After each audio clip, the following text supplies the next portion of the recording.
shorts, and clips. This is your home for Kansas City sports. 96.5 The Fan, KFMC FM and AM, HD1 and HD2 Kansas City, an Odyssey sports station. Welcome into The Drive with Carrington Harrison on your home for Chiefs football. Touchdown, Kansas City! And your home for Royals baseball. Fastball hit high in the air, deep left field, way gone into the bleachers. A two-run homer for Bobby Witt Jr. Watch The Drive by subscribing on our YouTube channel or listen on demand with the Odyssey app or wherever you get your podcasts. This show is always going to stand on principles. Dippin' Dots are incredible. Red Lobster is the best restaurant that America has to offer, and baked beans are trash. You're listening to Kansas City's FM sports station, 96.5 The Fan. Here's C-Dot.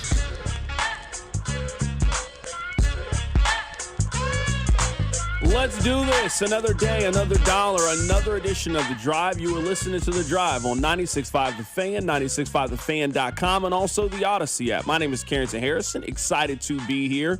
We have a lot planned in today's show. We're going to sprinkle in a little bit of baseball. We'll also talk a little bit of football. We are resuming the NBA playoffs coming up later today. The Oklahoma City Thunder have the opportunity to advance to their second straight NBA Finals, or the San Antonio Spurs can stave off elimination, leading us to a Game 7 in the NBA playoffs. Patrick Mahomes met with the media today. Andy Reid met with the media today.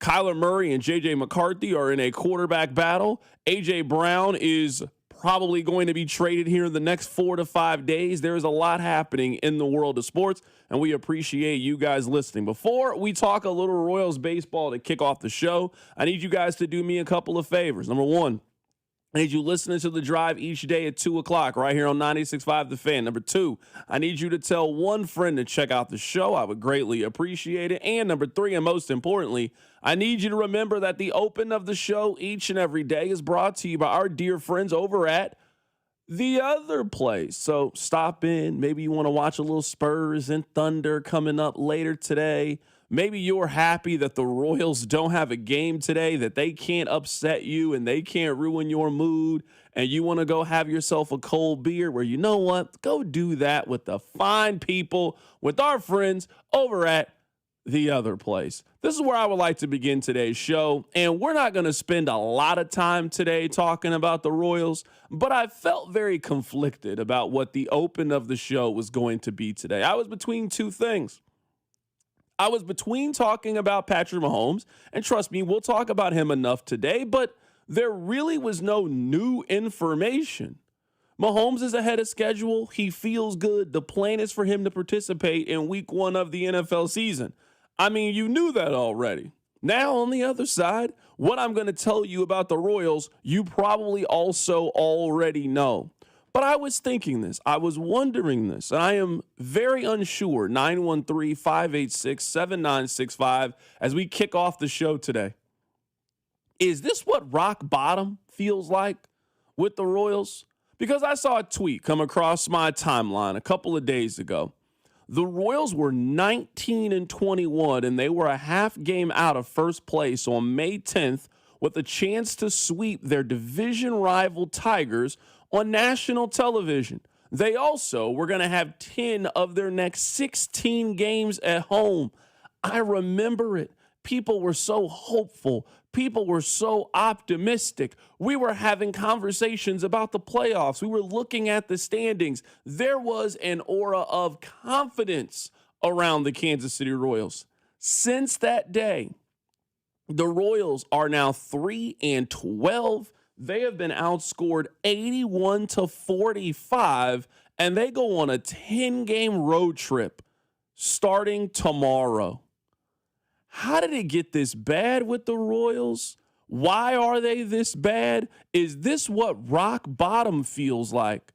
They got dominated by the New York Yankees. They got swept at home. They were outscored 26-4 against the New York Yankees. And I am sitting here and I'm struggling to figure out how a team that finished over 500 last year, that won a playoff series 2 years ago, that returns the same nucleus, returns the core of this team, how they feel so far away. No one expects them to be better than the New York Yankees. I understand the financial disparity that exists in the game of baseball, but the gap between the Yankees and the Royals feels like it did in 2009. It feels like it did in 2011. It feels like it did in 2021. I'm talking about some dark days. I'm talking about an organization that didn't really have a whole lot of hope, didn't really have a whole lot of optimism. You didn't really trust the people that were in power. That's how the Royals feel right now. That's how far away they feel from the postseason.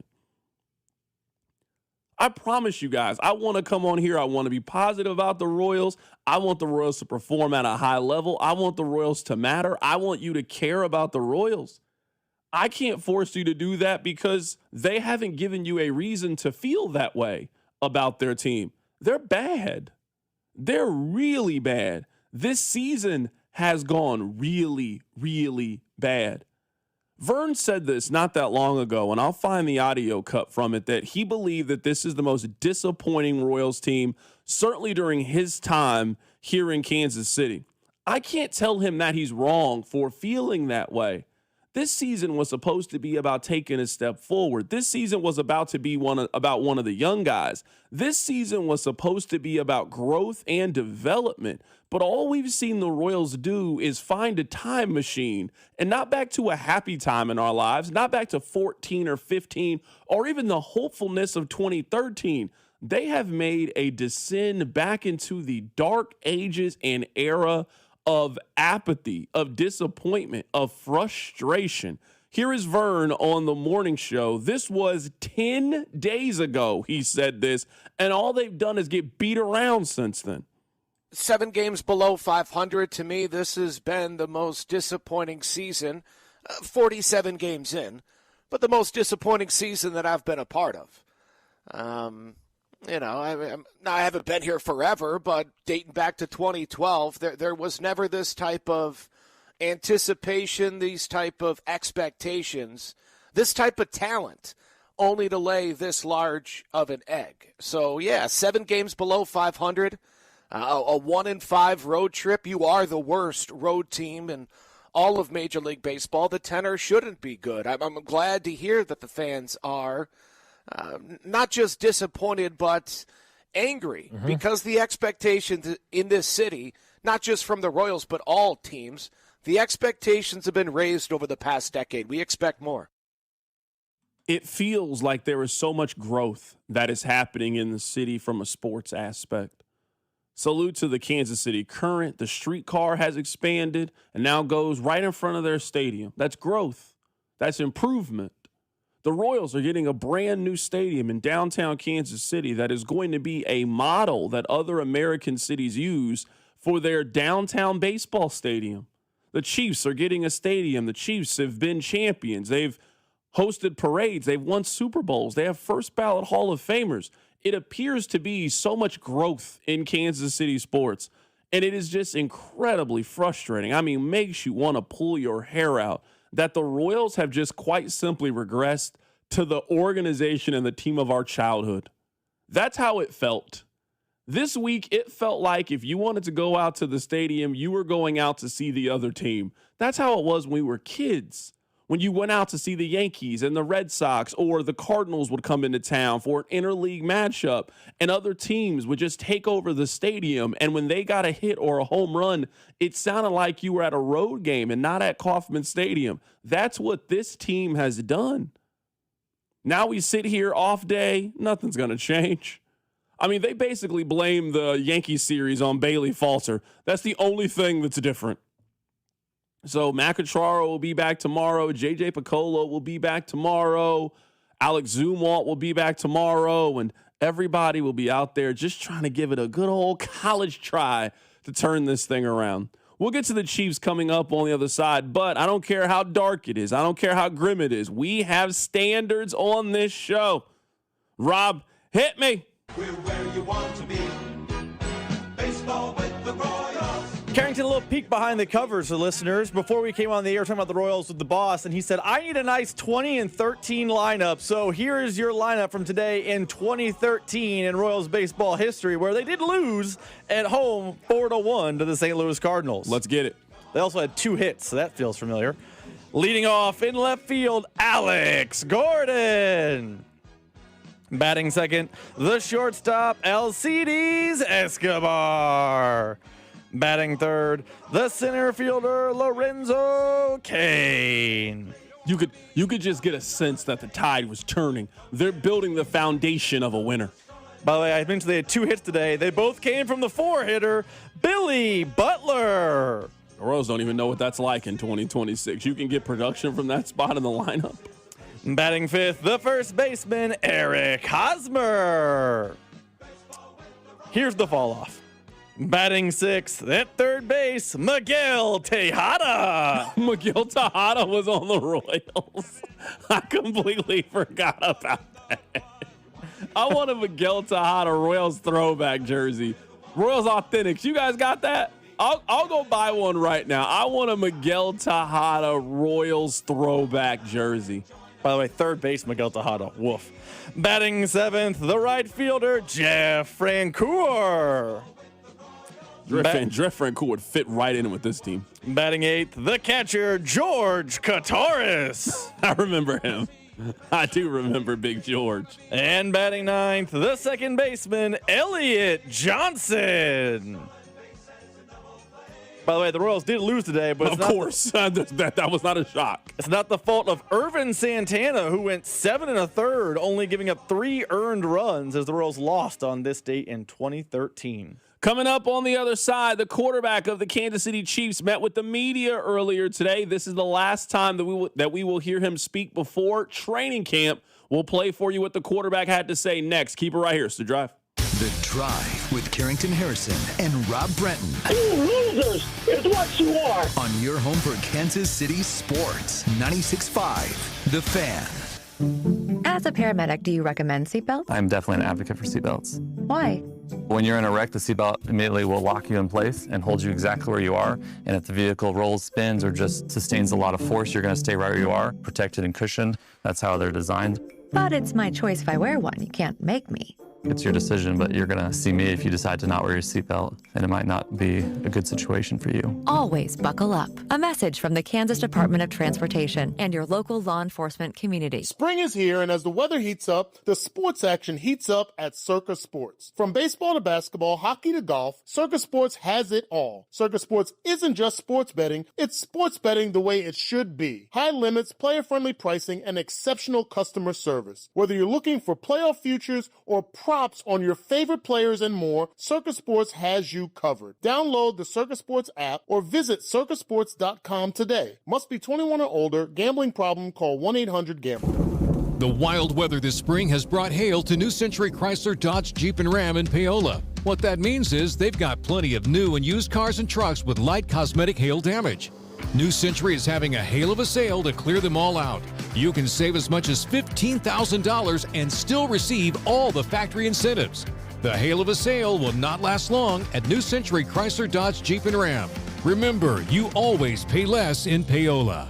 See dealer for details. It's been life-changing. It really has. Went up to CQC Kinetics. I could feel the difference the way I got out of bed. I could feel the difference throughout the day. I could feel the difference while I was playing golf. Let's rewind. That's an elated QC Kinetics patient, David Smoke, a very active TV and radio sports personality who loves to run and golf. I started to notice some aches and pains, an aching, throbbing pain in my right hip. I didn't want to get cut on. I've had MRIs, and it showed no structural damage. I've tried the steroid injections, and that just seemed like it kicked the can down the road. It's that endless cycle that leaves you continually fighting joint pain in your hips, knees, shoulders, and back. But this is where it ends with QC Kinetics regenerative treatments. I've tried it all. The only thing that's different is me going to QC Kinetics. I believe in it because it's worked. Don't waste another day going in circles. Make QC Kinetics your first call. The consultation is absolutely free. Call QC Kinetics, 816-412-6299. That's 816-412-6299. 816-412-6299. Chris Stegall lied about President Trump. Donald Trump's not a conservative. I will not support Donald Trump.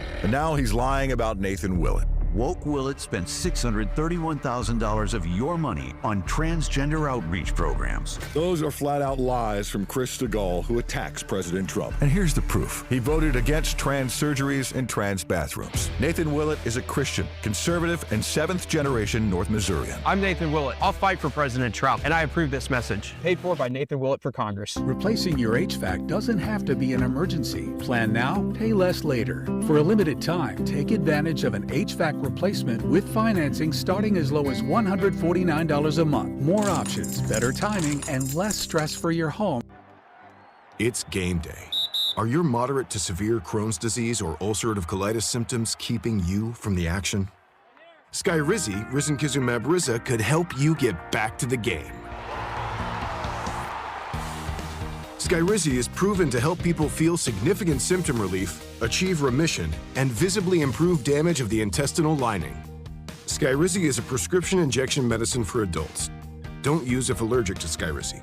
Serious allergic reactions, increased infections, or lower ability to fight them may occur. Before treatment, get checked for infections and tuberculosis. Tell your doctor about any flu-like symptoms or vaccines. Liver problems leading to hospitalization may occur when treated for Crohn's or ulcerative colitis. Ask your doctor about Skyrizi, the #1 prescribed biologic in Crohn's and ulcerative colitis combined. Learn more at skyrizi.com or 1-866-SKYRIZI. Are you looking for a podcast about pro football that doesn't put you to sleep with an avalanche of analytics or insult your fandom with brainless hot takes? Well, hi. I'm Dan Hansis. And I'm Mark Sessler. Oh, hi, Mark. And we're the hosts of Heed the Call, the NFL podcast you've been waiting your whole life for. Heed the Call covers every game, every storyline, everything that matters, and we do it all with a touch of mirth. Football is fun. Why shouldn't your football podcast be the same? Follow and listen to Heed the Call NFL podcast wherever you get your podcast. You're listening to 96.5 The Fan from the DM Injury Law Studios. Mike's got this. Car, truck, or motorcycle wreck? Remember, Mike's got this. 816-888-7500. Mike's got this. Hey, it's Chris Jones from the Kansas City Chiefs. Welcome back to The Drive with C-Dot on your home for Chiefs football. 96.5 The Fan. Text line 913-586-7965. C-Dot, don't be scared. Call for Q to be fired. I always wonder when you guys say this. What do you think happens if I say that? Like, if I'm just like, hey, you know what? I think it's time for the Royals to get a new manager. Do you think, like, John Sherman calls me and just says, you better not say that? That always confuses me when people are like, oh, you don't ask the tough questions because you're scared. What do you think the consequence is? What's the backlash? What am I afraid of? Rob, the only Royals person that comes on the show is Denny. Who else do we have some great relationship with? We've never had the owner or the manager on the show. I don't know those people. I don't think they should fire the manager. I'm probably honestly more on the side of them firing the general manager than I'm on the side of them firing the manager. Now, I understand the GM will probably fire him too, but I'm more on the side of, hey, they tried Dayton 2.0. It worked for a little bit. It's not working anymore. Let's just start over. The Royals tried to keep a measure of continuity, and I understand, and tap into 14 and 15, and they promoted Dayton's right-hand man. I'm much more on the side of just start over. You got an owner that's shown he's willing to spend a little bit of money. You got one of the superstars of the game. You've got some good foundational building pieces. The Royals' job would be a sought-after job. I don't want to paint it like it's one of the better jobs in Major League Baseball, but I mean, there's only 30 of them, and some of those jobs, I mean, the Yankees general manager hasn't come for 20 years. So if you got a chance to be a Major League Baseball GM, you obviously take that shot, you take that opportunity. I'm much more on the side of this is JJ's fault than it is Matt Quatraro's fault. If I'm trying to assess blame and who do I think is more guilty for it, I think it's on JJ. I think it's on the way that they built the roster. I think it is on the Royals as an organization made a very bad assumption on the core of their team, on the foundation of their team, and didn't show a willingness to try to add to it. And for the most part, they've basically plucked away all of the immediate talent you think can help this team at the AA and AAA level. Carter Jensen is here. Jack Caglione is here. There are no reinforcements coming, not from inside the organization. They got to go outside the organization to find that. I do giggle at the just say it. What's going to happen? Do you think for those watching on YouTube, we're up against windows. Do you think someone's going to bust through the windows and rip the microphone away from you? How dare you say that? I mean, the same way we talked about how if the Chiefs season goes sideways, Brett Veach's seat gets hot, that's the heat that I think J.J. Piccolo is experiencing right now. I'm not saying he should or shouldn't get fired. There's 6 months of baseball left, or a little under that left. But last year, winning season, but was a step back from the playoffs. Playoffs, step back. If you take another step back, yeah, you should feel some heat under your seat. And if John Sherman decides at the end of the year, hey, JJ, you built a loser after being told it was a winner, I'm moving on, that wouldn't be a problem to me. I don't think he should do it as of now, but I think JJ Piccolo, when he gets to work every day, sits down and feels like the little seat warmer at a level 1 when he gets in and out of the Kauffman Stadium. Someone on the text line says, CDOT, to what you're saying, what about Kevin Keesman? He said something the Chiefs didn't like and got fired, so don't act like a station can't be affected by who or what they cover. I think you can see a great difference in what happened with Kevin Keesman back in the day and suggesting that the manager should be fired. They seem like very wild different things. I have to kind of know a little bit more behind the scenes what happened in that situation. That's not my situation to speak on. I don't work over there. But I think you guys are smart enough to know the difference in the two and what Kevin did and suggesting that the organization should make a change in who their manager is. I would say that is talking about the team. That is discussing the team, not going outside of the lines. I just think they're very different. Maybe that's the way that I would describe it. All right, let's talk about Patrick Mahomes. I would say right now the top 2 stories in the National Football League today are the return of Patrick Mahomes and also A.J. Brown. We are heading toward that June 1st date. So on June 1st, the Eagles save a substantial amount of money if they want to move on from A.J. Brown. I think a large portion of us think that they are going to move away from A.J. Brown and that he is eventually going to be traded to somebody. I'm guessing the New England Patriots. So let's talk about the Kansas City portion of this, and then we'll talk about A.J. Brown. Here is Patrick Mahomes clarifying what we all know. What is the goal, Patrick? Yeah, I mean, that's always going to be the goal. Like, I don't want to miss games. I mean, as a competitor, as a football player, I want to be there. I know, like I said, I know it's still a long ways away. You know, I can't predict the future. And so all I can do is be great today and then continue to be great tomorrow. But I've gotten to where I've gotten to because of that mindset. And the goal at the end, the very far end, is to be ready and to be able to go out there and play with the guys week 1 at Arrowhead. But I gotta take it day by day. So that is Patrick Mahomes. I mean, everything that they have done, everything that they have discussed, we know what the goal is. We know what the plan is. You would not have Mahomes participating in OTAs in the fashion in which he is if you were not actively trying to prepare him for the season. Now, one thing I do think is interesting to some degree is he participated in the 7-on-7 drills today, did not participate in the 11-on-11 drills. Now, I understand the purpose of trying to get Justin Fields ready. I think the Chiefs should actively be trying to get Justin Fields ready in case a setback happens, in case something goes wrong. But just something to note, Mahomes participated in the 7-on-7 drills today. He did not participate in the 11-on-11 drills. Not that it really matters. It's May 28th. They don't play football for a very, very long time. Here is Patrick Mahomes talking about the progress in his rehab as he's trying to hit certain checkpoints. I mean, it's kind of, we'll see. Like, you kind of have like these like week to 2 week kind of checkpoints where I got to get to. So I think the biggest thing for me now is kind of getting to the running and cutting, and I've started that stuff. But until I'm able to protect myself and go out there and be there, they're gonna keep me safe and not let me have the opportunity as much as I want to be out there. But I think if I can continue to do this stuff the right way, that's the hope for me at least. And so all I can do is execute this next checkpoint of getting that cutting, being able to protect myself, prove to Julie and Rick and those guys and Dr. Cooper that I can protect myself. Then they'll let me go out there and be a part of the team drills, and then that'll progress into games. We talked about this yesterday to close out the show. I think you asked me what percentage do I need to see Mahomes at. I'm not really trying to gauge this based on a percentage because a percentage is just a hypothetical number that all of us can throw out. I have no clue where he is.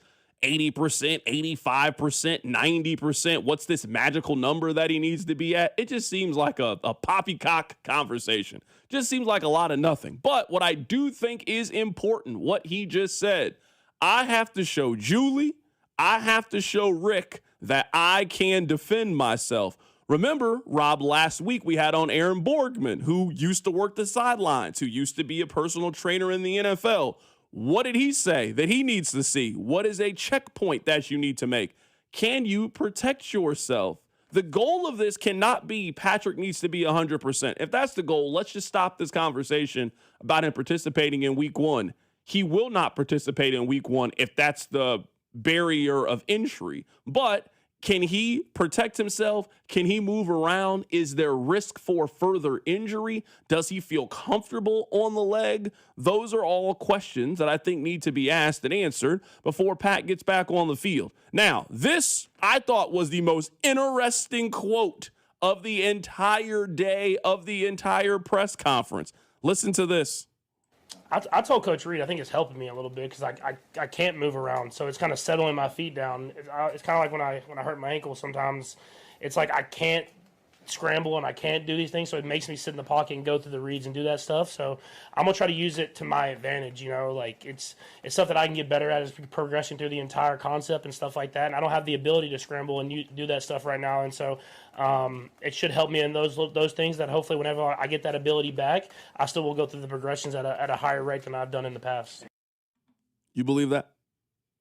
I understand in theory what he is saying. I have to stay in the pocket. I can't run. I can't scramble. I would also say there's no pass rush right now. There's no danger right now. So I don't know how real that is or unreal that it is. I would say that this is maybe the easiest portion of the offseason, again, for all of those reasons. And you're not even in pads. You're in T-shirts. You're in shorts. No one can hit you. You're going through the motions. So it's a little bit different. Do you think that this injury can force him to be more of a pocket passer type? Because I would argue if that's what you are turning Patrick Mahomes into, you are taking away some of the things that make him incredibly special. And I'm also going to guess instincts eventually will kick in.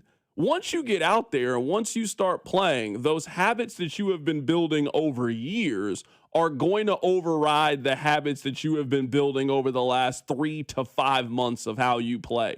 So another thing for me with Patrick is if you can't be running around like Mrs. Pac-Man and making guys miss and doing those things, hey, maybe you shouldn't be out here because that's part of what makes you so incredibly unique and part of what makes you incredibly special.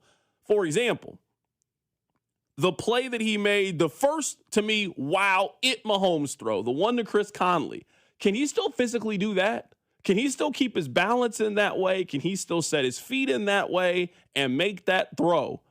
I just think that's a part of who he is. Again, that's what makes him so special. That's what makes him the archetype for this generation of the kind of quarterback you were looking for. So all of this sounds great. Man, this injury is going to make me stay in the pocket and go through my reads and my progression. I don't think that's what Patrick Mahomes is going to play like, not when the bullets are live. So I understand your point, but I think it could make him better as long as you don't take it away from him. Let's say his pocket passing, I will use a Madden analogy. Let's say his pocket passing right now on the Madden drop-down menu is an 85. It's very good. If it becomes an 88, 89 because of this injury, then he could be a better quarterback. But no one, I don't is advocating for him to stop being the run around and make plays guy. But if he doesn't have to run around and make plays every time, that wouldn't be the worst thing in the world. I can see a scenario where, hey, this skill that I have that I'm good at gets better while simultaneously I still have the run around and make plays skill. His overall quarterbacking could get better. But I do think that's one of the fears is if Patrick Mahomes is 3-step drop, 5-step drop, regular Peyton Manning type, I don't know he's Patrick Mahomes anymore. But if he's Patrick Mahomes plus an enhanced ability in the pocket, then I think the NFL should watch out. Text line 913-586-7965. C-Dot, I believe him 100% that and his accuracy. Those are two things he can work on right now. I feel, at least when it comes to this accuracy topic, I'm probably in the minority as opposed to what I think most people think. I think a lot of the Mahomes accuracy conversation is who he's throwing to. we're basing his poor accuracy based on his chemistry with Xavier Worthy? Who else is he supposed to be having these deep down the field throws to? Who else on their roster is doing that? Who else is supposed to be that? We didn't really seem to have these conversations when he had an elite downfield receiver. They haven't given him one. So it, to me, seems, I wouldn't say ironic, I don't know what the correct term would be but there appears to be a very clear difference of when we started to notice that Mahomes' accuracy was an issue, was when you gave him guys that I don't think are really good down the field. I've said this from day one from Xavier Worthy. What they told us he was going to be and what they sold us and the hype and excitement, you remember from day one when Buffalo made that trade with Kansas City, the sentiment in Kansas City was, I can't believe they did that. You gave Mahomes this downfield deep ball threat. Is that what Xavier Worthy's been his time in the career? And do we think that's because his quarterback is Patrick Mahomes? So I think the accuracy thing is just a little bit oversold with Patrick Mahomes. I'm not telling you he's great at it, but something tells me if he had better down the field options, I think you would see a noticeable improvement in the accuracy downfield because you would have guys that can go get it. What was the Aaron Ladd quote? The blanket, Tyreek's down there somewhere. They don't have that anymore. I mean, some of the throws Mahomes were making is not like, oh, man, he threaded between three guys 60 yards downfield. It was Tyreek Hill is comically open. Even when the offense had, the 1 year of productive MVS, he was downfield making plays. They don't have a downfield weapon. And before you text in, spare me Tyquan Thornton. I don't view him as a downfield weapon with his 19 catches last season. I think Tyquan Thornton goes to my point. He used to be throwing these passes to Sammy Watkins. He used to be throwing these passes to Tyreek Hill. Now he's throwing it to Tyquan Thornton. That's the point I'm saying about accuracy and down the field options. Who are the quarterbacks that you think are really accurate? Who are they throwing the ball to? Sam Darnold's accuracy seemed to get a whole lot better when he had Justin Jefferson, Jordan Addison, and JSN to be throwing the ball downfield to. Shockingly, that works. It works sometimes whenever that's how it is. Somebody on the text line says Worthy is faster than Hill, should be better. I don't know if Worthy is faster than Tyreek Hill, and I would say all the other things that make you a good enough wide receiver, it is not close between the two. Tyreek Hill is a much better route runner. He is a much more consistent.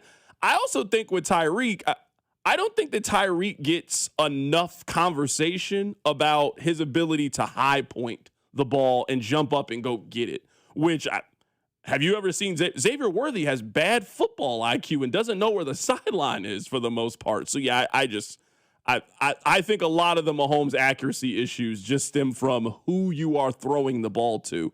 I want to play this. Someone on the text line said, C-Dot, will you play what he had to say about EB? I'm telling you, there's two people that is going to have the text line all riled up this year.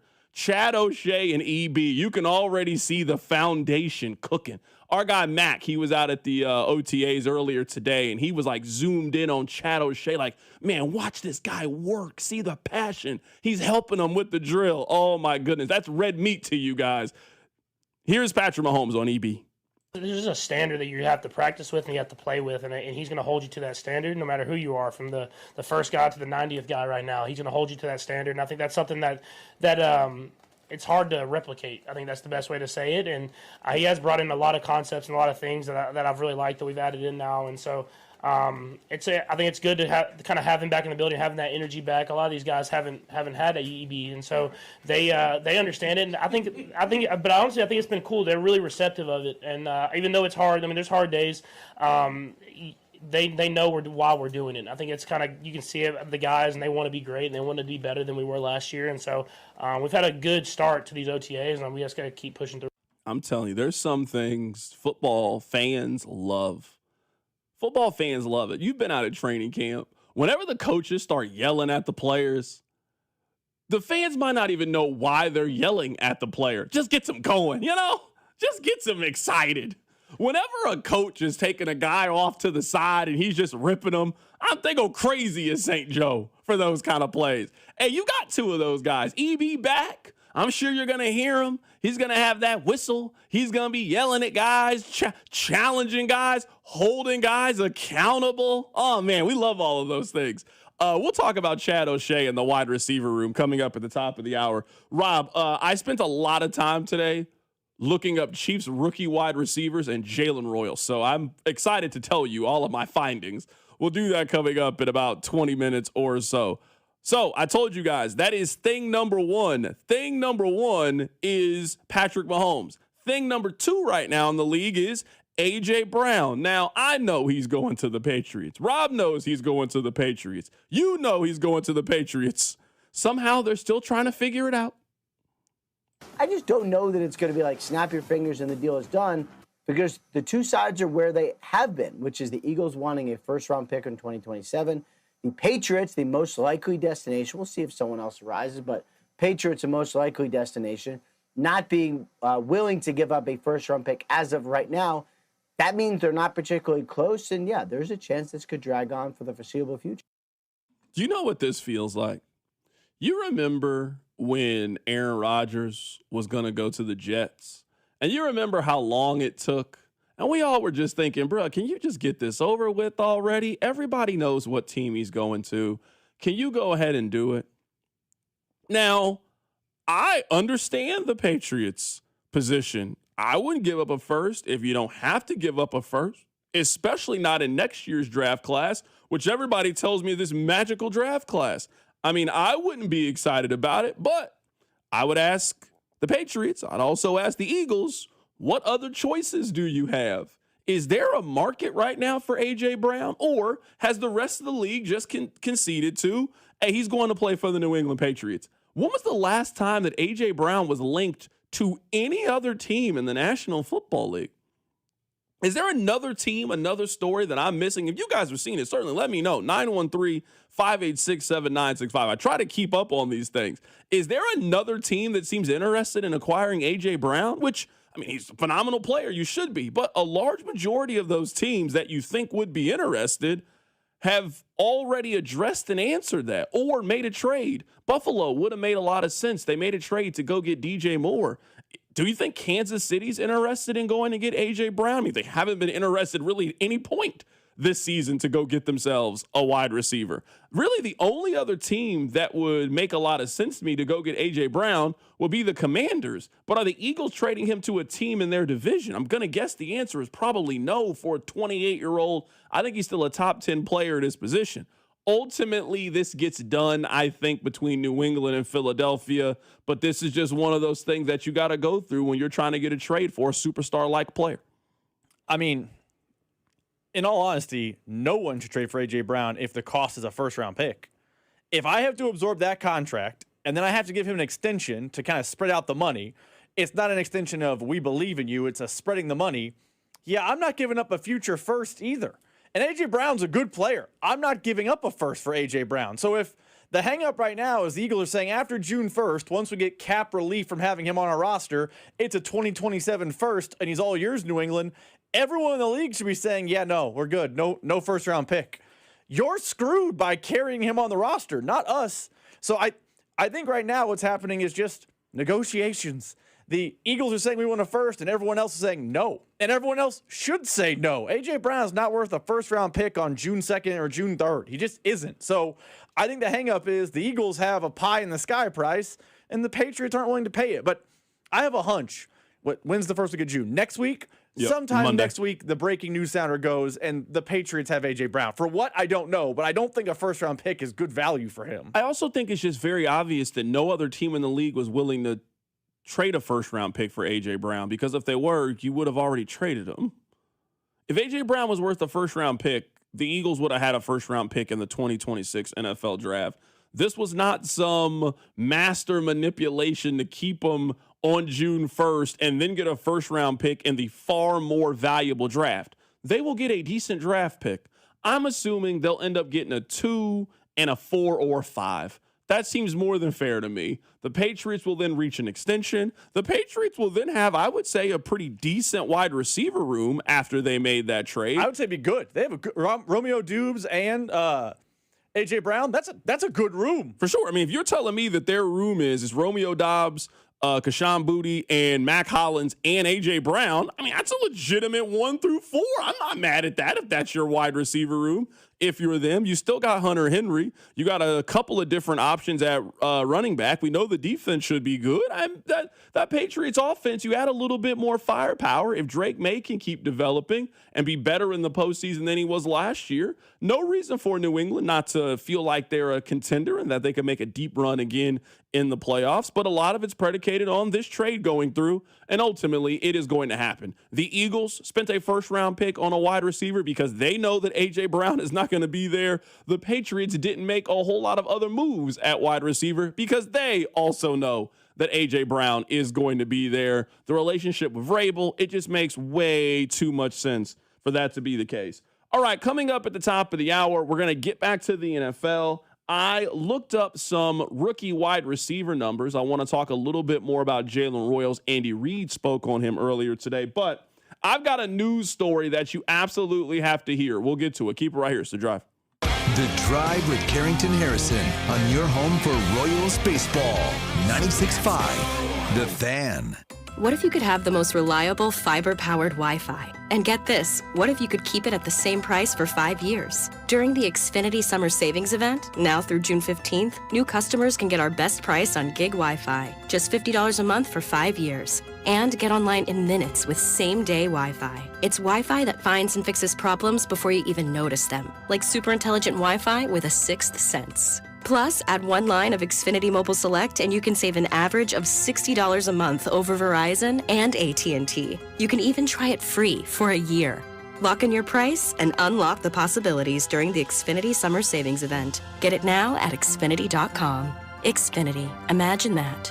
Restrictions apply. Requires paperless billing and auto pay with stored bank account. Taxes and fees extra. Savings based on 1 gig internet and 1 mobile select line compared to similar Verizon and AT&T plans over 5 years. After 12 months, regular rates apply to mobile select. Xfinity internet required. Speeds vary. Use of fiber coaxial cable. Hi, this is Kevin Harlan, and I'm here with Rob Seid at Rob Seid Ford. Rob, I smell a grill. What's cooking? Kevin, the grills are fired up. And so are the deals. Right now at Rob Seid Ford, it's the Ford Employee Pricing Sales Event with the best deals we've had in the past 12 months. Now that's saying something. What are we talking? Employee pricing on virtually every new Ford on our lot, plus even more dealer discounts on top. So how hot do these deals get? Up to $17,500 off brand new F-150s at Rob Seid Ford, plus huge savings on Expedition, Explorer, Bronco Sport, Bronco, and more. Wow, that's 5 alarm hot. Exactly. And unlike Kevin's Burgers, these deals are coming out juicy. All right. I walked into that one. Shop Rob Seid Ford, Kansas City's top-rated Ford store on Google. 4.8 stars and nearly 3,500 reviews. Rob Seid Ford, 135th and State Line, or robseid.com. Buy right. Rob Seid. Hi, folks. Bob from Blue Springs Ford. Hey, Blaine, my sister Kathy wants to buy a Bronco at an employee price. What perfect timing, because right now Blue Springs Ford is giving employee pricing to everyone. So what's the real difference in pricing? 2025 Bronco Sport starting at $29,000. Wow, that's less than $30,000. Up to $10,000 off MSRP on 2026 F-150s, and you get a lifetime powertrain warranty for free. Folks, go to BlueSpringsFord.com right now, because this ends soon. Imagine buying your next car from one dealership. With the support of many. With everything you'll ever need. When you buy from any of the Balderson Auto Group dealerships, you're getting the support from all of our dealerships. Like our 100 service bays, collision, and detail centers. And our free exclusive lifetime warranty. No other auto group gives you that. From north, central, south, the Balderson Auto Group has you covered. A family committed to excellence, growth, and harmony. Go to bagkc.com. You know that Big Bargain detergent jug is 80% water, right? It doesn't clean as well. 80% water? I thought I was getting a better deal because it's so big. If you want a better clean, Tide Pods are only 12% water. The rest is pure, concentrated cleaning ingredients. Oh, let me make an announcement. Attention shoppers, if you want a real deal, try Tide Pods.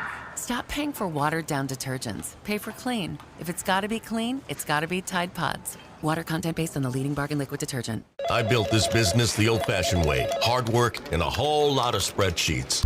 Yeah, about that, I upgraded us to Odoo. Odoo puts everything we need, sales, inventory, accounting, on one connected platform. No more juggling systems, no more headaches. So it all works together? Exactly. Odoo is the all-in-one business software that makes running and passing on a business easier than ever. Take your business into the next generation. Try Odoo free at odoo.com. That's ODOO.com. Do you have 3 ex-wives and your current trophy wife wants a life insurance policy 3 times the size of the policies you had to purchase for your previous mistakes? If so, you need to call Big Lou at Term Provider, 800-700-6898. Big Lou is intimately familiar with your problems, and if you're 50 or 60 years old and in reasonably good health, a $1 million policy should only cost about $100 to $200 per month. Big Lou may have a solution for your previous policies as well. You may even save enough money to lighten the load on your new $1 million policy. Remember, call Big Lou. He's like you, except he's only on number 2. Call Term Provider at 800-700-6898. That's 800-700-6898. For $1 million in term life insurance that you can live with. Call Big Lou at 800-700-6898. 800-700-6898. This afternoon, cloudy with a slight chance of showers and thunderstorms, high of 82. Weather brought to you by Duke's Mayo. Welcome to Duke's Mayo Country, where the mayo is so smooth and creamy, it makes every bite better. Duke's Mayo. Look for the yellow lid. Subscribe to 96.5 The Fan on YouTube to watch the show from wherever you are. Text line 913-586-7965. We were having a conversation about Mahomes and his accuracy, and I said that a lot of that to me seems to be dependent on Xavier Worthy not turning out to be what people said. And I think Xavier Worthy has bad football IQ. I don't think he has a good understanding of the field and its measurements and its dimensions. I think that's something he still struggles with heading into his 3rd year. Someone on the text line, very upset. C-Dot, how can you say that? You will be backtracking halfway through the season on Xavier Worthy and Jalen Royals. Okay. I mean, I got some Jalen Royals stats for you guys. It could not have gone worse, his rookie season, than that. If I am the leader of I'm not buying the Xavier Worthy and Jalen Royals, hey, you know what? I'll be the face of that movement. I don't know how many of you are with me, but I will be on I don't know if it gets a whole lot better than this with Xavier Worthy. I kind of think that this is it, honestly. I think this is it. I think it's a little bit better. Like, I think he can get to like 700 yards. I mean, but I don't know if Xavier Worthy is going to be a dangerous weapon for the Chiefs the way that we originally thought that he could be. And the Jalen Royals, I mean, he couldn't get on the field when they were playing preseason games. But we'll get to it coming up in just a little bit. We'll get to it at 3 o'clock. I got some numbers. I got some stats. We will go through all of those stats and what that could potentially mean for this year's draft pick. Cyrus Allen, he was selected by the Chiefs. Could they get something from him this year? I'm not all down on everybody. Somebody's got to catch the ball this year. Mahomes has got to throw it to somebody. He can't throw it to himself. But I want to play this news story for you guys because it's one of those stories that, honestly, I couldn't believe when I heard it. I don't want to give you too much of the background, but a woman in Florida got pulled over by the police. Now, you might be thinking, Carrington, what happened? Why would you be talking about this? Well, let me just play the story for you. A traffic stop is going mega viral for the uncomfortable interaction after a Florida sheriff's deputy accuses a woman of holding a phone while driving. Of course, today we're doing an operation for distracted driver, and you drove past me holding the phone with your right hand, manipulating that phone. I mean, I saw you with the phone in your hand. So you want to just call this a day? Or? I don't want to call it a day. You had a hand manipulating you just the said phone. my right hand. Well, I thought I saw you with your right hand. You so had a you hand didn't. out. The right hand. I saw you manipulate. So you didn't. With the right hand, perhaps not, right? But I saw you. You didn't see me with my right hand. So are you saying that you saw me with my right hand? I know what I just said. I'm asking you now. Did you or not have your phone on your hand? I did not. You did not have your phone on your hand? I did not. The woman involved, Katie, who notes she's an adaptive athlete influencer, posted the Palm Beach County Sheriff's Office body cam on Instagram and TikTok, where it's since garnered millions of likes and generated headlines across the internet. In the video, Katie shows she doesn't have a right hand. The deputy doubles down. Hand to God, you don't have one in your hand. Hand to God. The other hand to God, you don't have one in your hand. Hand to God. Cool. You have your driver's license, registration, and insurance with you. Despite the presented evidence, court records show Katie was given a $116 citation, but it was later dismissed at the request of the deputy involved. Hey, man.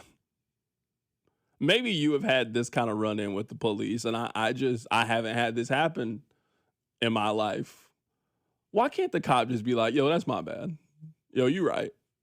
You got me. That man told her hand to God she doesn't have a right hand. Rob, that shouldn't be funny, but it's funny to me. Can you imagine you pull somebody over and then you're like, hey, I saw you have a phone in your hand. And then she shows you, I didn't have it. You might have thought you seen it, but you didn't see it. It's like, hand to God. I keep trying to tell you, I don't have it. You then show it to him. He still writes you a ticket. Oh, man, come on. That's one of the crazier tickets I've ever heard in my life. Can you imagine telling your boyfriend, can you imagine telling your spouse, hey, babe, how was your day? Well, I got a ticket. What'd you get it for? Were you speeding? Did you change lanes without signaling? Like what did you get a ticket for? The cop said I was texting. How? How were you texting? What were you doing? That's a wild, wild story. I'm happy that ticket got thrown out there. $160? $160? That's crazy. I know we're radio, so the medium's not great for visual. Google the video of this. It is incredible. The cop walks up, his body cam.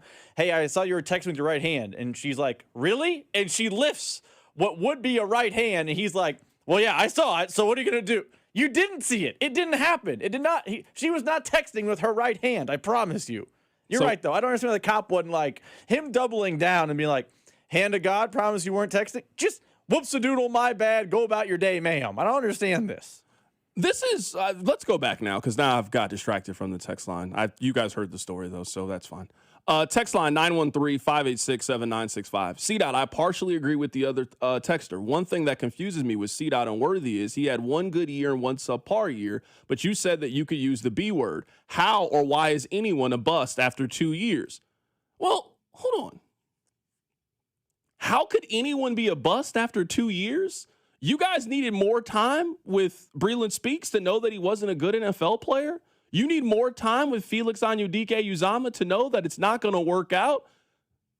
We can't play both. How long did it take you to know that Patrick Mahomes was a superstar? Did it take you 2 years to figure that out? Or did you just know?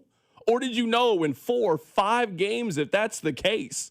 Usually, I would say, and I'm happy to have this exercise today about Xavier Worthy, because I think of all of the players on the Chiefs team, you guys have given Xavier Worthy the most grace out of any of them for being extremely mid in these first 2 years. He plays wide receiver in the National Football League. Show me the guys over the last 10 years that looked as mid as Xavier Worthy did, and then in year 3 and 4, figured it out and then became exactly who we thought they were going to be. That's a position now that you usually hit the ground running, especially when you have the situation that he is. You're in Andy Reid's offense with Patrick Mahomes. You've never been the number one option on the team, and you have 600 yards as your career high. So if you can be a superstar in the first 2 years of your career, you absolutely can be a bust over the last 2 years. I'm not even really ready to call Xavier Worthy a bust. I am willing to say, based on the 2 years that we've seen, he was certainly overdrafted. I don't even think you can debate that right now.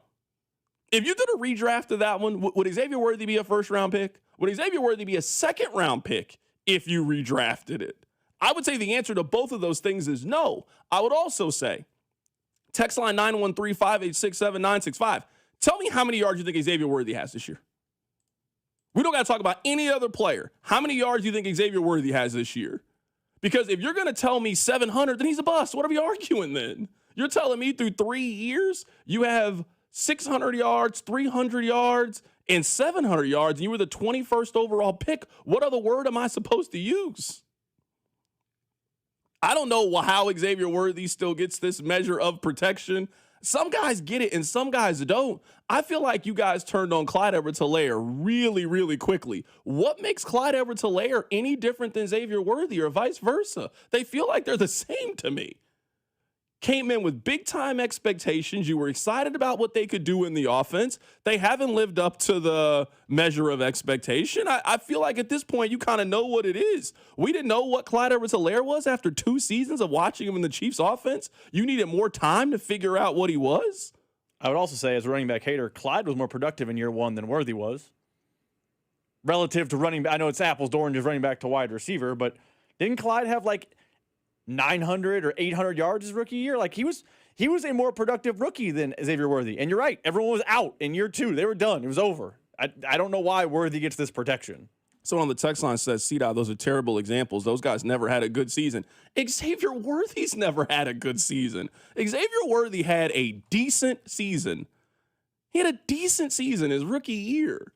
I don't know why we're doing a victory lap for 600 yards and averaging 10 yards a catch for a guy who's supposed to be a downfield big-time threat. He had a decent season. I would argue that Clyde Edwards-Helaire starting off as a rookie also had a decent season. Clyde Edwards-Helaire rookie year, he had 180 carries for 800 yards and 4 touchdowns. He was a decent player. I didn't really hear people banging the drum, and then eventually people just got off of the boat. I'm not saying you were wrong for getting off of the boat, but I'm not doing that with Xavier Worthy. I think Xavier Worthy has been given more protection than anybody on their roster for being average for the first 2 years. I think you guys are harder on George Karlaftis than you are with Xavier Worthy. I think you were harder on McCole. I think you guys were extremely hard on some of these guys, and for somehow have given Xavier Worthy one of the greatest passes for a guy who played in 14 games last year and had 500 yards receiving. One of their problems at wide receiver was Xavier Worthy last year. He had 1 touchdown, hasn't really developed as a big-time, big threat, doesn't appear to have great chemistry with their quarterback. Xavier Worthy has been one of the more disappointing first-round picks, in my opinion. Let's talk about Jalen Royals coming up on the other side. Keep it right here. It's The Drive. Your off-season home for everything Chiefs football. Talking about the top story, the Chiefs, they have a new offensive coordinator. 96.5, The Fan. When severe weather hits, tune in to 98.1 KMBZ for Operation Stormwatch. Brought to you by Century Roofing. Proudly voted the #1 roofing company in all of Kansas City. CenturyRoofingKC.com. Man, I love this place. I've been surfing here since I was a kid. Now, seeing my grandson out on the water, it means everything to me. Watching him and taking in the blue waves, the sea breeze, the blurry horizon. If you have geographic atrophy, or GA, subtle changes in vision could mean it's progressing toward irreversible vision loss. Izervay is proven to slow GA progression and could help preserve your vision for longer, so you may keep seeing the world around you.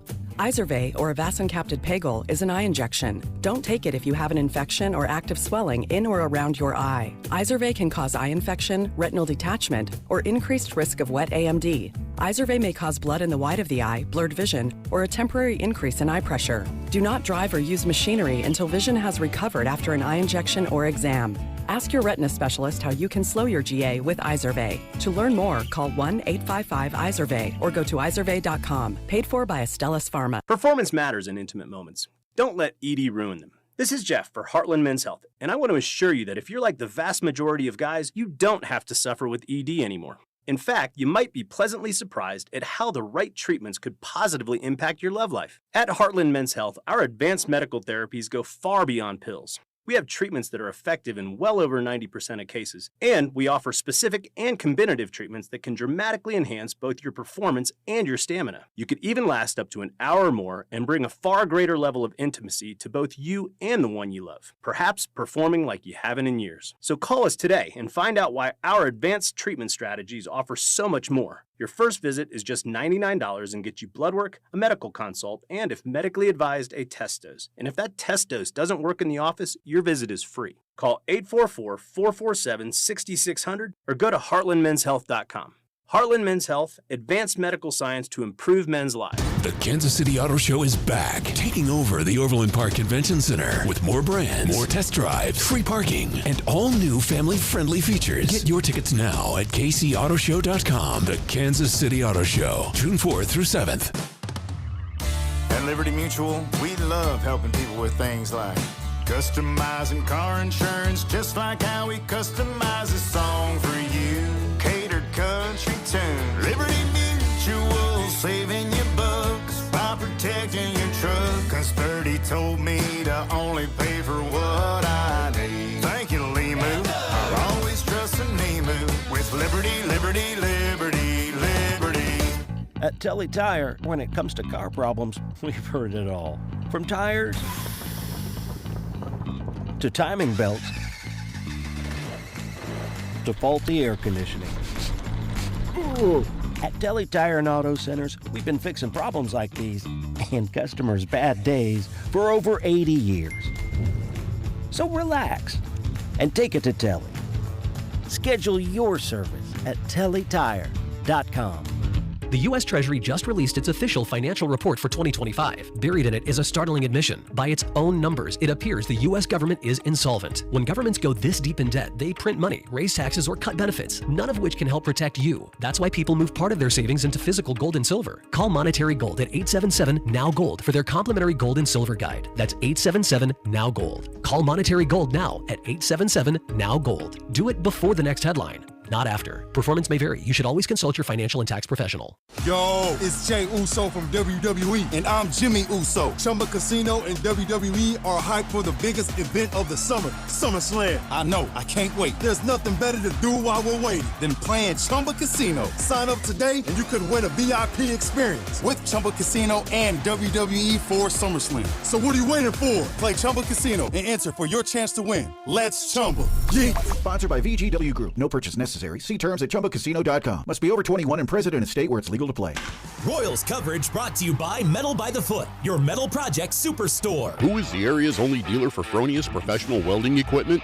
Metal by the Foot, located in KC and Topeka. Online at metalbythefoot.com. When you need a piece of metal, remember, metal doesn't have to cost an arm or a leg, just the foot.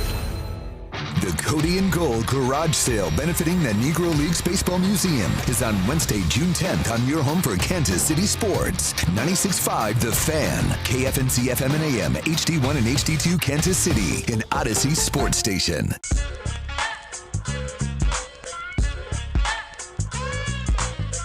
Text line 913-586-7965. Somehow we have begun arguing about Xavier Worthy. I feel like I am in the minority when it comes to Xavier Worthy, and that's perfectly fine. Sometimes that happens. I would say for the most part, we've all been on the same page this offseason. So I like sometimes that there's a little bit difference. So someone asked, how can Xavier Worthy be a bust 2 years into his career? Now, I want to be clear. I've not called him a bust. He is definitely trending in that direction. Someone texted in and said, C-Dot, using your logic, you would have called Joe Burrow a bust in college. He didn't make a name for himself until he went to LSU. I'd also like to point out that he transferred after his first 2 years because he wasn't going to start at Ohio State. He was a bust at Ohio State. He then transferred to LSU and then became a star. So, yes, I'm with you. I would have called him a bust had he been at Ohio State. He was not a bust at LSU. He was in the first 2 years of his college career. I also think that's radically different. This is my point, everybody. I guess I have two main points about Xavier Worthy, why I feel the way that I feel. Somehow I feel like in the conversation about Xavier Worthy, he played in a lot fewer games than what you guys are giving him credit for. He played in 14 games last year, 14 of them. He played in a substantial amount of games. He had less yards than Rashee Rice did, who only played in 8 games last year. Rashee Rice's suspension also missed the end of it because of injury. He had more yards than Xavier Worthy did last year. Also, I'll give you the second point, why I think Xavier Worthy somehow has just gotten some magical pass that I would say you haven't given really other guys. Rob, I will give you Xavier Worthy's number, and I'll give you McCole Hardman's number. Who do you think was better in their first 2 years? And we remember what the conversation was about McCole Hardman.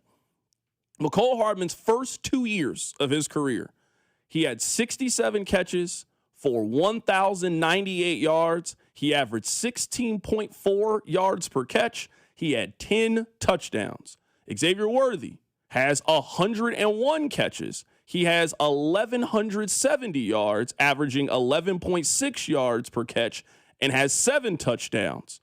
Now, he has more catches, that is sure, but for the 40 more catches that he has to only have 72 more yards than McCole Hardman. He also doesn't have the yards per catch. McCole Hardman actually was a deep downfield, big play wide receiver, found the end zone more. McCole Hardman was better in his first 2 years than Xavier Worthy was. I don't know how you could really argue the point. So my point, back to what we were arguing, is somehow Xavier Worthy still gets this pass, and I was here when McCole Hardman, people were not giving McCole Hardman this pass in his first 2 years of his career like they're giving Xavier Worthy. I would also say, for your comparison, McCole Hardman was the fourth pass catching out from those teams? Tyreek Hill was on the team. I know he got hurt one of the years.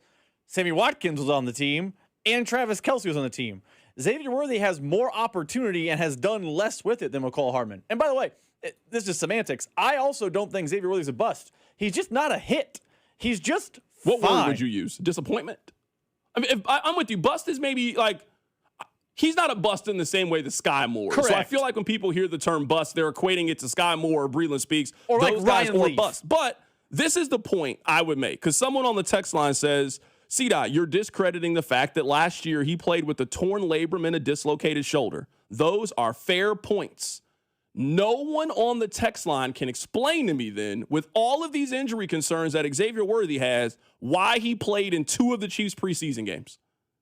If you were telling me that McCole Hardman was hurt, or that Xavier Worthy was hurt last year, I'm sure McCole was hurt too. If you were telling me that Xavier Worthy was hurt last year and that's why he couldn't perform, that is fair. Tell me why he played in the Titans game then. The Titans game had no value for anybody, and they were sitting all of the people that really mattered.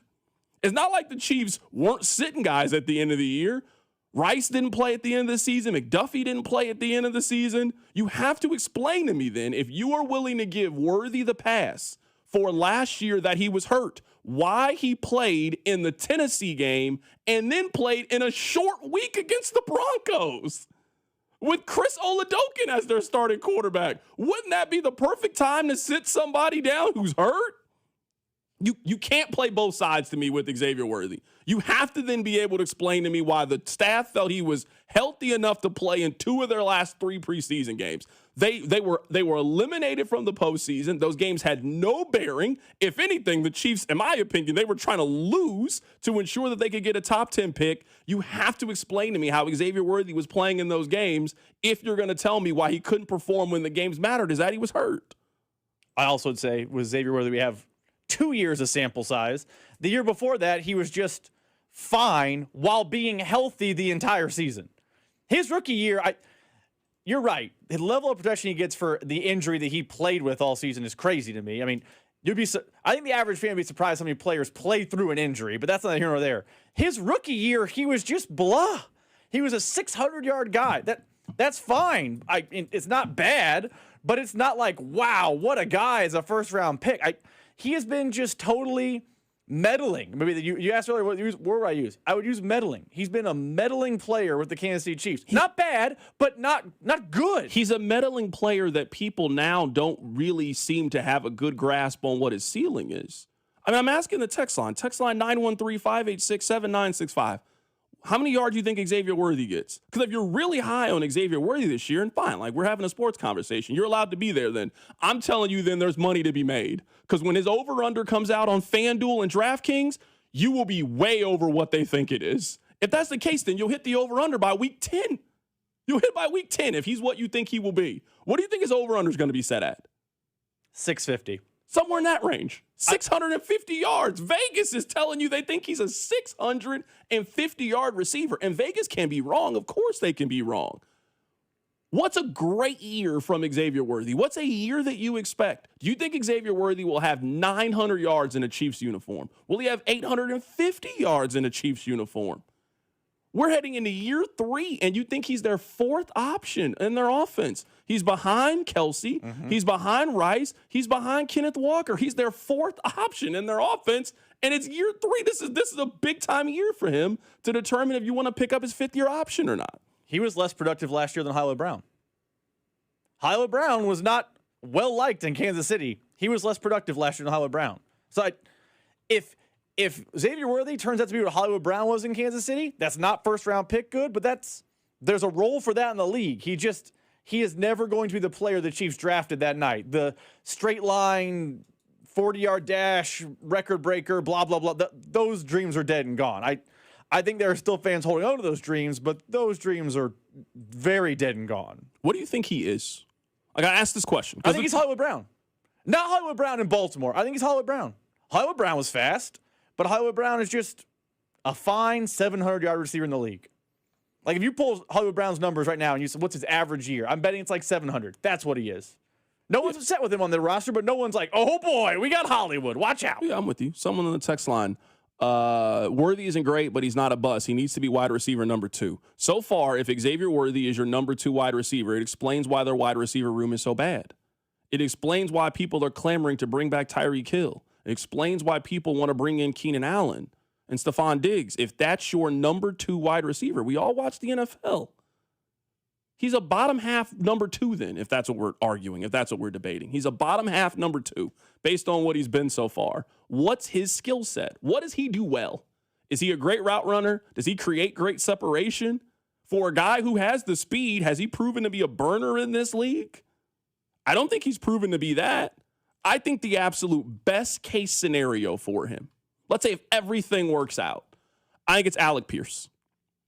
I don't think there's no chance. I mean, I agree with you because No I'm saying Alec Pierce has been a legitimate big-time home run threat. Listen to this. For the 4 years that Alec Pierce has been in the league, 14 yards a catch, 16 yards a catch, 22 and 21 yards a catch. So he actually has been that. He's been a big play, home run, down the field. He's been that kind of threat. Xavier Worthy is averaging 11.6 yards per catch. Think about that.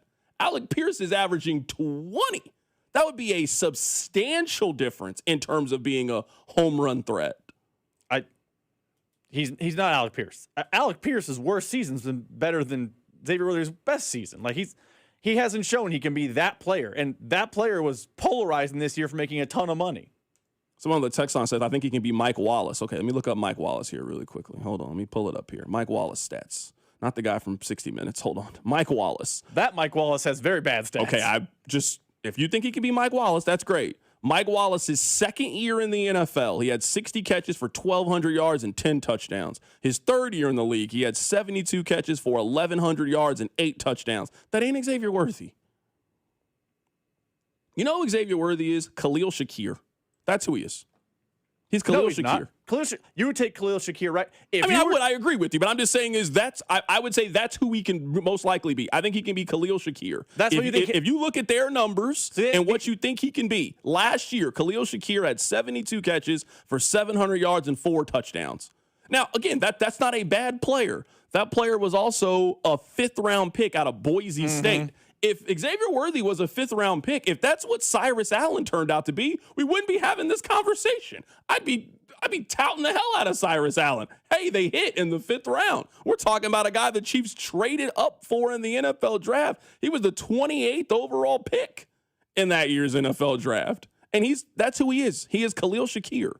Somebody said, CDOT, nobody was getting open last year. Yeah, Xavier Worthy was one of those people not getting open. He was one of them.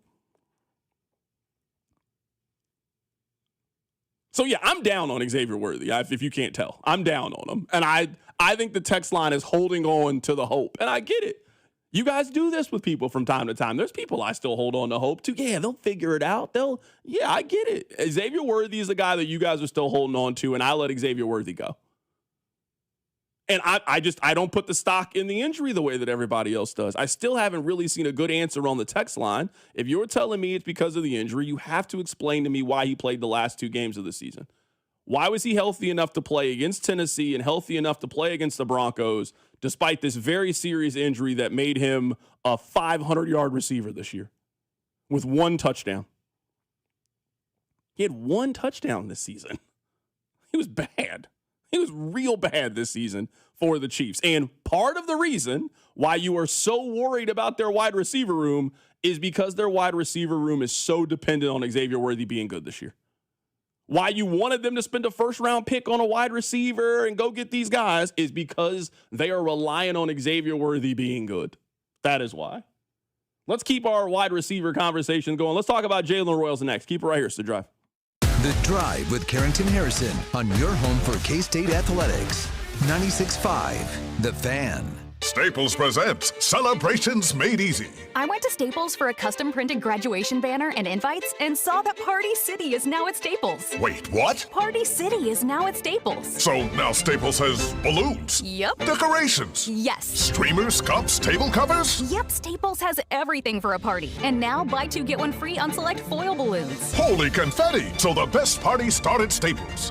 That was easy. In 613 select stores, exclusions apply. In-store or buy online. Pick up in-store only. As a paramedic, do you recommend seatbelts? I'm definitely an advocate for seatbelts. Why? When you're in a wreck, the seatbelt immediately will lock you in place and hold you exactly where you are. And if the vehicle rolls, spins, or just sustains a lot of force, you're going to stay right where you are, protected and cushioned. That's how they're designed. But it's my choice if I wear one. You can't make me. It's your decision, but you're going to see me if you decide to not wear your seatbelt, and it might not be a good situation for you. Always buckle up. A message from the Kansas Department of Transportation and your local law enforcement community. When shopping for a new auto insurance policy, AAA could help you customize your coverage to fit your unique needs and budget. Trust AAA Auto Insurance to help you find the balance that works for you. See how a simple switch could make a big difference. AAA, we're always with you. Visit AAA.com/insurance. Insurance provided to qualified AAA members by Automobile Club Inter-Insurance Exchange and AAA affiliate insurers. Membership requires a separate payment. The wild weather this spring has brought hail to New Century Chrysler, Dodge, Jeep, and Ram in Paola. What that means is they've got plenty of new and used cars and trucks with light cosmetic hail damage. New Century is having a hail of a sale to clear them all out. You can save as much as $15,000 and still receive all the factory incentives. The hail of a sale will not last long at New Century Chrysler, Dodge, Jeep, and Ram. Remember, you always pay less in Paola. See dealer for details. Hi, I'm Carter. And I'm Charlie. We'd like to share a quick story about a homeowner named Jack. Jack had a home he needed to sell fast. And Jack thought he had it all figured out. So Jack talked to multiple cash buyers. Jack chose the highest offer. But the day before closing, guess what? The buyer backed out. Leaving Jack with the moving truck all packed in the driveway and not sure what to do.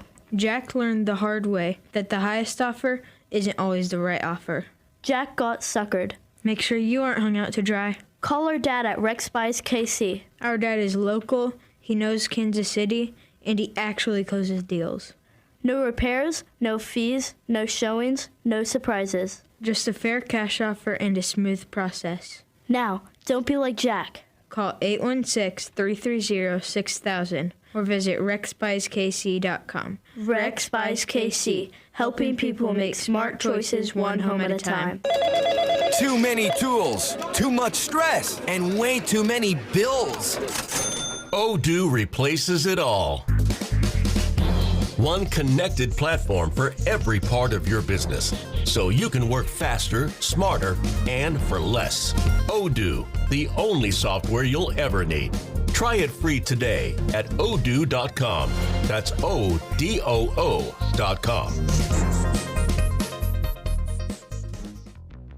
This is the story of the one.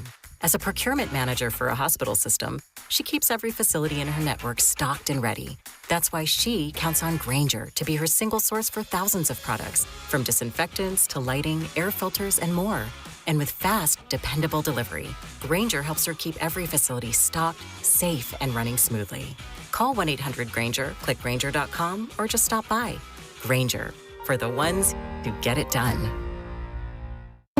Indeed presents hires you can't afford to get wrong, like customer service associate at a dry cleaning shop. Yeah, hi. I'm here to pick up my suit.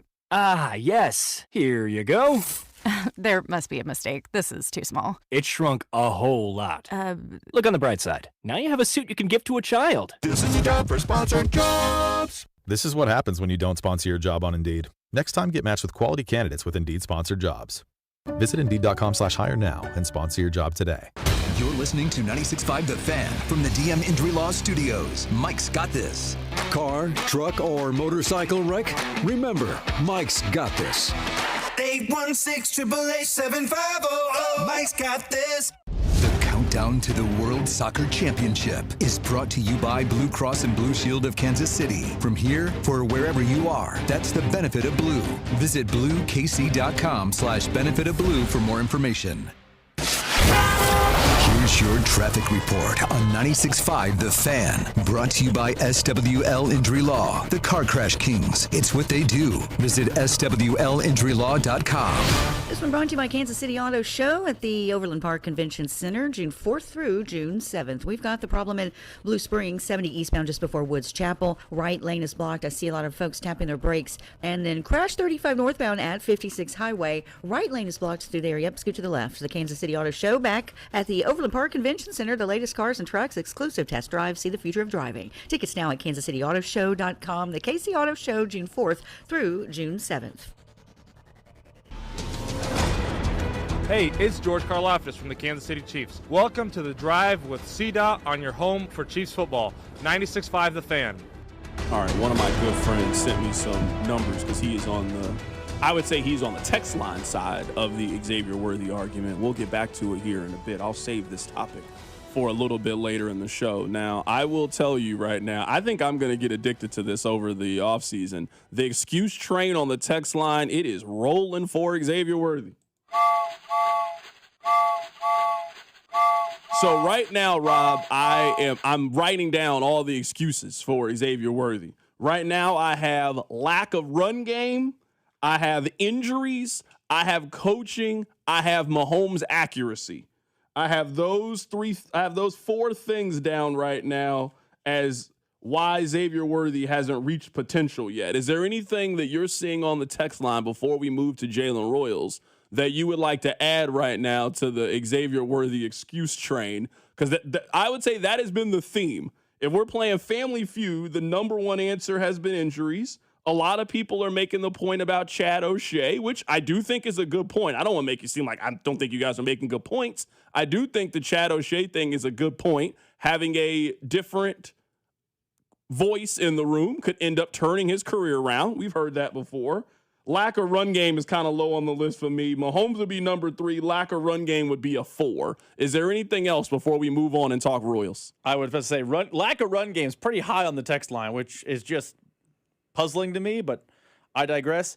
Does chemistry count in coaching? Because that's a popular one. He just couldn't get the chemistry with Patrick Mahomes. That's where I have Mahomes' accuracy. Okay, that's fine. Yeah, I feel like that's in the same vein. That's the same umbrella. I just wanted to see how that one fell into. All right, so I'm just saying. I mean, you're racking them up right now. He's got 4. He's got 4 on the board.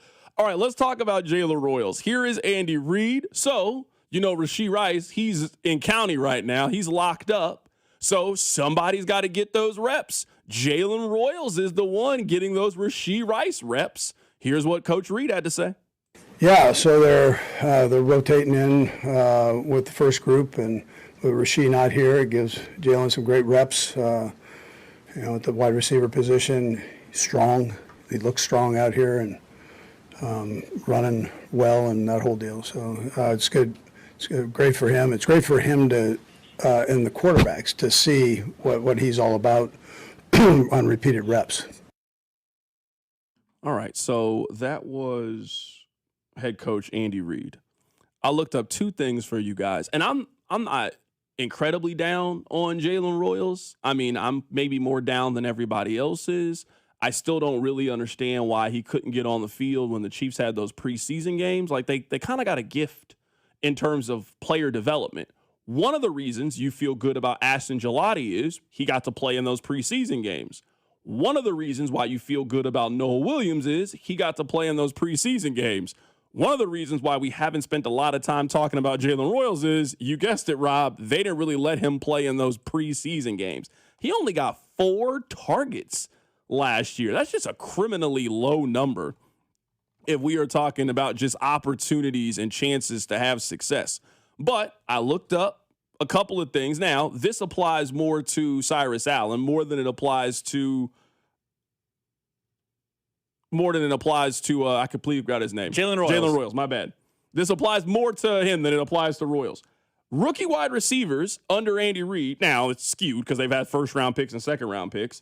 They are averaging 37 catches for 473 yards.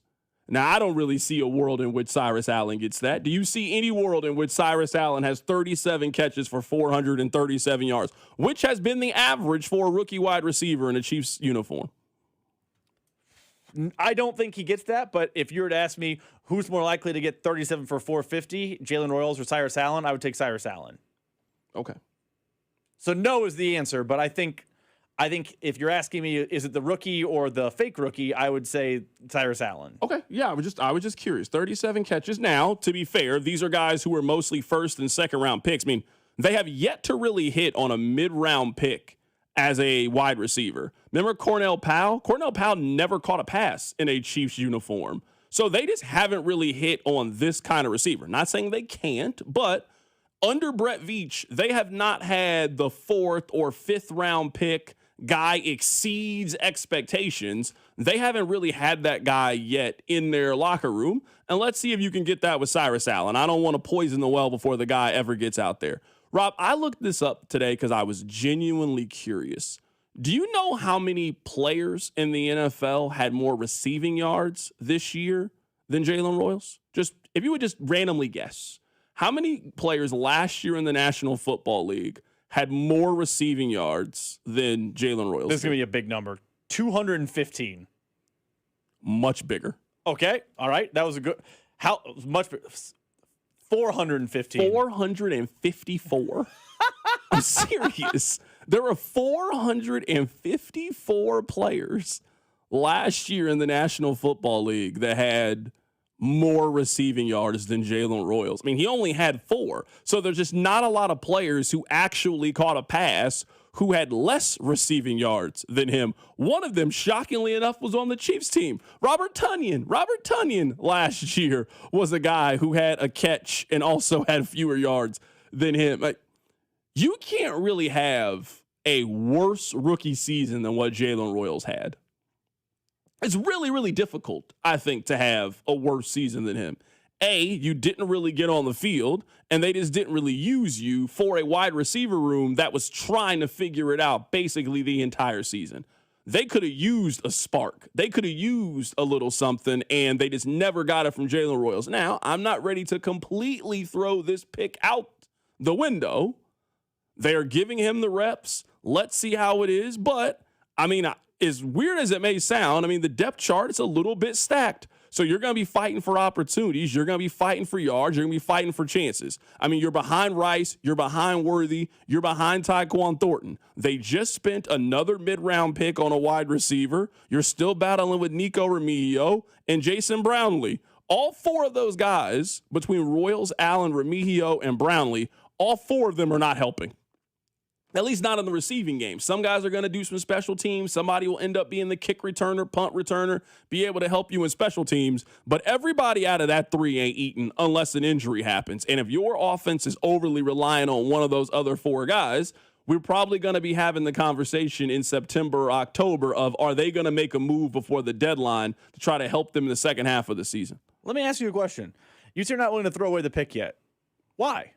What? He's done literally nothing in the NFL. I'm willing to at least give it this year. What is the it he would have to do for you to be like, I'll give it another year? Because me and you are close on Worthy. 200 to 350 yards. No chance he gets there. He had 4 targets his rookie year. You have him making a massive jump as wide. He'd have to be wide receiver 4. Is he ahead of Cyrus Allen? Is he ahead of Tyquan Thornton? He could be. I don't think he is. I mean, but we agree though. If you are looking at the Chiefs depth chart, Jalen Royals should win out of that grouping. So if we're putting Rice overside, Worthy on one side, Thornton on one side, we agree. That's their 1, 2, 3. Known commodities. Out of Royals, Allen, Remigio, and Brownlee, Jalen Royals should have the most number of receiving yards out of that group. He should. In theory. I'm with you. So I would say that guy ends up usually getting somewhere in that 200 to 350 range. If they got 350 yards from Jalen Royals this year, I'd be happy. I don't think he's going to get to that number. A lot of what you just said about Xavier Worthy, I apply to Jalen Royals, and maybe it's too early for the B word because he's a 4th-round pick, so kind of like, who cares? But like, yeah, I mean, I would never use the word on him. Yeah, you just wasted the pick. You're a guy. He's way more. Let me say it this way: he's way more Cornell Powell than he is anything else, in my opinion. He's more Marcus Kemp on this team than he is starting wide receiver. What if we do this exercise? I'm going to go back to 2023. Now, I think Mahomes could be better than this, but let's just use this as a barometer.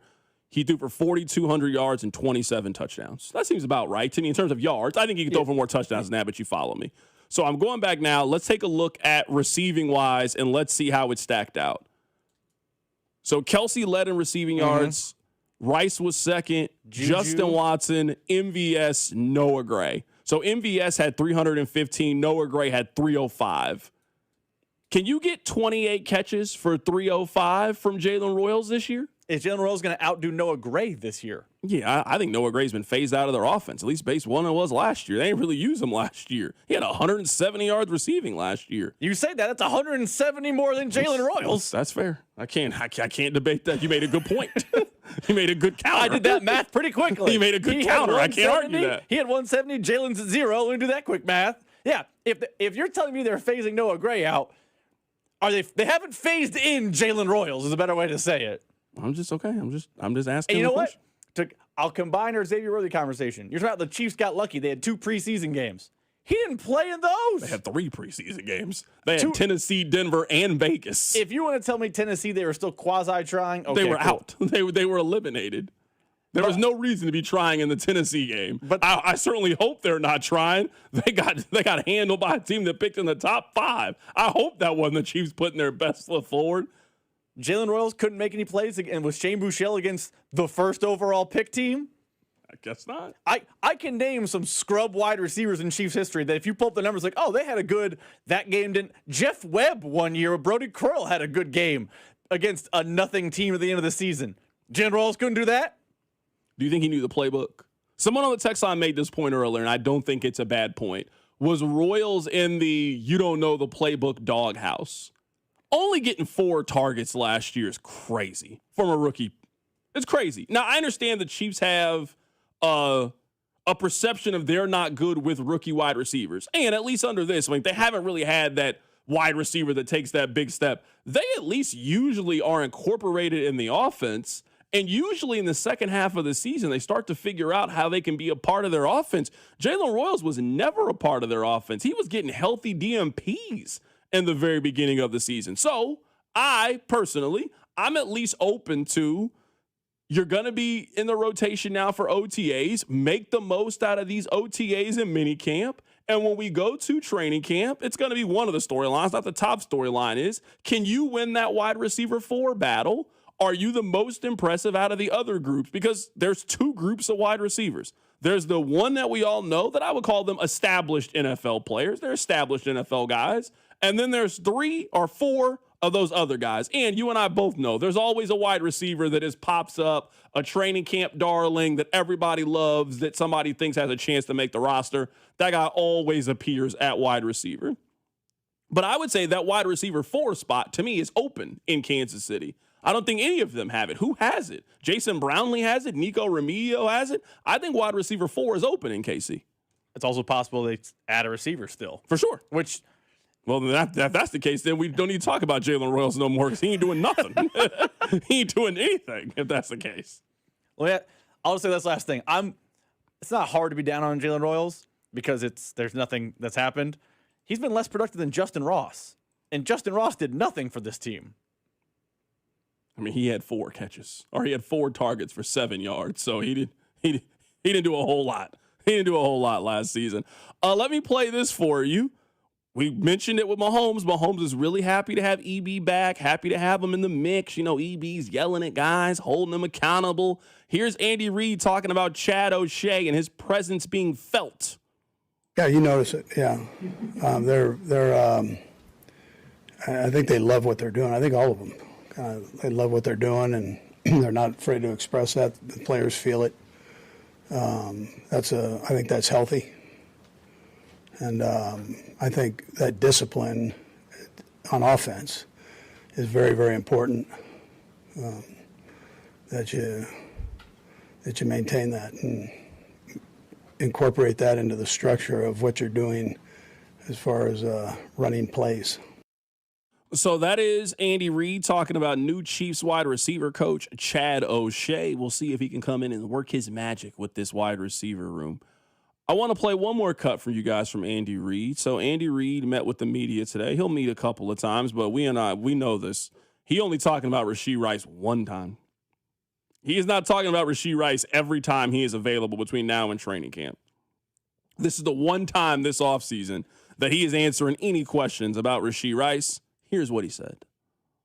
As far as Rashee goes, we're aware of the situation. The league's aware of it. We've talked to the league. We get it. And as far as any further ado to that, there's been no talk about anything further. We're moving forward just normal as we go here. When he gets back, we got to get him caught up and doing what it's not an easy thing he's going through. So life lessons are important, but we're all given chances to learn, and so he's in that position now. I understand everybody learns at their own pace, and everybody has their own journey. I'm not even judging that part of it. I know I've made the same mistake repeatedly. I'm guessing you've made the same mistake repeatedly. That's part of life. Part of life is growing up and maturing and hopefully one day turning from those actions. I allow Rashee Rice to have that opportunity. I guess what I would counter with to Andy is, how many times do you think he needs the same life lesson? Like, the life lesson from this, I would say, isn't really that different from the other ones that we've heard with him. It's not like this is a new incident with Rashee Rice. This is the same incident. These are the rules. This is the decorum. You have violated the rules and decorum and decided that didn't matter to you. So I'm all for life lessons. All of that makes sense. All of us should be given the grace to grow, mature, and learn and develop. Everybody should be given that, including Rashee Rice. My question is, while you're sitting there, and I mean, you're the only one doing this time. Your boys ain't doing this time. Your girl ain't there. You are the only person in here. When you get out, what's going to be different that would keep you out of here? That's not a place I'd be interested in going back, especially if I live the quality of life that Rashee Rice does. I'm guessing, even with all the turmoil, still really good to be Rashee Rice. You're making money in the league. It's just, your girl's beautiful. It just seems like there's a lot of benefits. I wouldn't want to be taking breaks from that because I'm in jail. So that would be my thing. If Rashee can learn from these life lessons, I'm with you. But advice is only as good as the person that takes and listens to the advice. You can tell people the advice all the time. There's a label on the cigarettes that tell you the dangers of smoking it. People still smoke all the time. We have all the information about the benefits of wearing your seatbelt. People make the decision not to. You've heard this advice. You determine, I'm not listening to it. So I think everybody is telling Rashee Rice the exact same message. I'm not telling him. Andy Reid is not telling him something, a unique message at this point. The question is Rashee Rice going to listen, and is he going to apply it? You asked how many times he needs to hear it, and I'm not even being funny when I say it, apparently more than 5, because this is the 5th time he's gotten the same life lesson, just more and more severe in learning it. I mean, if reports are accurate and what the NFL people are saying about what happened with him in college, he's, got by and got drafted. It affected his draft status, but he got drafted. He then had the car racing accident in Dallas. I would say he got off, as far as crime goes, he got off pretty good considering that. I don't know if you can get less of a penalty for what he did than what he actually got. I agree. And then he has the Instagram allegations from the mother of his children. Twice, I believe, that came up. That disappeared. She's still suing him, actually. Yeah, it evaporated from a criminal aspect. Correct. Yeah. They are still in jail trying to figure out the paper. That's 4, and now he violated probation. He's in jail. So you ask, and I'm not even being funny, how many times do you have to hear the same life lesson? The answer apparently is 5, because he keeps, doing a bad thing, getting a slap on the wrist, and rises in severity from there, and then goes back to his regular life. If he didn't learn it after this, I don't know he is going to learn it. Coming up on the other side, I am excited about the Knicks. I know some of you may not be excited about the Knicks, but I'm excited about the Knicks. I am adopting the Knicks the rest of the way. They are my basketball team for the rest of the summer. Now, I wouldn't be mad if the Spurs won the championship. I want to see Victor Wembanyama win I know one thing. I don't want OKC to win another championship. Not this way. I mean, you made a G today, but you made it in a sleazy way. I can't support that. I'm not cheering for OKC the rest of the way. So I have decided every day until the NBA Finals, we are going to take a trip back in time to the last time the Knicks were in the NBA Finals. Yesterday, we did the box office. I told you the top 5 movies in America the last time. You know what? Why don't we check the Billboard charts, Rob? What were you listening to back in 1999? We'll do that next. Keep it right here, it's The Drive. You're listening to The Drive with Carrington Harrison. I mean, come on, guys. What are we doing here? On your home for Chiefs football, 96.5 The Fan. Hey, it's Dusty Likens, and you know baseball's back. BetMGM, the official partner of Major League Baseball, is bringing the high heat all season long. All season long, you can log into the BetMGM app and receive top-tier promos that put you in the batter's box and up the excitement for America's pastime. Step up to the plate all season with Swing for the Fences, the free-to-play game where every swing could score you rewards. We're talking parlay boost tokens, odds boost tokens, same-game parlay boosts, and even bonus spins all season long. And the action doesn't stop there. Get more out of every at-bat and every inning with MLB same-game parlay boost. Stack your picks and boost your potential payout. Plus, lock in bigger value with MLB odds boost tokens and MLB parlay boost tokens all season long. More boosts, more swings, more chances to win. Download the BetMGM app and step up to the plate today. Gambling problem? Call 1-800-GAMBLER. See BetMGM.com for terms. 21 and older only. Missouri only. Existing customer offers subject to eligibility requirements. Please gamble responsibly. Hi, I'm Katie, your friend and jeweler at Shane Company. Daydreaming about bringing your engagement ring vision to life? As a jewelry consultant, I'm here to help. Compare ring styles side by side. They're in stock and ready to try on. Then customize it with an engraving or decorative crown. At Shane Company, there are so many ways to create your dream ring at your dream price.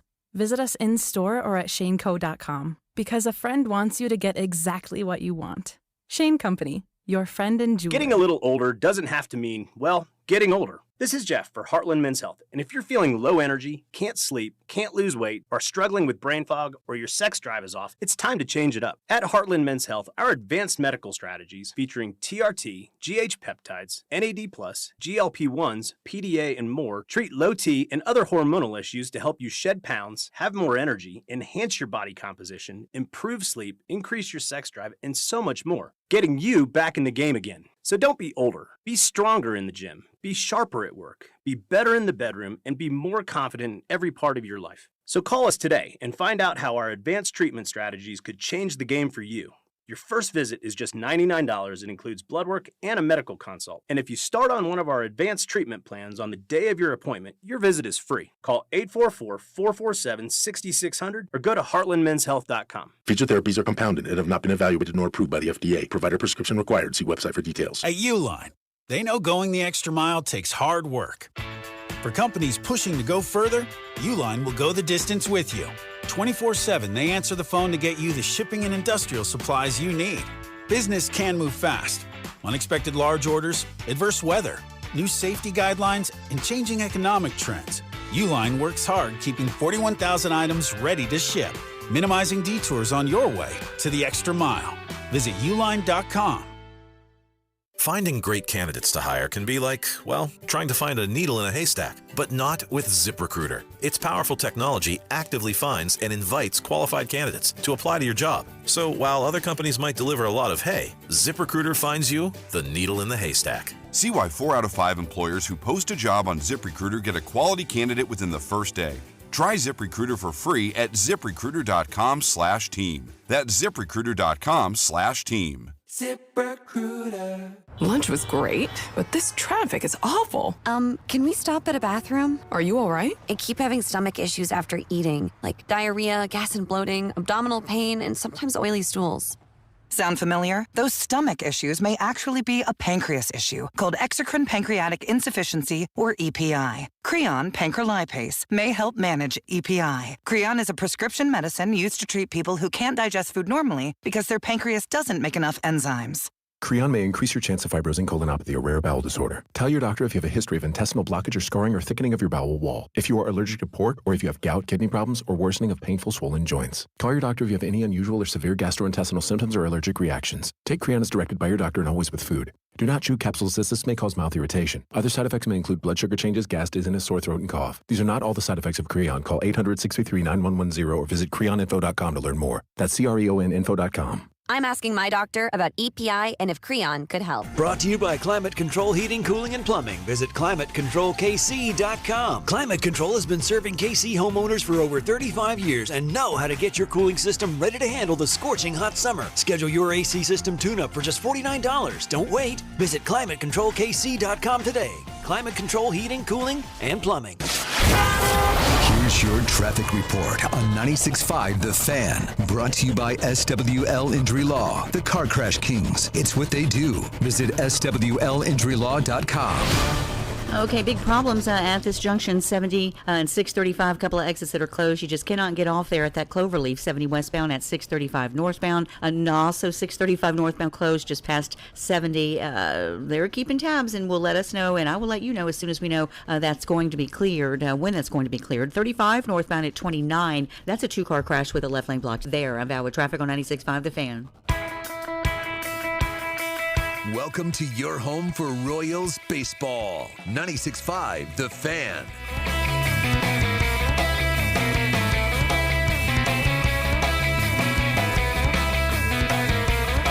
All right. Coming up at the top of the hour, we're going to talk about this baseball news. So yesterday, we told you what the players are proposing in their agreement. The owners have now countered. Also, the commissioner of baseball was on ESPN yesterday.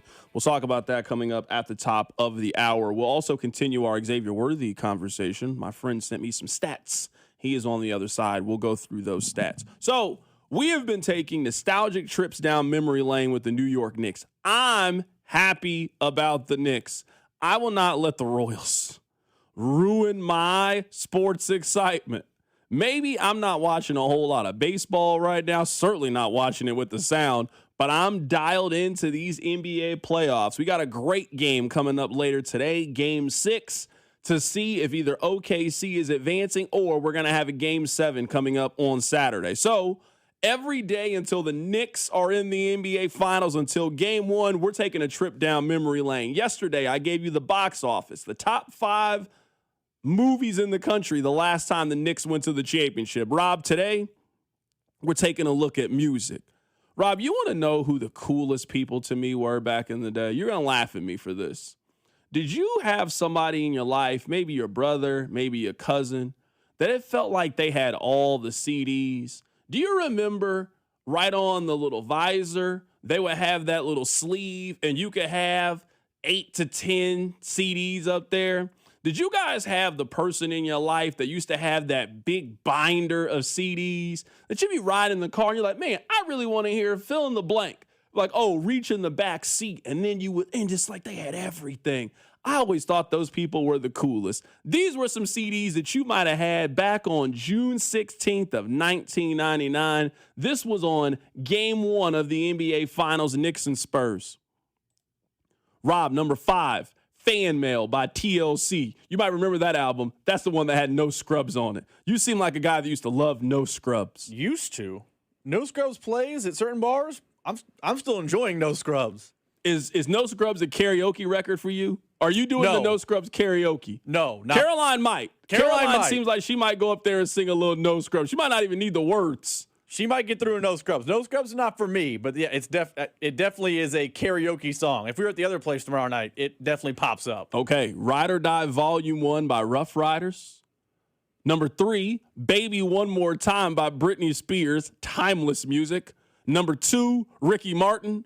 Timeless number 1, music. Millennium, Backstreet Boys. That was the number 1 album in the country. These were songs, these were CDs that people definitely owned. These were not like some obscure CDs. All right, these were the top 5 songs. Number 5, Backstreet Boys, I Want It That Way. Number 4, Kiss Me by Sixpence, None the Richer. Number 3, No Scrubs by TLC. Number 2, Livin' La Vida Loca by Ricky Martin. And number 1, Rob, Jennifer Lopez, If You Had My Love. That was the #1 song in the country back in the day. Are these songs now considered oldies? That's a great question. I think the answer is yes, and I hate the answer is yes. These songs feel like oldies to me. Like, as we get older and you have, like, nieces and nephews, and you start asking them, like, hey, and you start playing these songs for them, are they going to be like, oh, these are the hits, or are they going to call them the oldies? These are the oldies now. Yeah. These are the oldies. I mean, I've seen a couple of these artists in concerts. Like, I've seen TLC in concert before. You know where they do, like, it's TLC, it's Nelly, and it's Boyz II Men, and they're all doing one big tour together. Just look at the crowd. It's the oldies now. It's our oldies. These are the oldies now. This is our 80s music. The same way we used to look at our parents when they looked at 80s music. Like, oh, that's a long time ago. No Scrubs. That was a long time ago. I want it that way. It's now nostalgic. Now it's cool when you hear it on Super Bowl commercials. These are the oldies. These are the classic stations. So if 101 The Fox starts playing I Want It That Way, it's time to hang it up. That's when you know it's over. You want to talk about a song that gets the bar, everybody's singing. I Want It That Way is one of those songs. 100%. Is that a sing-along on both sides of America, or is that unique to my side? Everybody loves I Want It That Way. Because, like, when you hear that You Are, my entire America knows every word. It's a great song. Now, I don't know if people ain't going crazy. I don't know. People going crazy. You know what? I Want It That Way might be millennial Sweet Caroline. That's what it might be. It might be or your Don't version. Stop Believing. It might be your version of it. Now, let me ask you this. Now, I would consider myself to be an NSYNC person, certainly more than a Backstreet Boys. I think you could argue I Want It That Way today is bigger than any NSYNC song. It certainly was not the case when it came out. Bye Bye Bye was a smash. I think you could argue today in 2026, I Want It That Way is bigger than any NSYNC song. You don't really hear any NSYNC. You don't hear Bye Bye Bye or Gone or those songs out. Not the way you hear Backstreet Boys. I 100% agree. I think the stardom of NSYNC was bigger, and Justin Timberlake obviously is a bigger star than anyone on Backstreet Boys. But I Want It That Way is a timeless hit. I don't think NSYNC had a timeless hit. I actually think Bye Bye Bye isn't that. The closest thing I think they have is the It's Gonna Be May song, only because of the memes, not because people like the song. Yeah, for sure. Somebody's on the text line. I don't know why they had to throw this out there. Someone said songs from this era today, they are equivalent to listening to music from 1972 and 1999. Yeah, it's the oldies. That person's blocked. That was kind of crazy, honestly. That was hurtful. I don't know why they had to do that. That was, when you try to put it in that context, that's nuts. Yeah. Backstreet Boys is the oldies. Does that mean when we listen to Backstreet Boys, when we have kids, they're going to say, like, is that the same thing disco was, Dad? Like, ugh. For sure. Absolutely. I don't want that. I told you that story one time. I'll tell you the story again because it's fitting now to what we're talking about. I was at a high school basketball game with one of my good friends. It was like Oak Park was playing. And they were playing 21 Questions by 50 Cent, which is like right in this time frame. And I was kind of singing it to myself. And this kid to the right of me was also singing. I was making a joke like, man, what you know about that song, man? You weren't even alive when that song came out. He looked at me and said, I know, I love it. I love old school hip hop. And I was thinking, we're calling 50 Cent as old school hip hop? That's what it is to those kids. I asked my sister this one time, like, hey, who would you consider old school rap? And she looked at me and said, Ludacris. And I was like, okay, I don't want to have this conversation with you ever again if Ludacris is now old school hip hop. When I think of old school, I think of like LL Cool J and Rakim. That's old school, but to her, it's Nelly, Eminem, and Ludacris. That's who she sees it as. We're losing recipes. That's for sure. That's just what I'm learning in this segment. for sure. That is absolutely what we are doing.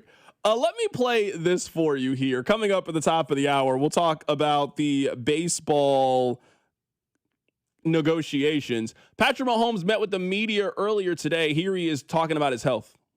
I know that whenever I get out there on the field and I feel like I can be Patrick Mahomes, I'll be Patrick Mahomes. Like there's no like I've never not felt like I'm 100%. Even when I have a sprained ankle, I feel like I'm 100% of what I can be. And so I'm gonna have that mindset when I go on the field. And when I get on the field, I'm gonna be myself. I'm not gonna hold back. I'm gonna lay it all on the line for my guys and my teammates. That's what I like to hear. That's the most encouraging thing that I've heard. That's the most important thing to me. If he can't still be Patrick Mahomes, then he can't be out there. If Pat has to play a different style of football for the first 4 weeks of the season, then I don't want him out there. I don't think it's in anybody's best interest for him to be out there. But if he's going to be out there and he's going to continue to be Patrick Mahomes, whatever that means for where he is physically, then I'm all for him coming back. But I did like to hear that. The matter-of-fact, succinct, if I'm out there, I'm going to play like myself. I'm going to put my body on the line for the team. The one thing you cannot do in his situation is play scared or worried. You cannot play that way. I don't think you can't really do a whole lot of things in life that way. I certainly don't think you can play in the National Football League with that kind of hesitation. If you got that kind of hesitation, you just shouldn't be out there. That's why I know this is a side point. I never got mad at Eric Berry for the "it wasn't in my spirit." I don't want anybody out there playing football if it's not in your spirit. That's not the activity you should be doing if it's not in your spirit. So if Mahomes is in any way questioning what he can and can't do, then I don't think he should play in week 1. And also, that connects to the point we've talked about with Patrick we have to defend Patrick from Patrick. If he's not at 100%, but he feels like he can give it a go, he's not going to go out there and protect himself. So someone in the organization needs to protect him from him a little bit, for lack of a better term. So I'm excited to hear Patrick Mahomes gets in the field. It's going to be Patrick Mahomes, but someone outside of him needs to make that decision because he would say, I'm ready to go no matter what. Text line 913-586-7965. Someone actually makes a point about the music that we were just talking about. I want to get to on the other side. Plus, we'll talk a little bit of baseball. So the players, they have offered up their proposal for a new collective bargaining agreement. The owners have also now countered for what they think. The two sides are on very different paths. I'll tell you what that is next. Keep it right here. It's The Drive. The Drive with Carrington Harrison on Kansas City's only FM sports station, 96.5 The Fan. Here's your traffic report on 96.5 The Fan. Brought to you by SWL Injury Law, the Car Crash Kings. It's what they do. Visit SWLinjurylaw.com. Okay, big problems at this junction, 70 and 635, a couple of exits that are closed. You just cannot get off there at that Cloverleaf, 70 westbound at 635 northbound. And also 635 northbound closed just past 70. They're keeping tabs and will let us know, and I will let you know as soon as we know that's going to be cleared, when that's going to be cleared. 35 northbound at 29. That's a two-car crash with a left lane blocked there. I'm Val with traffic on 96.5 The Fan. FanDuel is giving you even better payouts on same-game parlays all NBA playoffs long. And with more ways to build and more value every time you play, you can stack your picks your way for every game, every matchup, and every moment. From point spreads to player points to threes and so much more, you can build it all into one simple same-game parlay and go for an even bigger payout. So if you're betting a same-game parlay this NBA postseason, you can bet them with America's #1 sportsbook app with our friends over at FanDuel. More options, better payouts, all NBA playoffs long. So head to FanDuel.com/local to get started. One more time, that's FanDuel.com/local. FanDuel puts player research right at your fingertips so you can check every stat, trend, and matchup all in one place. You can make your picks with confidence. Everything you need in just one app, so don't miss your shot. Head to FanDuel right now, America's #1 sportsbook app and official partner of the NBA, and play your game. 21 and present in Missouri. Gambling problem. Call 1-800-GAMBLER. Steve here with Connolly Plumbing Solutions, your neighborhood plumber. Outside faucets are annoying. They are finicky. Sometimes even when you disconnect the hose, they freeze, or they hobble along all summer and then finally break. We are currently running our outside faucet replacement special of $399 with access. This is a pretty good deal.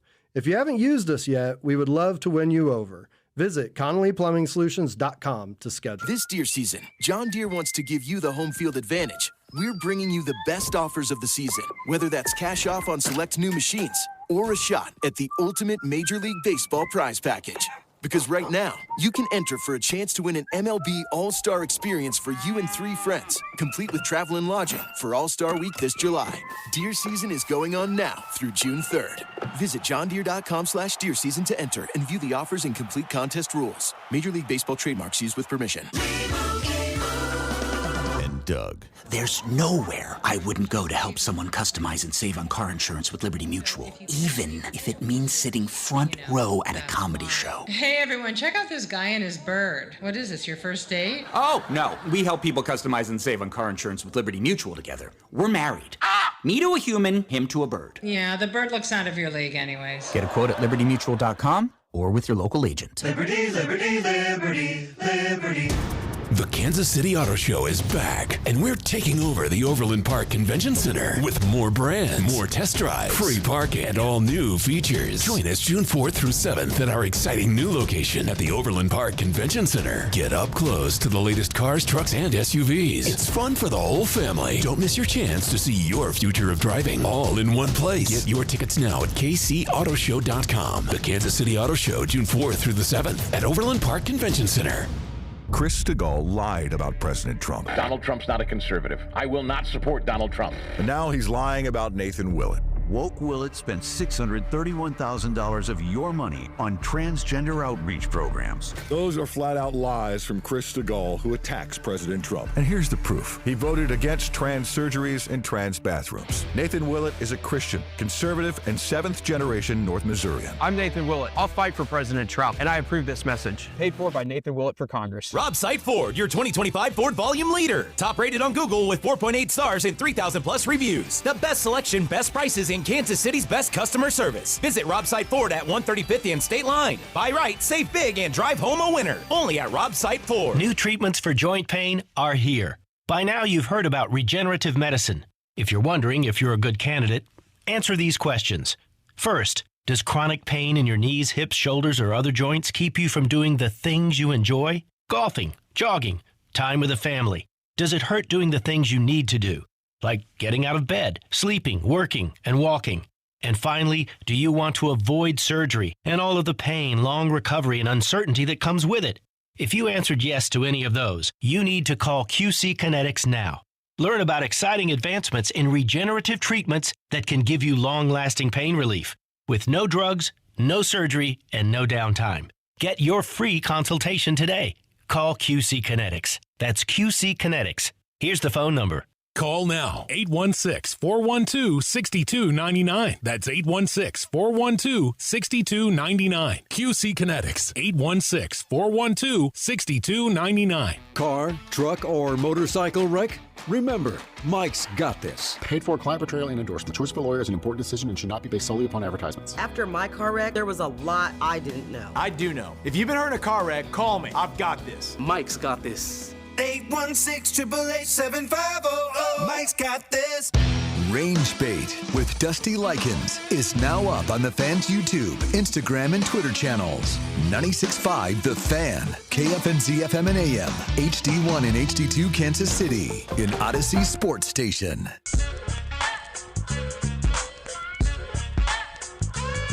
I want to read this text really quickly. I don't want to spend too much more time on this, but I thought this was interesting. So we were going through what the top 5 songs in the country were whenever the Knicks last went to the NBA championship. And someone sent in, C-Dot, these songs are still relevant to young people because all new music is terrible. I actually have a theory that I want to share with you guys about new music. And I've told you this before, Rob, that I think the 2000s music is going to become the new classic rock. I think a lot of it is because I think this younger generation grew up with it because of social media, because their parents were younger, because of older siblings, so they grew up just listening to this music. I also think that this younger generation, I think they just consume music in a very different way than we did. Like, Rob, you and I remember when you were really excited about a CD, they would release a single. Then you would have to wait a month and then release a second single, and there'd be a music video. Like, there was like much more of a rollout to a music, so you felt very personable with CDs. You remember buying them from the store and taking them out of the packaging and reading the inside art, where music now is just an app on their phone. So it is impossible for you to experience music in the same way that we experience music. So I don't know if I can call their music trash. I mean, we used to listen to Laffy Taffy and Soulja Boy. Like, I don't know how much I can judge them for what they're listening to. I just don't think they can ever have the same personal connection with music because they have so many options. You and I bought a CD from the store. You didn't have an endless amount of music. You could only listen to these handful of songs, and you then rode them into the dirt. I think that's the biggest disconnect when it comes to music. That is at least my theory. So let's talk about baseball. So I want to go back, and I want to give you guys, this is the Major League Baseball Players Association proposal. So their collective bargaining agreement is about to expire in December. So at the end of the season, and like what always happens, they are trying to negotiate what the new terms are. So the Baseball Players Association, they made their proposal yesterday. This was their proposal. They want a competitive integrity tax. So if you are a team and you are below $150 million in payroll, you will get taxed. They also want to double the minimum salary, which makes sense. They also want to change basically the luxury tax. So if you are a baseball team and your team spends more than $244 million on payroll, you have to pay a tax, and then that money gets dispersed to all of the other teams in Major League Baseball. The players want to increase that threshold to $300 million. So they want to create a much higher floor than what currently exists, and they want to incentivize teams in that middle region to start spending money. So if you're at the 222 mark right now and you're afraid to go over because you don't want to pay the tax, but now if the tax is $300 million, you could add $40 million in payroll and you're not really in danger of being taxed, which obviously disperses to the players. So I understand the players' argument in all of this. Well, the owners, they have sent their proposal. This is from Jesse Rogers of ESPN. As expected, Major League Baseball is proposing a hard salary cap. The salary floor for teams in 2027 would be set at $170 million, which would include player benefits with the ceiling of $245 million. The league's proposal, based on this year's payroll, so 12 teams would have to increase their spending because they are way below this mark. 8 teams would have to shed payroll. So there are a bunch of teams that are ahead of $245 million. They would have to do some work to get below the $245. I think the two sides agree on the floor. Now the question is, can they agree on the ceiling? But I think both sides acknowledge it is embarrassing that certain teams are spending the amount of money that they are spending, and that is bad for baseball. It's bad for everybody. So if we can at least start with that place, that's a good place to start. Now, the two sides see the number as a very different kind of number, but that's perfectly fine to me. But it is embarrassing to me that the Miami Marlins spend $80 million. It's embarrassing that Cleveland spends $87 million. So if we are talking about now creating a floor so those bottom teams now have to spend significantly more money, I think that's ultimately good for the game. They do not appear to be on the same page about what the ceiling is. What the owners are proposing is a hard cutoff. That is not what the players are proposing. The players are proposing once you get to this amount, then there is a penalty for you going over the amount, but you can just pay the penalty right now. The Dodgers have no problem paying the penalty every single year because they're making money hand over fist. This is like the NFL. You cannot go over this amount. You are penalized for going over this amount. So, two very different philosophies. This is where I think the players are ultimately going to lose.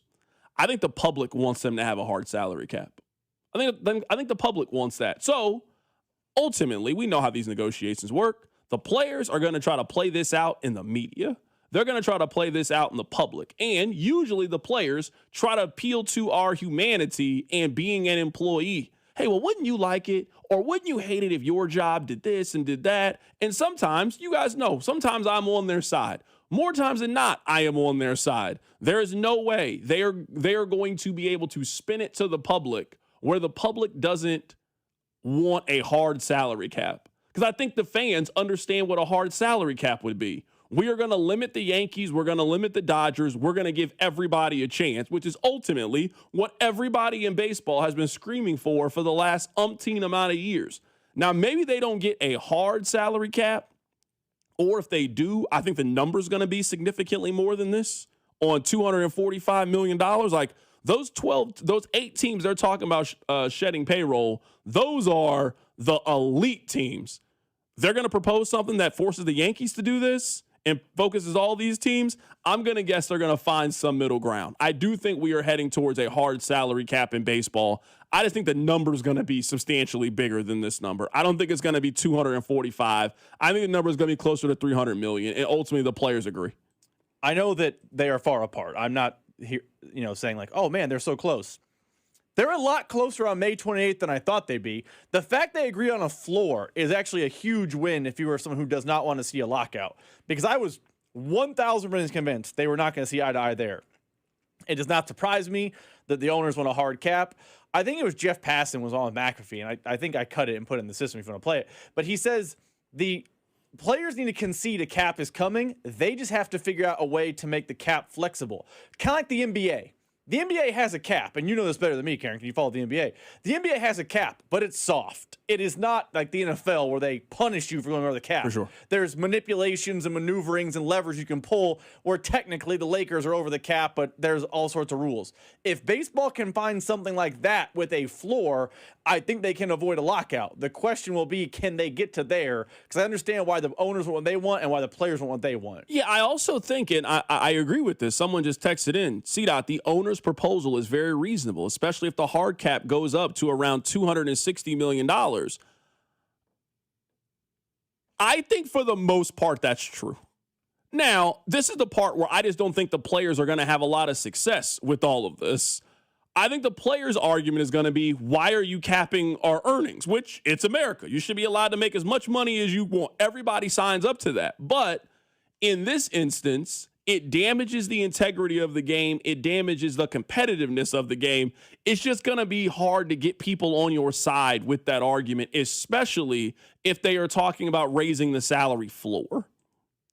If that is the conversation that the owners are willing to concede, that some of their owners are going to have to spend more money, I just don't know if they're going to be able to get the public on their side. So I could see there being a lot of public pressure for the players to take this deal at some point to avoid a lockout. Hey, this is a more than fair deal. For the salary floor to be $170 million, so that's basically what the Royals cutoff is. The Royals right now are spending $185 million, and they're 18th in payroll. So that would be teams 19 through 30. You're telling me all of those teams now have to get over 170, and we're going to cut the head off the snake, and we're going to force the Dodgers to disperse some of the talent, and the Mets and the Yankees and all of these teams? If that's going to end up being the play, I just don't think the players are not going to find a lot of people on their side arguing for them if this thing starts to get contentious. I think ultimately, like I said, I think the owners are going to have to raise the ceiling a little bit on this thing.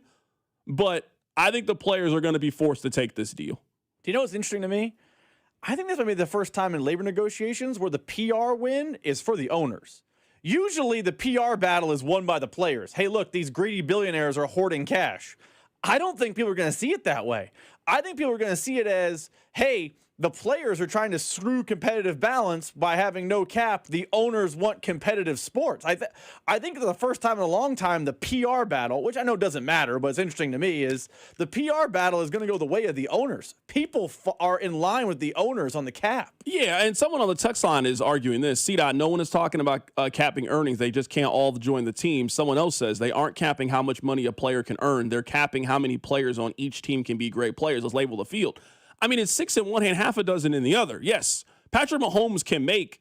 There is no limit on what Patrick Mahomes can make, but at some point it becomes a penalty on what he can make, therefore limits what he can make. It's not an open market in the NFL.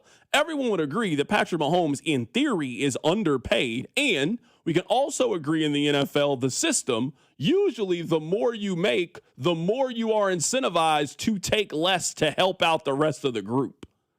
We have that conversation all the time. Hey, Pat left money on the table so he could do this thing. Tom left money on the table for this thing to happen. In baseball, there's no conversation about Bobby Witt Jr. leaving money on the table so they can help out the rest of the roster. So what you are saying is right.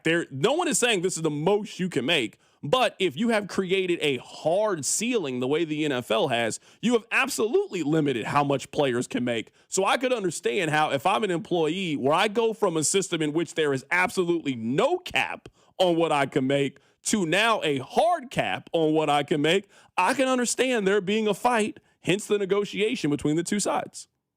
I think the text line brings up a good point, and we're very far away from knowing this. I'm curious how deferred payments will work. Because if the big sticking point is that cap, can't be a part of baseball moving forward. It has to stop. But right now, I imagine the players and owners are cool with it. So it is not the top of their negotiating conversation. But we cannot have deferred payments in the sport anymore. It's bad for the sport. Agreed, 100%. That's what I'm saying. I think for the most part, fans are on the same page with this one. I think fans are on the same page. Where I think the two most important things for fans is, I would say, increasing the salary floor, so forcing some teams to compete. You should not be able to do what some of these owners have done.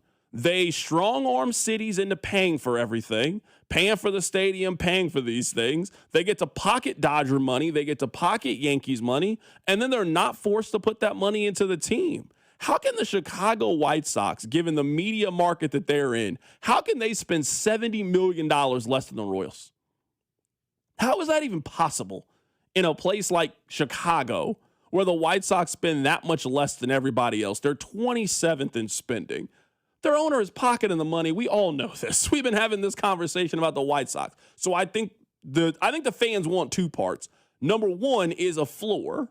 The NFL has a floor. We never talk about the floor because why would you be at the floor in the NFL? The expectation is to get as close to the cap as possible, not save money because you got to spend a certain amount of money. And then second is a salary cap. I think fans really want a salary cap. I think the Dodgers have broken the financial model in baseball, and people are tired of it. One team has manipulated the cap. They manipulated deferred payments to load up on a roster, and people are tired of it. And I think the other owners are tired of it, and they are going to use the Dodgers as a reason why that money should be dispersed amongst everybody else to create more competitiveness, which ultimately would be good for everybody.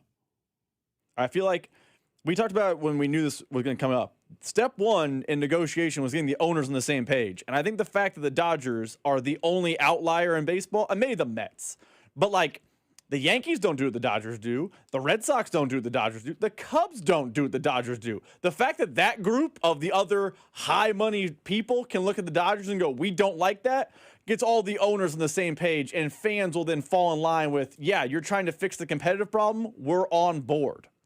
Text line 913-586-7965. Very curious what you guys think. The players have offered up their proposal. The owners have also offered up their proposal for what a baseball agreement will look like. Earlier today, we were having a conversation about Xavier Worthy. My friend sent me some stats. He says I'm way off base. I'll tell you what he sent me. Keep it right here. It's The Drive. Tune in to hear the Hall of Fame voice of the Royals, Denny Matthews. There's a high fly ball, deep left center. Back goes Ward to the wall. Gone. Bobby Witt Jr. Every Monday at 3, right here on your home for Royals baseball. 96.5, The Fan. Well, it's Carrington Harrison from The Drive here. Let me ask you a couple of questions. Do you have poor sleep? What about low energy? How about brain fog, a reduced sex drive, weight gain, and workouts that just don't deliver like they used to? Well, the problem could be low testosterone. And the truth is, those testosterone levels can start declining as early as your 30s, 2 or 3% every single year. And before you know it, you just don't feel like the same man you did back in the day. Well, you don't have to accept this as just aging. Heartland Men's Health specializes in customized testosterone therapy and targeted body composition plans. You might think you have low T. Well, pick up the phone and call this number, 844-447-6600, or check out the website and take this simple 10-question quiz. Visit heartlandmenshealth.com. Your initial visit is just $100, includes a medical consultation, a PSA test, and lab results in about 30 minutes, and your treatment can start that day. 3 locations, Overland Park, Independence, North Kansas City. There's no need to wait. Go stop by and see my friends over at Heartland Men's Health. Featured therapies are compounded and have not been evaluated nor approved by the FDA. Provider prescription required. See website for details. Hi, folks. Bob, Blue Springs Ford. Hey, Blaine, I know we've got employee pricing going on right now for everyone, but what's the difference in pricing? Great question. 2026 Escape starting at $26,000. That's thousands of dollars off. 2026 Expeditions? Oh, I know this is going to be good. How about up to $10,000 off MSRP? And Lightning up to $18,000 off. Plus, you get a lifetime powertrain warranty for free. Folks, go to BlueSpringsFord.com right now, because this ends soon. Imagine buying your next car from one dealership. With the support of many. With everything you'll ever need. When you buy from any of the Balderston Auto Group dealerships, you're getting the support from all of our dealerships. Like our 100 service bays, collision, and detail centers. And our free exclusive lifetime warranty. No other auto group gives you that.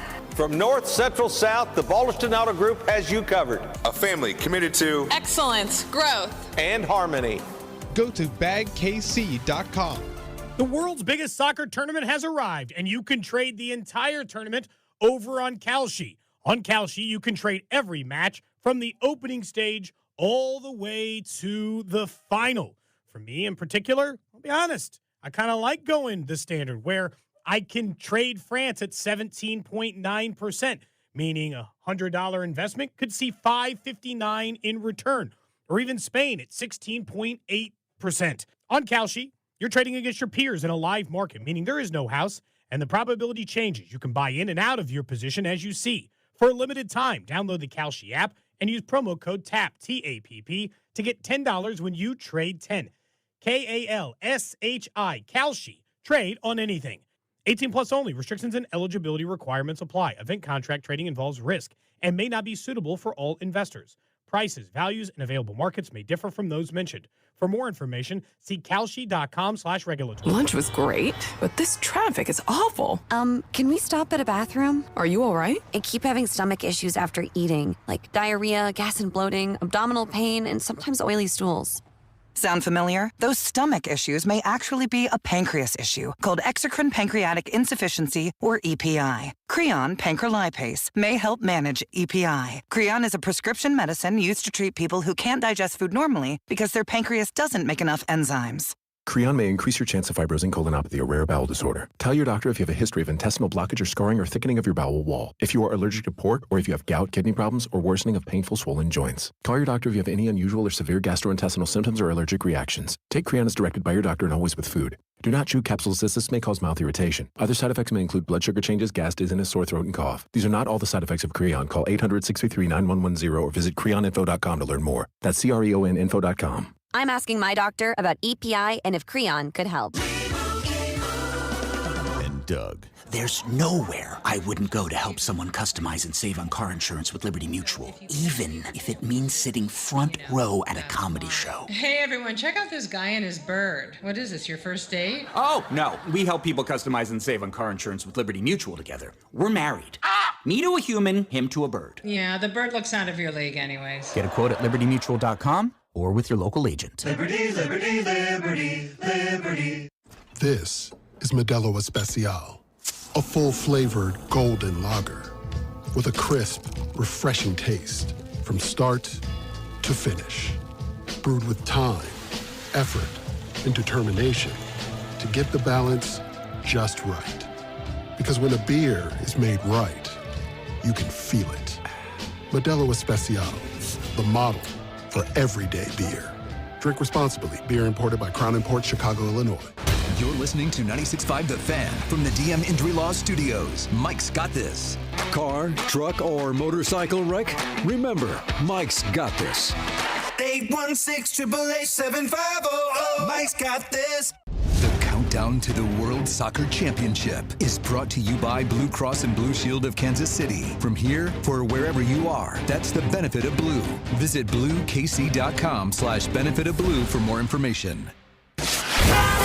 Here's your traffic report on 96.5 The Fan. Brought to you by SWL Injury Law, the Car Crash Kings. It's what they do. Visit SWLinjurylaw.com. We've got the crash that it's 435 northbound just past Parvin. Right lane is blocked. And then the issue, the big one, 635 northbound closed just past 70 because of the wreck. And then both directions of 70. You cannot get off there at 635. I'm Val with traffic on 96.5 The Fan.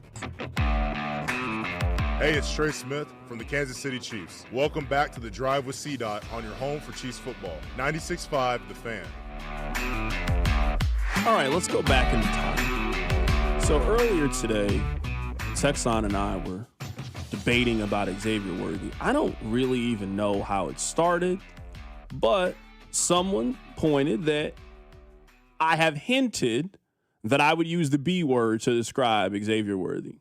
Now, I'm not ready to call him a full-on bust. I think that's unfair, but it is looking very busty. He has very high bust potential.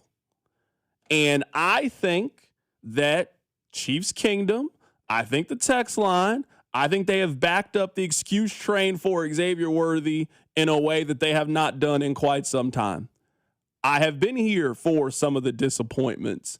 I thought the text line was really hard on McCole Hardman at times. I thought the text line was really hard on Clyde Edwards-Helaire. I think that's the conversation that Xavier Worthy has been in. But there is a tone and a belief, in my opinion, that Worthy is going to turn things around, or that the issues that Xavier Worthy has had so far in his career, they are not his fault. So one of my friends was listening to the show, and he sent me a text, and he said, I want to show you how you're wrong about Xavier Worthy. Because someone sent in, how do you know after just 2 years? And my argument was, we normally know after the first 2 years when it comes to guys. You didn't need 2 years to determine whether or not Patrick Mahomes was a superstar or not. You also didn't need 2 years to realize that the Chiefs made a mistake on Breland Speaks or Felix Onudike. You kind of knew pretty early on. I think usually by the end of year 2, we have a good example. So, Rob, he sent me a handful of players who struggled their first 2 years and then figured it out. Let's go through them. So he sent me a whole screenshot. I could tell he was mad. He must be an Xavier Worthy truther. He must be a Xavier Worthy apologist. These were the first 4 he sent me: Devontae Adams, Demaryius Thomas, Emmanuel Sanders, and Golden Tate. Those were the first 4 that he sent me. Now, I think it's very important to note, all of these guys in year 3 had 1,000 yards. So, yes, they got off to a pretty slow start. I mean, Demaryius Thomas had 283 yards. Emmanuel Sanders, 376. Golden Tate, 227. By this time in their career, so the year that we are heading into with Xavier Worthy, they finally figured it out. I would also argue these guys are the exception and not the rule, because I could probably find you a lot of guys like Xavier Leggett, for example. First 2 years, people are not super high on his ability to be able to turn it out. So he sent me a couple of more. Now, I would argue this is not what we were talking about. So somebody he sent me was Pierre Garçon. Pierre Garçon had 675 his first year, 784 his second year. If that's the conversation we were having with Xavier Worthy, we wouldn't be having it right now. If he had back-to-back years with 700 yards, I don't think we'd be having this conversation. This wouldn't be the tone around him. He also used Tyler Lockett as an example. I think using Tyler Lockett and some of these guys is unfair. I mean, Tyler Lockett was a third-round pick. Some of the conversation about Xavier Worthy has to be centered around where he was drafted and the resources that the Chiefs used to acquire him. So holding him to the same qualifications as Tyler Lockett, who was the 69th overall pick, is very different to me than Xavier Worthy, who was the 28th overall pick. My expectations are drastically different. So Tyler Lockett, yeah, he averaged 600 yards his first 2 years in the league. For a mid-third round pick, I think you're fine with that kind of production. Now, obviously, Lockett took a big step and became a very good receiver in the league, but that's not what we're talking about with Xavier Worthy. Xavier Worthy, he was their third receiver on last year's Chiefs team as a first-round pick. Rice had more yards than him, even though Rice only played in 8 games. He had less yards than Hollywood Brown did last year. He did not have a good season last year. I don't know if you can really argue otherwise. I understand the point your friend is making, but I would also say, to your outlier point, I can point to a ton of guys who, I don't want to say Xavier Worthy was bad in his first 2 years, because that's a strong term, who were just fine in their first 2 years and continued to be just fine in the NFL. And there's nothing wrong with being a just fine wide receiver. I think maybe where me and you differ, and me, you, and the text line all differ, is I think Xavier Worthy is what Xavier Worthy is. He is a 600 to 700 yard receiver in the NFL with a handful of touchdowns. And that there's value in that. McCole Hardman has somewhere wherever he lives has a whole chest of Super Bowl rings. It's a great life, but he's like a 700 yard type of receiver in the NFL. That's what Xavier Worthy is. I don't think he's going to turn into Pierre Garçon or Tyler Lockett. I think he is going to continue to be the 600 yard guy. I don't think he's inching toward bust. I just think his ceiling is productive. His ceiling is he's fine. So the text line says, can he be Christian Kirk? I think if you get Christian Kirk, the 28th overall pick, over the longevity of his career, you'd be like, yeah, that's fine. You'd be disappointed by the pick, but you're not upset with it. That's how I feel about Xavier Worthy. I don't know if there's another step to be had. I just think he is what he is after 2 years. Yeah, I also just think if we're going to use the Christian Kirk, and I don't think that's a bad comparison for him at all. If that's the one that we are going to use, then he's not going to be on the team too much longer than if that's the case. Like, Arizona let Christian Kirk walk. Christian Kirk has only had one 1,000-yard season in his career. He's only had 2 seasons in which he's had more than 800 yards receiving. Like, I don't think Christian Kirk is a bad example if that's the one you want to make for Xavier Worthy, but I think we also just kind of know what Christian Kirk is. Like, if you're looking at his career, he's a guy that's going to have 60 catches for about 700 yards and about 5 touchdowns a season. He's a fine player. He's fine. I would say if this is the season you get from Xavier Worthy, I think you're happy with that, but I don't think that's a guy that you're considering re-signing for another contract, certainly not with what wide receivers go for. I also don't know if that's a great use of the 28th overall pick as well. I agree he'll never be worth 28th overall pick, and I agree that you're probably not getting a second contract. You might not pick up the 5th-year option on that guy, but I just don't know there's more to unlock with him. And I know that's why I say I don't think he's trending toward bust. Christian Kirk's a productive NFL player. Nothing wrong with Christian Kirk. I just don't know that he's going to go from Christian Kirk or Tyler Lockett's first 2 seasons, and then he's going to turn it on and become, JSA. And that's an extreme example, but I don't think there's another level to his game. He is what he is. And I guess I want to ask this question again, because if people think this is an unfair question, I'm happy to have the conversation. A lot of people are making the injury point with Xavier Worthy, which I don't think the injury point is a bad argument. If your point is Xavier Worthy wasn't healthy last year and that contributed to why he didn't have a great season, that's fair. I would then counter with he plays football for a living. So injuries are he plays football for a living and he's a small guy. So if he's 5'11", 160 pounds, those kind of guys are usually not the 10 years in the league, completely stay healthy kind of guys. They're always dealing with some kind of injury. I would say that's number one. I would say number two, he played in 14 games last year. And I will also continue to make this point then.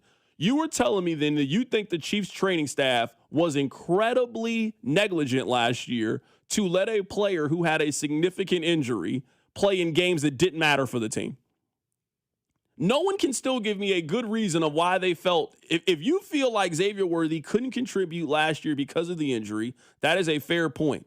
You have to explain to me then how he played in the Tennessee game and then turned around and played in a short week against the Broncos if he had all these significant injuries. Why is he on the field then? No one would have been mad if at the moment that the Chiefs were eliminated, which was basically when Mahomes tore his ACL, if they had shut down Xavier Worthy for the rest of the season. If they at that moment had said, hey, Xavier Worthy's not healthy, he's going to get the surgery, we're going to get him ready for 2026, I don't think anybody would have been mad at that. He kept playing. Xavier Worthy played in every game from October 6th until the Raiders game where the Chiefs were clearly tanking. The Chiefs did not try in any capacity to win the final game of the season. They sat everybody down who could help them win, and they knew that losing the game put them in the position they were in where they would have a top 10 pick. So I think it's unfair in my mind to give Xavier Worthy the excuse on the front end and the back end. You can't give him the injury excuse and also not count the games that he was playing in and not at least have the conversation of, well, why is he playing in the games that don't matter if he's hurt? I don't think you can play both sides. This is a more 10,000-foot question. Why do you think Chiefs fans give him a pass for injuries, but other players who played his position didn't get a pass? I mean, I was here. Sammy Watkins was unpopular because the joke was he was taking a vacation every October because he was hurt. He got crushed by fans for being a hurt player.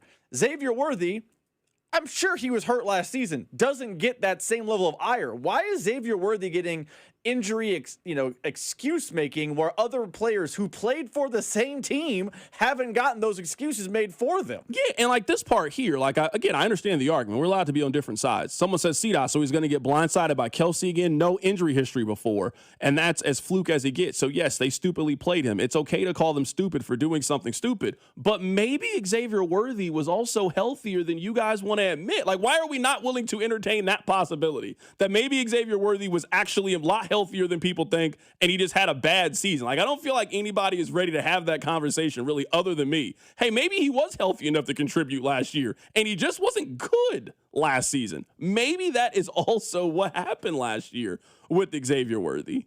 Like, why is that not a possibility that he's just not the player that we thought he was? I would ask this question as we were heading into Xavier Worthy's third year. What does he do well?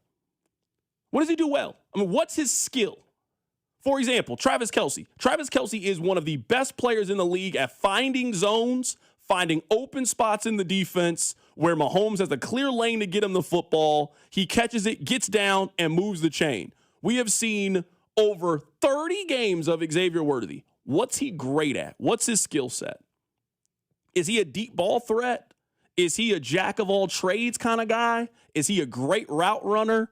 Is he a guy that you trust and rely on third down? Now, maybe that's what Chad O'Shea is going to develop him at. But the way we were sold Xavier Worthy when they first got him is, hey, this is Tyreek Hill 2.0. How can you give the Chiefs a guy with that level of speed, the fastest 40 in the combine?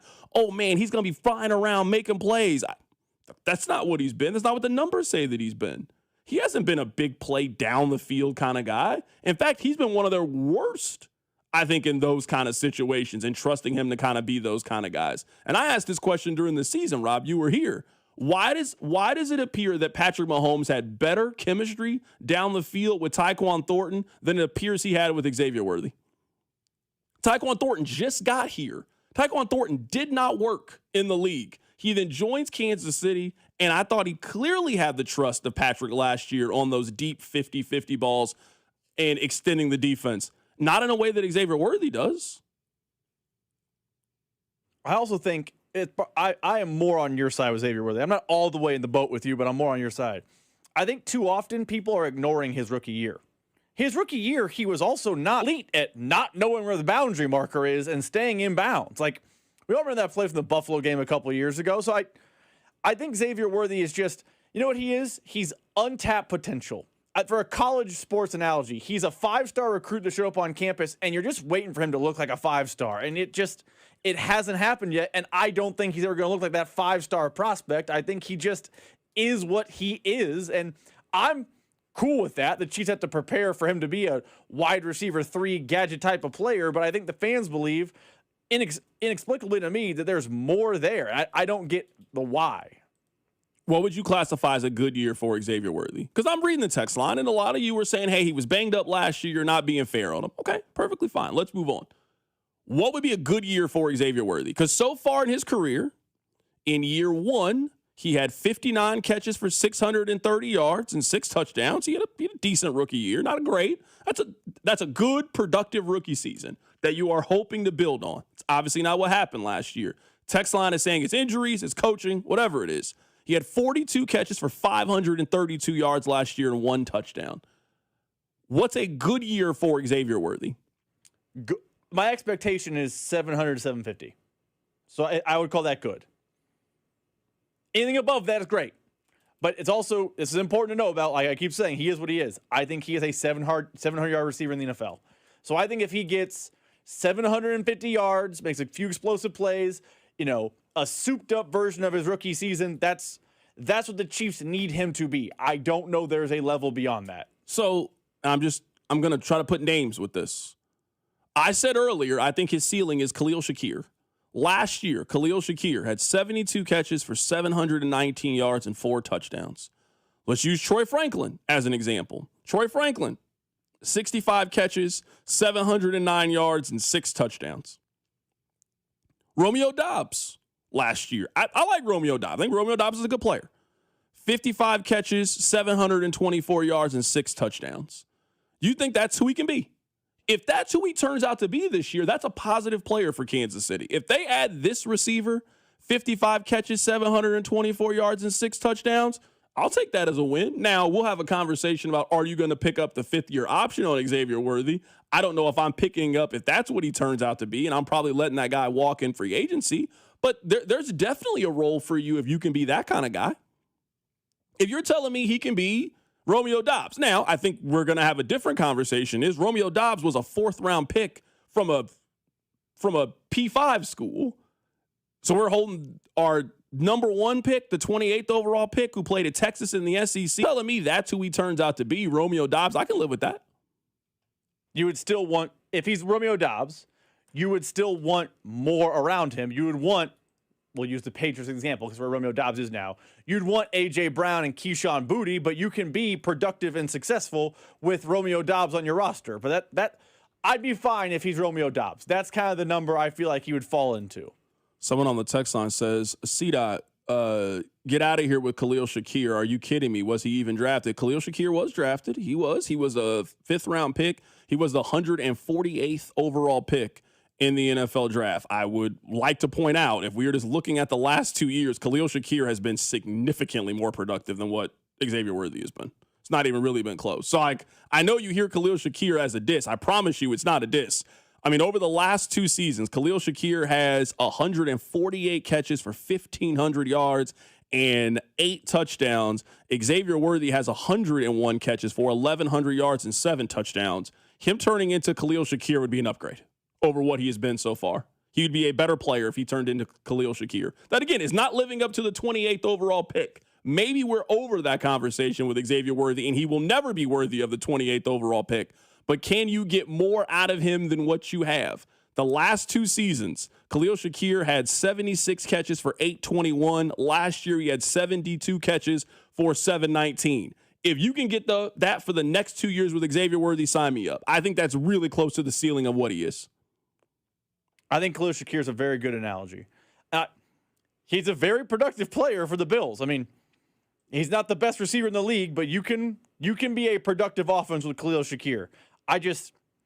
I'm surprised so many fans think there's another level to be unlocked by Xavier Worthy. I just think this is it. This is what he is. And I think the reason people like you trend toward the B word is because of where he was picked, not what his actual production is. Someone said, isn't Troy Franklin the receiver from the replacements? I'm not sure if that's the case.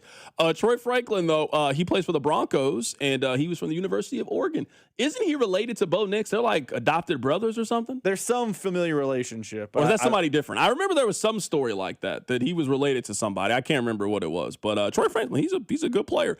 Denver's actually done a pretty decent job with those level 2 wide receivers. Like Troy Franklin was the fourth round pick 102. You know who'd be great if he turned into Troy Franklin? Cyrus Allen.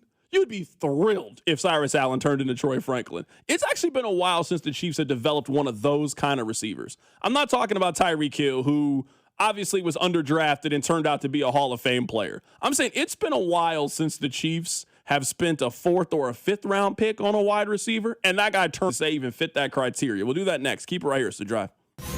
You're listening to The Drive with Carrington Harrison, the go-to show for dating advice you didn't ask for.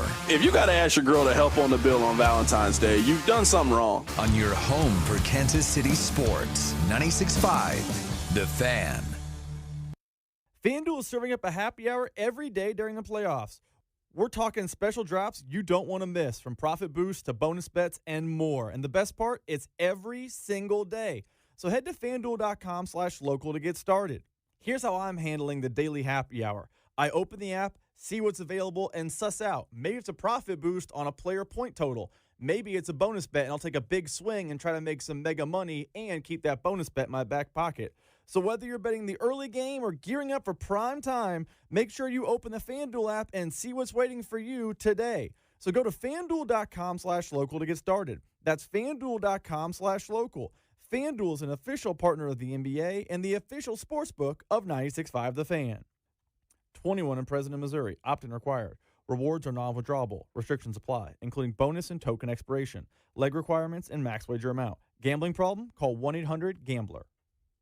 Liberty Mutual customizes your car and home insurance. And now we're customizing this rush hour ad to keep you calm, which could help your driving. And science says therapy is great for a healthy mindset. So enjoy this 14-second session on us. I think you've done everything right and absolutely nothing wrong. In fact, anything that hasn't gone your way could probably be blamed on your father not being emotionally available because his father wasn't emotionally available, and so on.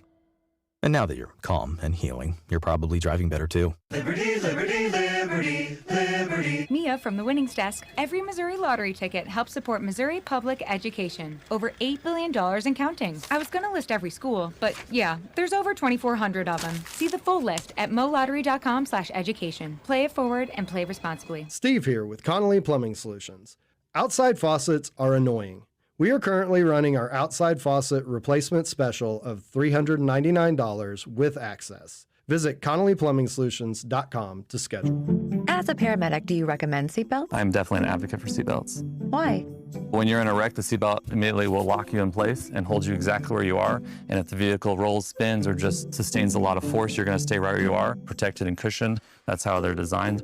But it's my choice if I wear one. You can't make me. It's your decision, but you're going to see me if you decide to not wear your seatbelt, and it might not be a good situation for you. Always buckle up. A message from the Kansas Department of Transportation and your local law enforcement community. Rob Sight Ford, your 2025 Ford volume leader. Top rated on Google with 4.8 stars and 3,000 plus reviews. The best selection, best prices, and Kansas City's best customer service. Yeah, Rob Sight Ford. Hey, Mom, now that I have an after-school job, I think I want to buy a drum kit. Okay, Rockstar. Let's look at your account. When kids start making money, Chase has easy-to-use tools and expert bankers to help them learn how to manage it. And next month, I'll buy the bass drum and the cymbals. Oh, and maybe some noise-canceling headphones for you. Aw, you've thought of everything. Help kids save, budget, and build financial independence, all with Chase. That's good for kids and good for parents. Visit your local Chase branch and get started. Account subject to approval. J.P. Morgan Chase Bank, N.A. member FDIC. Spreadsheets, clunky software, 100 different logins just to run your business? Ah. There's a better way. Odoo. One simple, connected platform that handles sales, inventory, accounting, and more, so you can focus on growing, not juggling. Make the switch today at odoo.com. That's ODOO.com. The U.S. Treasury just released its official financial report for 2025. Buried in it is a startling admission. By its own numbers, it appears the U.S. government is insolvent. When governments go this deep in debt, they print money, raise taxes, or cut benefits, none of which can help protect you. That's why people move part of their savings into physical gold and silver. Call Monetary Gold at 877-NOW-GOLD for their complimentary gold and silver guide. That's 877-NOW-GOLD. Call Monetary Gold now at 877-NOW-GOLD. Do it before the next headline, not after. Performance may vary. You should always consult your financial and tax professional. Yo, it's Jay Uso from WWE, and I'm Jimmy Uso. Chumba Casino and WWE are hyped for the biggest event of the summer, SummerSlam. I know, I can't wait. There's nothing better to do while we're waiting than playing Chumba Casino. Sign up today, and you could win a VIP experience with Chumba Casino and WWE for SummerSlam. So what are you waiting for? Play Chumba Casino and enter for your chance to win. Let's Chumba. Yeah. Sponsored by VGW Group. No purchase necessary. See terms at ChumbaCasino.com. Must be over 21 and present in a state where it's legal to play. Here's your traffic report on 96.5 The Fan. Brought to you by SWL Injury Law, the Car Crash Kings. It's what they do. Visit SWLinjurylaw.com. Brought to you by New Century Chrysler Dodge Jeep and Ram in Paola. You'll always pay less in Paola. We've got the problem up north 435 northbound just past Marvin. Right lane is blocked. And then the crash that's still working. And there are big delays and just not really any option that I could give you because everything is red already. 635 northbound is closed past 70. And in both directions of 70, you cannot get off there at 635. Just be patient. Time out with traffic on 96.5 The Fan. You're listening to The Drive with Carrington Harrison on 96.5 The Fan and the Odyssey app. All right, the text line helped me with one thing. The person we were talking about, Rob, that's Tez Johnson. I knew it was together. Tez Johnson also went to Oregon. He is the adopted brother of Bo Nix. So we were just talking about this, and the text line was right. The last sort of mid-round pick wide receiver that worked out for the Chiefs was Demarcus Robinson. He was a fourth-round pick. He was the 126th overall pick. Now, there's some conversation about Chris Conley, which Chris Conley is a very interesting one. Would you sign up for Jalen Royals to be this? Let's say right now this is what Jalen Royals turns out to be. So Chris Conley, his time in Kansas City, 26 catches, 300 yards a season, averaged about 1 or 2 touchdowns a year. Are you cool if that's what Jalen Royals turns out to be? Are you cool if that's what Cyrus Allen turns out to be? If Cyrus Allen ends up being Chris Conley in a Chiefs uniform, 26 catches, 300 yards, a sprinkle a touchdown in or 2 a year, are you happy if that's what you get from those two guys? Chris Conley's stat line sounds a lot like Tyquan Thornton's stat line, just when it hits my ear. Yes, I'd be fine with that for Royals or for Cyrus Allen. Okay. Especially considering Chris Conley was a third-round pick. So if you're getting a fourth or a fifth-round pick to be productive at a third-round pick level, then yes, I would be. I don't think it's like we're having a parade. I don't think we're saying, can you believe Jalen Royals is Chris Conley, 913? I don't think we're having that day, but I do think that would be a success for the Chiefs. A lot of people are asking about Albert Wilson. Albert Wilson was not drafted by the Chiefs. He was undrafted, so I get the point.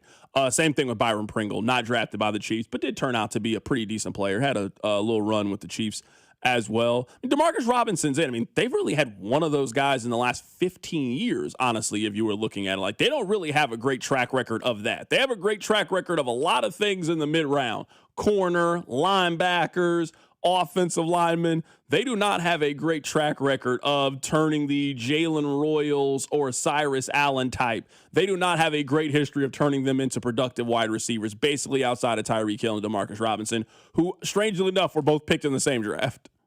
That is actually very strange. And, I mean, credit to the Chiefs. I mean, one of those guys is a Hall of Famer, so, like, they didn't just hit. They hit a grand slam, for the analogy, but DeMarcus Robinson, the Cornell Powell types have not really come to fruition in Kansas City. Because honestly, I mean, I would say if you're really looking at, I mean, they've really hit on two of those picks in the 2000s. Mm-hmm. Dante Hall at pick 153. Huge win. Although not at wide receiver, but still a huge win. Just for what he turned into, a phenomenal player, DeMarcus Robinson. Those have been the only two mid-round pick wide receivers that they've turned into something over the last 26 years, over the last 25 drafts. That's not saying they can't with the guys that they have, but just that's not really something that the Chiefs as an organization have really had a lot of success with, that kind of prospect as well. Not really a whole lot of wide receiver. Tons of offensive line, too. For sure. Like, I mean, their starting right guard would be an example of that, of what that was. They've done it at offensive line. It's weird they've even done it at running back. It's weird they have not been able to do it at wide receiver, considering for the last 10 seasons, their quarterback is a no-doubt Hall of Famer. It's weird they haven't found a Puka Nacua type. It's weird they haven't found that player. I mean, at this point, wouldn't you be thrilled if that's what Jalen Royals turns into, just based on how his rookie year went?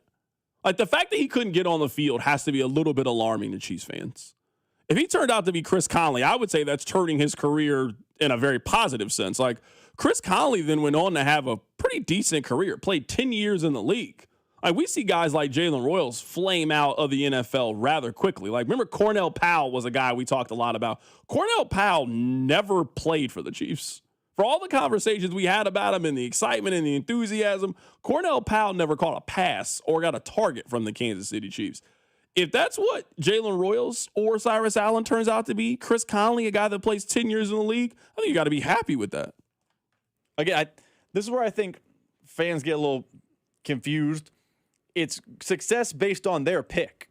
If you get Cyrus Allen to turn into Chris Conley, that is a win. That's 200 yards that is just found money.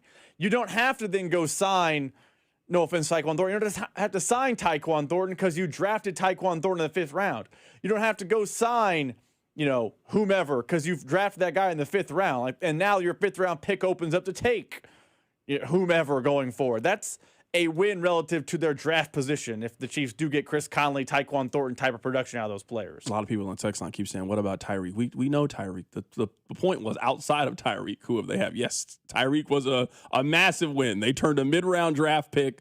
They turned the 165th overall pick into a Hall of Famer. They get all the credit in the world for Tyreek Hill. All the credit in the world. Outside of Tyreek, they have DeMarcus Robinson and Dante Hall over the last 25 drafts. So what are they going to do with these two that they have? It would certainly be great if one of those guys hit, and it would answer a lot of questions, I think, when talking about their team. All right, I want to play this audio for you, Rob. If you can put it to the top, let's talk about those 8th grade kids. That's maybe not a great tease, but let's talk. That might be the worst tease we've ever done on this show. I'm just here to tell you, we wanted to talk about it.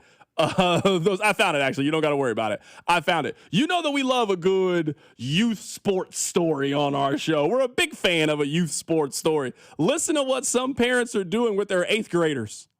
A growing number of middle school athletes are tapping into the red shirt trend and delaying their start to high school. Our senior national correspondent, William Lajeunesse, is live from our West Coast newsroom. We're all interested to hear this. William? So, Sandra, did your parents ever say, you better get your grades up, little lady, or you're going to repeat 8th grade? Well, now some 13-year-olds are doing it by choice, hoping to get into a better school, a bigger scholarship, or more NIL money.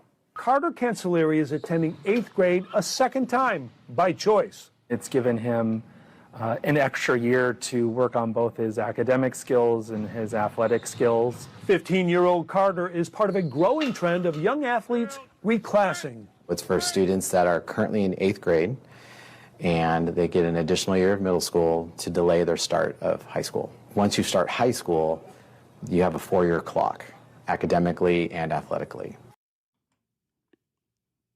Am I crazy in thinking that this is actually a pretty good idea? No, that you're crazy to think it's a good idea. I think it's a good idea. If we're talking about it purely from a sports aspect, I'm with you. Socially, educationally, all the points you were going to make to that is 100% fair. I agree with you. I think it makes a lot of sense. I'm 100% with you. If you're talking about the best way to prepare your kid to try to get them to college, I don't know if that's a terrible way of doing it. I really don't know if that's a bad way of doing it.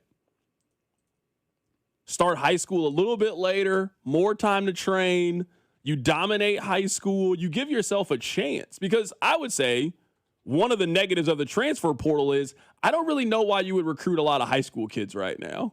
So trying to put yourself above all of them, I feel like gives you a little bit of a shot.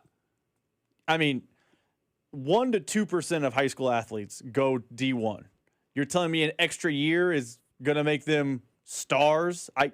Maybe the percentage jumps up, but I would imagine most of the kids that are doing this are still just going to end up being high school athletes and talk about how fun high school was in their fraternities and sororities. Okay. That's what my guess is. I mean, I don't disagree with you. Again, I could give you a lot of the negatives. I think there are obviously a lot of... They're abundant. There's a lot of negatives. I understand the logic of it. I do get it. You got to start showing up to the game with your birth certificate, though. You know what I mean? You got to start showing up to the game. Hey, how old are you, son? Also, what grade are you supposed to be in? Wouldn't colleges see through this? Hey, that junior who's dominating, yeah, he's 19. Oh, that's why he's dominating. We don't want to recruit that 27-year-old like that. Yeah, people would see through it. You and I both know it's a nasty game right now. And you and I both seen these colleges want older kids, not younger kids anymore. This is not the worst idea I've ever heard. It's a crazy idea. It's not the worst idea I've ever heard.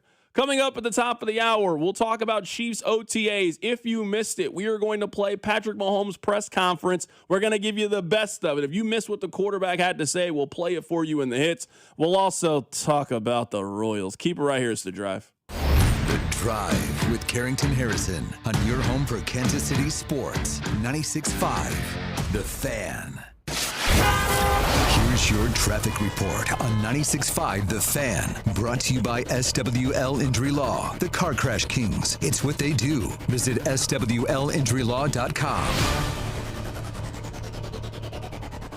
Brought to you by New Century Chrysler, Dodge, Jeep, and Ram in Paola. You'll always pay less in Paola. We've got the problem up north 435 northbound just past Marvin. Right lane is blocked, and then the crash that's still working. And there are big delays and just not really any option that I could give you because everything is red already. 635 northbound is closed past 70, and in both directions of 70. You cannot get off there at 635. Just be patient. Time for traffic on 96.5 The Fan. Shawnee Mission Ford, on a mission to do more. Visit our inventory at ShawneeMissionFord.com. Hey, it's Cole, and I have exciting news. Ford has announced employee pricing for everyone. Over at Shawnee Mission Ford, you pay what they pay, and you still get the rebates and incentives offered by Ford, along with the top trade-in value from Shawnee Mission Ford, who's on a mission to do more in 26. Hey, it's Rex here with Rex Buys KC. I get it. Selling your house can sometimes feel overwhelming or scary, right? I've seen it too many times.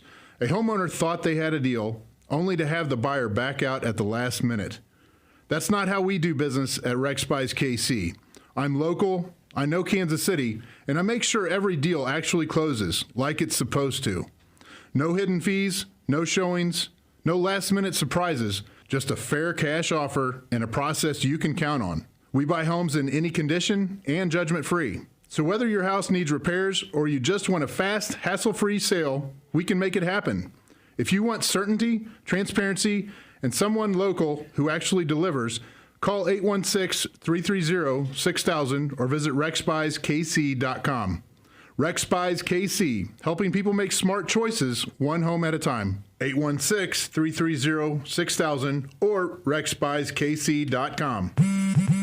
Straight Talk Wireless presents Pickup Truck Wisdom. Trust is earned, That's why I've stuck with Straight Talk. Same price since 2009 on Verizon's 5G network. Cause shoot, anyone can make a promise. Keeping it for years, that means something. Now plans starting at $25 a month with 4 lines. Find us at straighttalk.com and Walmart. Straight Talk Wireless. Straightforward. Always. Same price claim applies only to the base monthly price of our $45 plan from October 2009 to present. You know that Big Bargain detergent jug is 80% water, right? It doesn't clean as well. 80% water? I thought I was getting a better deal because it's so big. If you want a better clean, Tide Pods are only 12% water. The rest is pure, concentrated cleaning ingredients. Oh, let me make an announcement. Attention shoppers, if you want a real deal, try Tide Pods. Stop paying for watered-down detergents. Pay for clean. If it's gotta be clean, it's gotta be Tide Pods. Water content based on the leading bargain liquid detergent. Hi, I'm Dustin, your friend and jeweler at Shane Company. As a diamond sourcing expert, I'll tell you just how differently we source our diamonds so your engagement ring can be the most beautiful.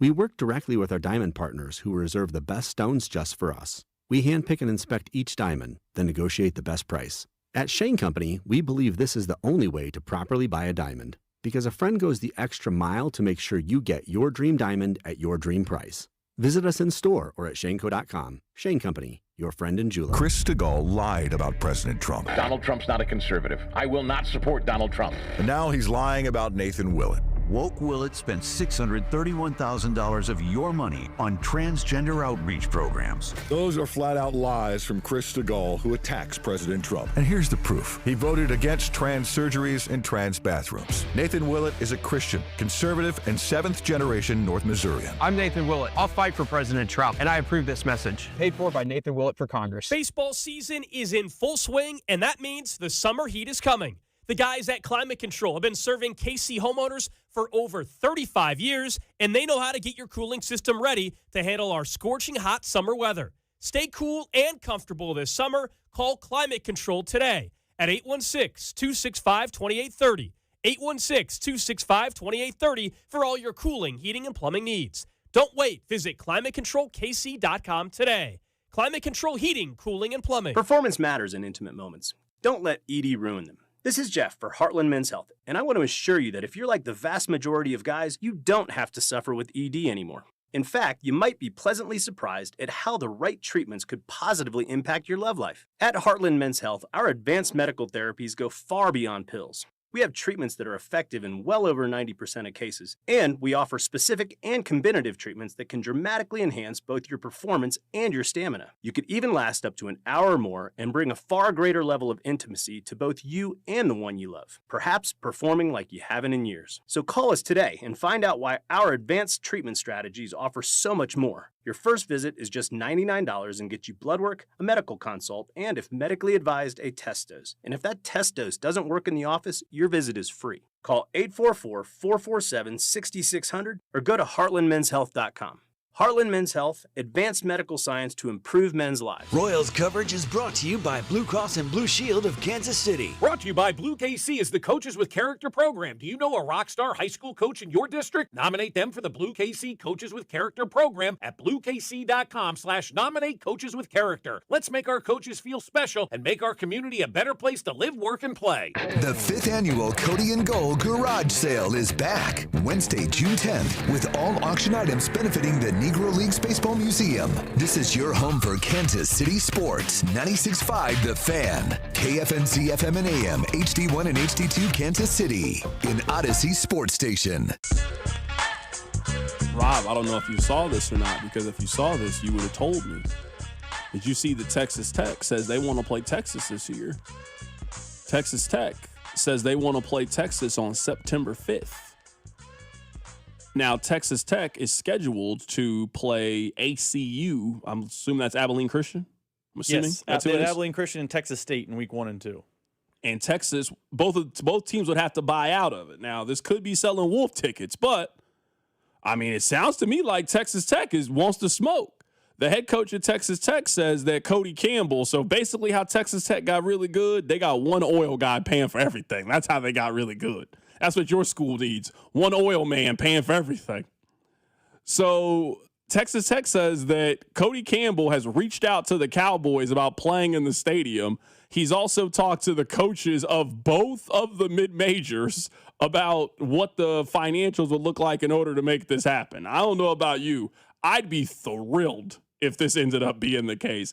Texas Tech in Texas at a neutral site at Cowboy Stadium. Texas should be probably ranked preseason number 1 with Arch. They'll either be 1 or 2 with Ohio State. Notre Dame will be pretty good to 2. For sure. 3. Now, I don't know if Parlay Poppy's going to be a part of it with Brandon Sorsby, but I'm guessing he is going to be there. If you're telling me Texas Tech and Texas, that's how we're kicking off the season, I want more of these kind of matchups in college football. Sign me up. This is one of those F around and find out things for Steve Sarkisian because he was down in Destin at the SEC event. And he popped off about how Tech made the playoffs. They didn't play any real teams and how when they were in the Big 12, they ran in the league. And you know, Texas Tech, they will do anything. When they smell smoke, they're about that business because they have the money to make it happen. I can't wait. Sign me up. There is no way Texas does this. You know what that would mean? That would mean their week 1 and 2 are Tech and Ohio State back-to-back. No chance. Let's do it. I mean, if everybody can make the playoff anyway, let's do it. I don't disagree. There's no chance the Longhorns, noted cowards, are taking Tech and Ohio State in back-to-back weeks. No chance. Okay, I just wanted They want to keep Rice or whoever they have in week 1. All right, I just wanted to throw that out there. I was curious. I'd love it. It'd be great for college football. Can you imagine? That'd be fantastic. But no, it's not going to happen. Texas will bow out. Congratulations on getting through your 9 to 5. Thank you so much for listening. It is The Drive. 913-586-7965. Can we just talk a little bit of a little bit of Royals before we get things going? Just a small amount of Royals. What's happening with the Royals? Honestly, what happened with the Royals? Did you see what the Yankees just came in here and did? I mean, that should be illegal. And what they did to the Royals. They swept the Royals. They outscored the Royals 26-4 at the crib. 26-4. This season was on track. Just 3 weeks ago. 3 weeks ago, the Royals were 19-21, and they were a half game out of first place with the chance to sweep the Tigers. 3 weeks ago, this had happened. They also had 10 of their next 16 games at Kauffman Stadium. They have gone 3-12 since then, and they have been outscored 82-45. How did this season go so left so quickly? How did the Royals get so bad? 2 years ago, the Royals won a playoff series, and I think a lot of us were hopeful about what the future looks like. Everybody expects when you make the playoffs to build on that. Last year, they had back-to-back winning records. They had a decent season last year. There was so much hope, so much optimism. They now seem so far away from competitiveness. There's a tremendous gap between them and who people think is the best team in the American League. They've lost 14 consecutive games to the Yankees. 14. And they haven't necessarily been close between the two. They've been getting pummeled in these head-to-head matchups. I just want to know, text line, is this rock bottom? Is this as bad as the Royals season's going to get? Do you think there's a chance that the Royals are worse than this? Because I find it hard to believe you can be much worse than what they've just looked like over the course of the last couple of days. It's almost like they gave up. Certainly against the Yankees. They had a chance to win on Memorial Day. They were in that game. They had a lead late. Bobby hits that home run.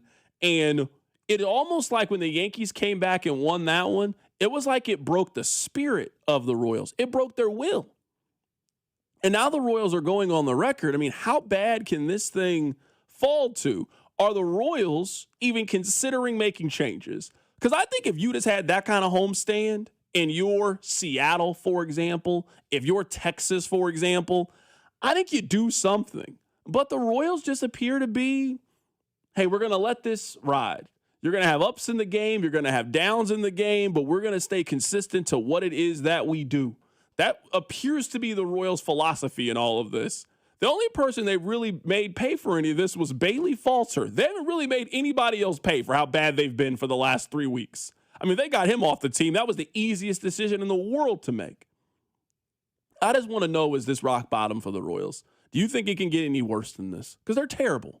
Vern just 10 days ago said that this was the most disappointing season he's covered, and they've been worse since he said it. 7 games below 500. To me, this has been the most disappointing season, 47 games in, but the most disappointing season that I've been a part of.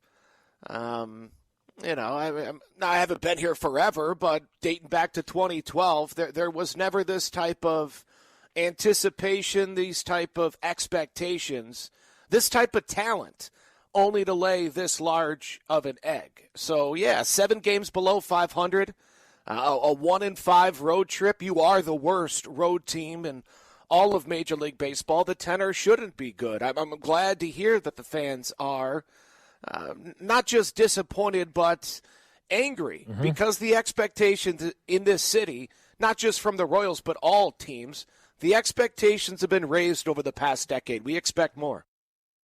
Vern said those comments on Monday morning of May 18th. The Royals have won 2 games since then and been swept in 2 series since then. Again, they got pummeled by the Yankees. They got outscored 26-4. They beat the Royals like they were a mid-major team. That's how they beat them. Like they were a team from the MAC, and they were an SEC opponent. That's how they beat up on the Royals these last couple of days. And now the Royals go on the road this is one of their longest road trips of the year. The Royals are on the road for, 10 straight? 11 straight? They go on the road for? So it ain't looking good for the Royals. That's all I can say. It is not looking good for the boys in blue. So they got a day off today. I don't know if they're in town, out of town. I don't know where they are. But today has to be a day of self-reflection. Today's got to be a day of a team meeting. We got to address some things right now. They are the worst team in the American League. I don't care what the record says. I can look at the standings and confirm if they're by record the worst team in the American League, but it feels like they're the worst team in the American League. In fact, they are. They're the worst team in the American League. Yeah, they're awful. They're bad. They're bad to a level of it is unacceptable that they are as bad as they are right now, and it feels like rock bottom. Rob, they don't even deserve a random lineup. They don't even deserve one. Not with how they've played. They don't deserve one. They gotta play a little better to get 2 random lineups in the show. No, we're taking up too much of your time talking about that team. All right, Rob, hit the button. Your workday is over. Oh, yeah. You're headed home. Caught up on the biggest stories in Kansas City and around the country with CDOT and Rob. It's time for the hits. Number 1. All right, this is what I would like to do. I want to play the best of Mahomes in case you missed it, but let's talk about some of the other stories before we get there. So, baseball is negotiating their collective bargaining agreement. The players proposed something yesterday. The owners proposed something today. This is what the owners proposed. Major League Baseball owners are proposing a hard salary cap to union officials as a part of the next CBA. The salary floor for teams would begin in 2027 and would be set at $171 million, which would include player benefits with a ceiling of $245 million. Based off this initial proposal, that would mean that 12 teams would have to increase their spending while 8 teams would have to shed payroll. It is important to note this is just the first proposal. We all know how this goes. You offer one thing, the other person offers something else. You negotiate, you try to find a middle ground, and you see where you go from there. So this is just a framework, but it is a look into how both sides are thinking. Obviously, the players do not want a salary cap, but they do want the owners to raise the salary floor. So to break it down, I guess, a little bit more. So this salary floor would force teams at the bottom to spend more money, which ultimately would put money back into their pocket. And I think the players, like fans are, tired of seeing some of these teams. They make all of this Netflix money. They make all of this Apple TV money. They make all of this money from all of these different revenue sources. And instead of reinvesting it back into the roster and reinvesting it back into the team, they quite simply pocket all of that money, and players are tired of it. So this, and I think both teams' idea is let's increase the floor. So a team like the Miami Marlins that spent $80 million, a part of this plan, they would have to spend at least $170 million. But if you're asking the floor to raise, and that's pretty significant for some clubs, the top teams or the owners are also proposing that the ceiling come down, so $245 million. So the Yankees, the Mets, the Dodgers, those teams, they would have to start shedding payroll, and it would disperse the talent amongst the league. I think the players are going to be very, very hard to find a lot of fans on their side. I think it's going to be really difficult for them to find people that are arguing that this is not what's in the best interest of the game. I think the Dodgers have broken the score. I think they've broken it. With the way the Dodgers have been able to manipulate the cap, how they've been able to manipulate the tax and manipulate contracts more fair. So they want to create a system in which is more fair. Football has a fair system. Every team can sign every free agent. Now, they might just choose not to sign to your team, but every team had the opportunity to sign Kenneth Walker. The Chiefs just wanted him more than everybody else, and he wanted to go to Kansas City.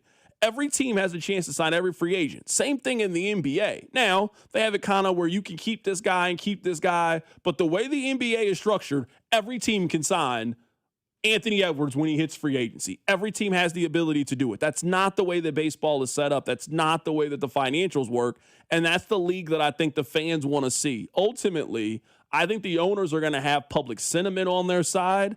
I think the owners are going to win this negotiation. I think it's time for baseball to create a little bit more structure when it comes to the money of the game. This is a question that is probably impossible to answer, but I agree with you. I think fans are on the owner's side. Do you think a lockout fans will flip fans back over? Because they're not close right now. They're not as far away as I thought they'd be, but they're not close right now, owners and players. They have until December 1 to get this done. If not, lockout. But December 1, a lockout doesn't matter. You can miss January. You can miss February. Games don't start until March. Do you think that games will be affected? Because I think that's the PR win that players have always had in their back pocket. Look, your favorite team's owner is costing us by not playing games in that stadium. I don't think they're going to miss games. I don't really think it's in anybody's best interest. Like, we have a lot of complaints about baseball, and your complaints are all very fair complaints. I think they're the standard when it comes to these complaints. I still think they're making a lot of money. Baseball is in a very, very good place. Baseball matters, I think, in a lot of places. It matters in a lot of cities. I don't think that anybody in that sport is willing to damage the apple cart when, honestly, I don't really think the owners and the players are that far apart from one another. Now, what I think ultimately is going to happen is I think the floor is going to be a little bit lower than players are willing to sign up for. I think the ceiling's going to be a little bit higher too. I think this is just a framework of it.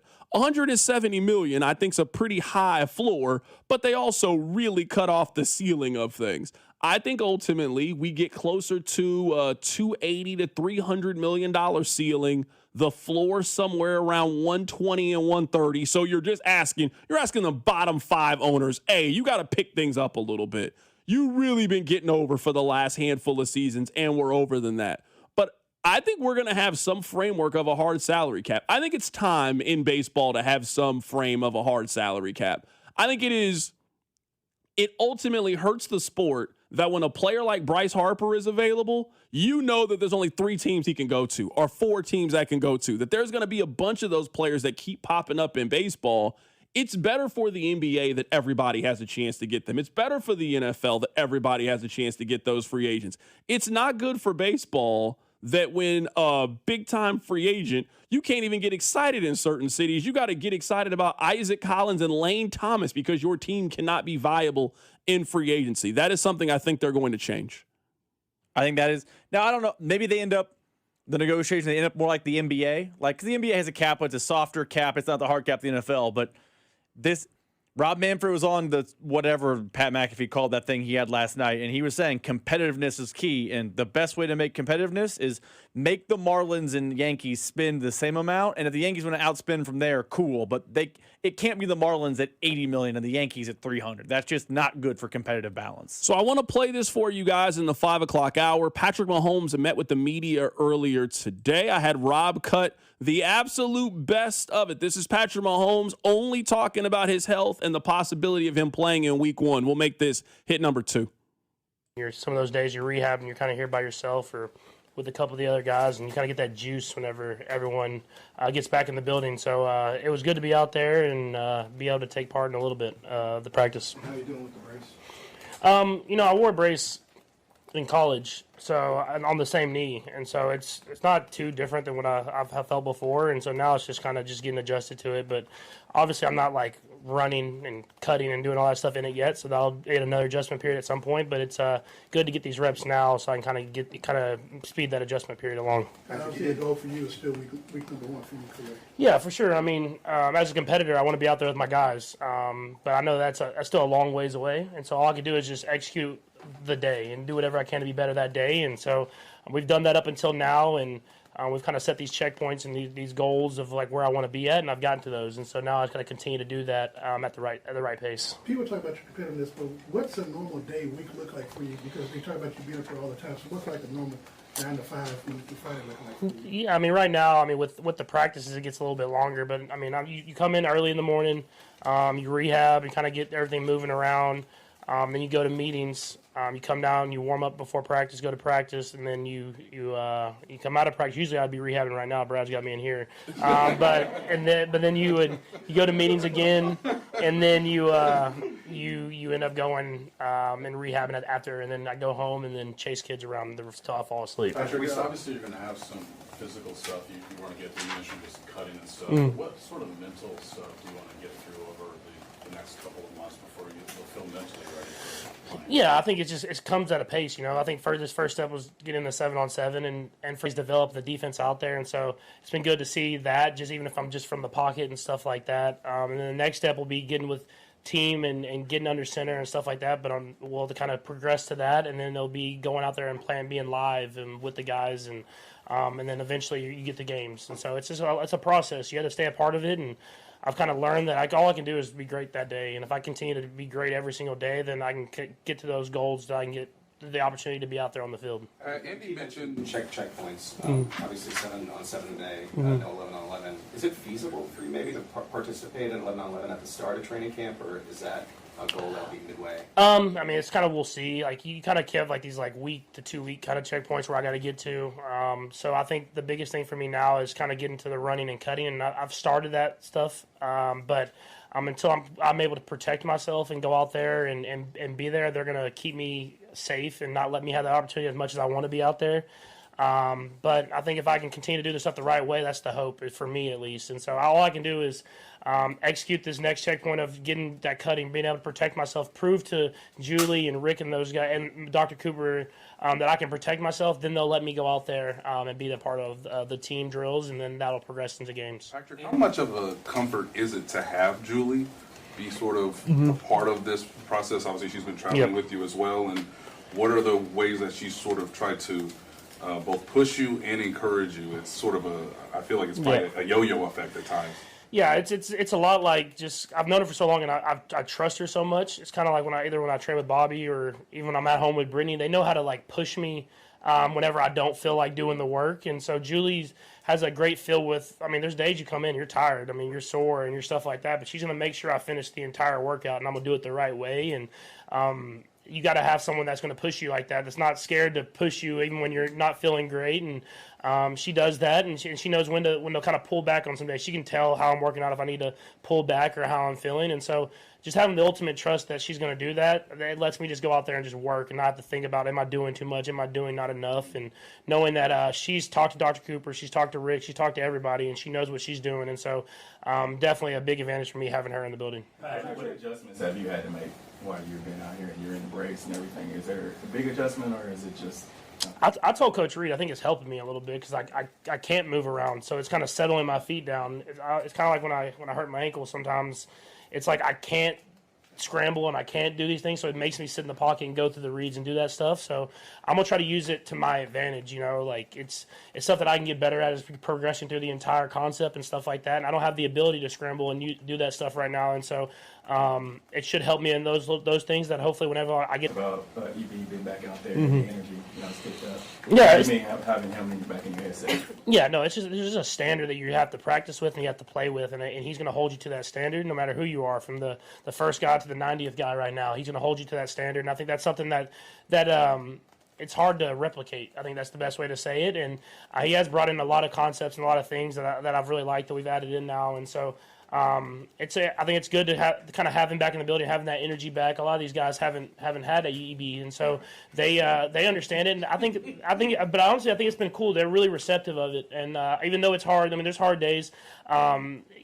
They know why we're doing it. I think it's kind of, you can see it, the guys, and they want to be great, and they want to be better than we were last year. And so we've had a good start to these OTAs, and we just got to keep pushing through it. Go ahead. Patrick, rehab can be, emotionally kind of demanding for a lot of people. Have you had challenges that way, like anybody else, in terms of just finding the juice? Not necessarily as finding the juice. I think it's just, especially at the beginning, there was things that I wanted to do that I couldn't do yet, and so those days were hard. But I always look back at the week. We will take some videos, and I look back at the week prior, and I'm making progress. I think as long as I'm making progress, I have to continue to just do that. And so even though it might not be the perfect thing to do, I have to just keep reminding myself that I am making progress. I am getting better, and you got to push yourself through those days. It's not always perfect, It's hard days, and you got to push yourself through because the end goal is where you're trying to get to, and I think that's just kind of how I am. And just in the days right after the injury, would you have pictured being this advanced at this point, or maybe you didn't set any limitation or expectation?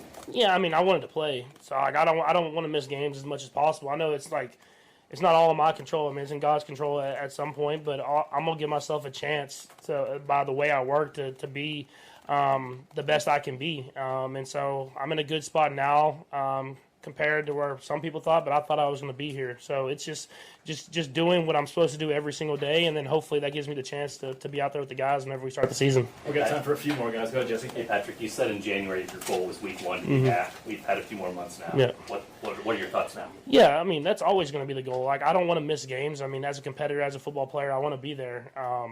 I know, like I said, I know it's still a long ways away. I can't predict the future, and so all I can do is be great today and then continue to be great tomorrow. But I've gotten to where I've gotten to because of that mindset, and the goal at the end, the very far end, is to be ready and to be able to go out there and play with the guys week 1 at Arrowhead.